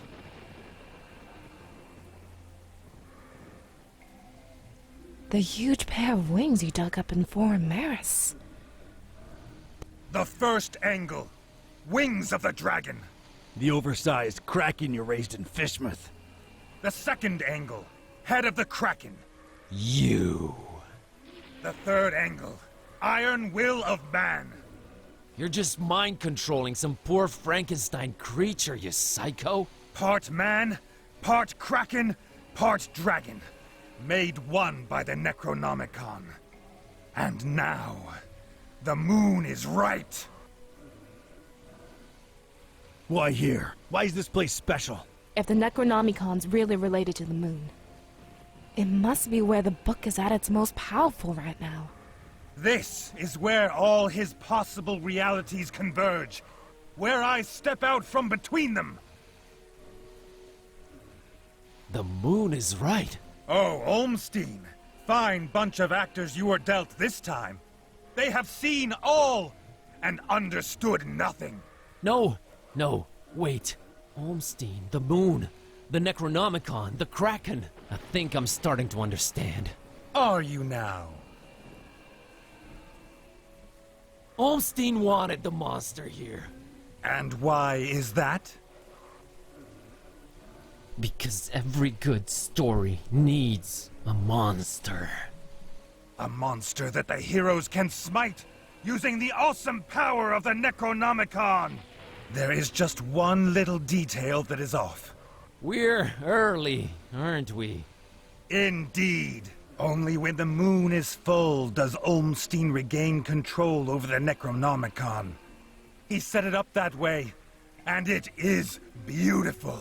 Until then, the book is useless to you, while long have I studied its wicked pages. I know how to rein its chaotic majesty in. Oh, no. His eye in the sky, not yet fully open to our doings.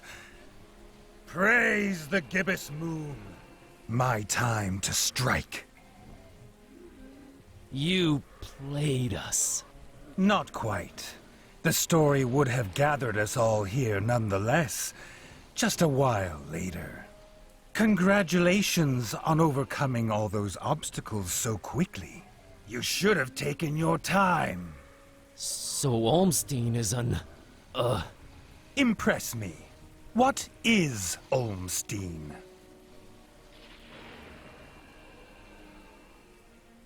You. There is no Olmstein. You are just leading us along, tricking us into bringing the Necronomicon here at the right time. Please, do not insult me. Still, you are free to believe what you choose to. I have really had enough talk now. Last warning before they die. Okay. Here.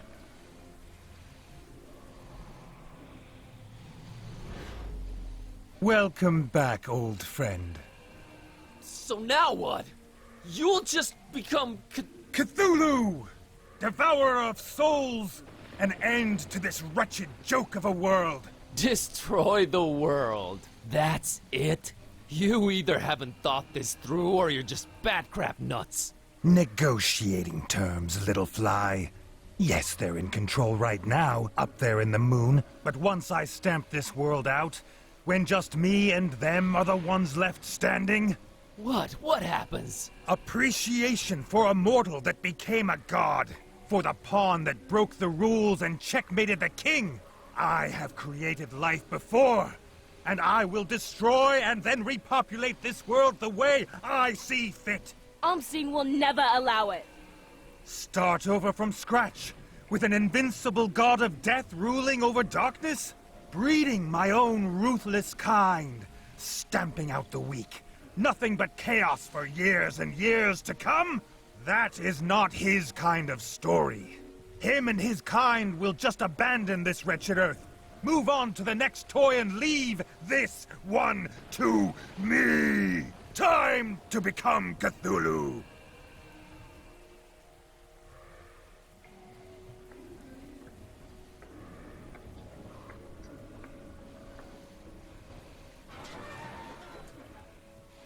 Kitteh!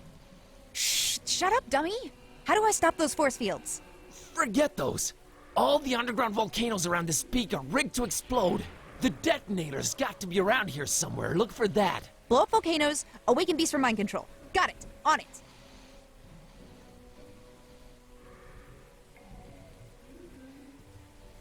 That's it! That's the detonator! Set up! What? No! No! The detonator! That's it! There's the detonator! Kitteh, right below you! Alright, let's hope it makes a big enough splash. Not so fast, you verbose vermin! Unless you want to fry, you are not touching that detonator! No! Feel that energy crackling in the air? I've reached the final 3 phases of the incantation! World, prepare to meet Cthulhu! We gotta do something! Yeah! Cthulhu Vertigan! Damn it! Ah! Gokamanayan! Yore Bethikasiyaha! Olmstein, where are you? Tharanak Shog! Tharanaxia! Yeah!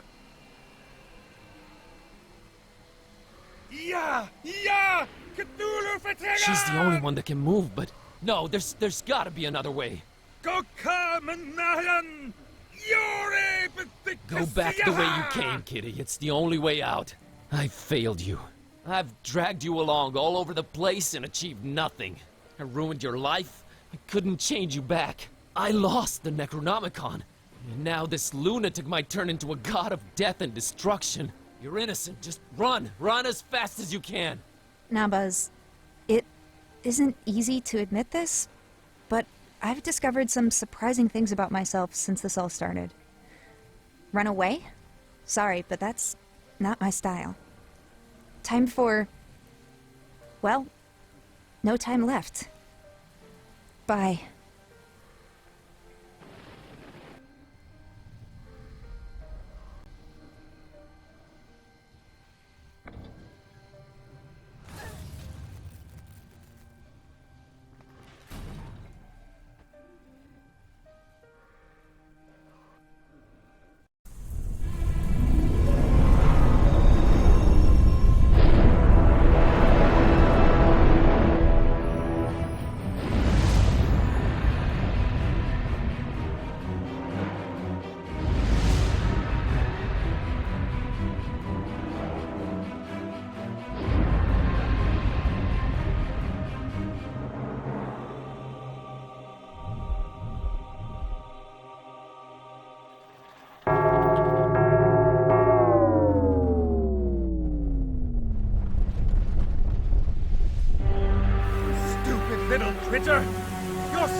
or not?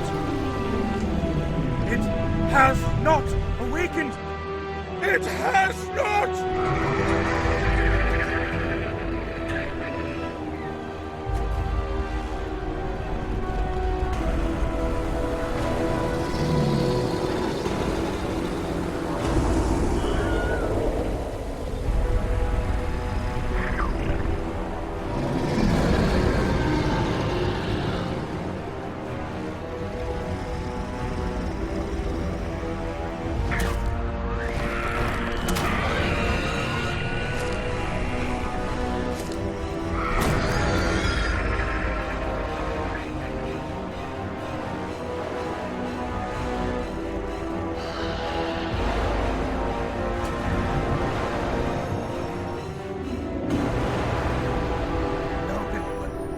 Come back, little one! Why won't you listen to me?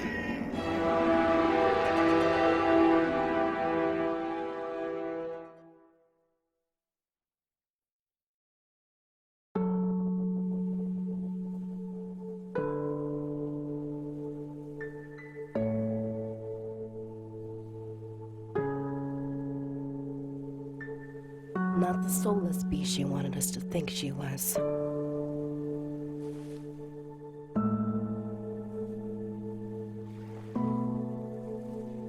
We're all gonna miss her, buddy. It's as if time stood still for her.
To rock and roll!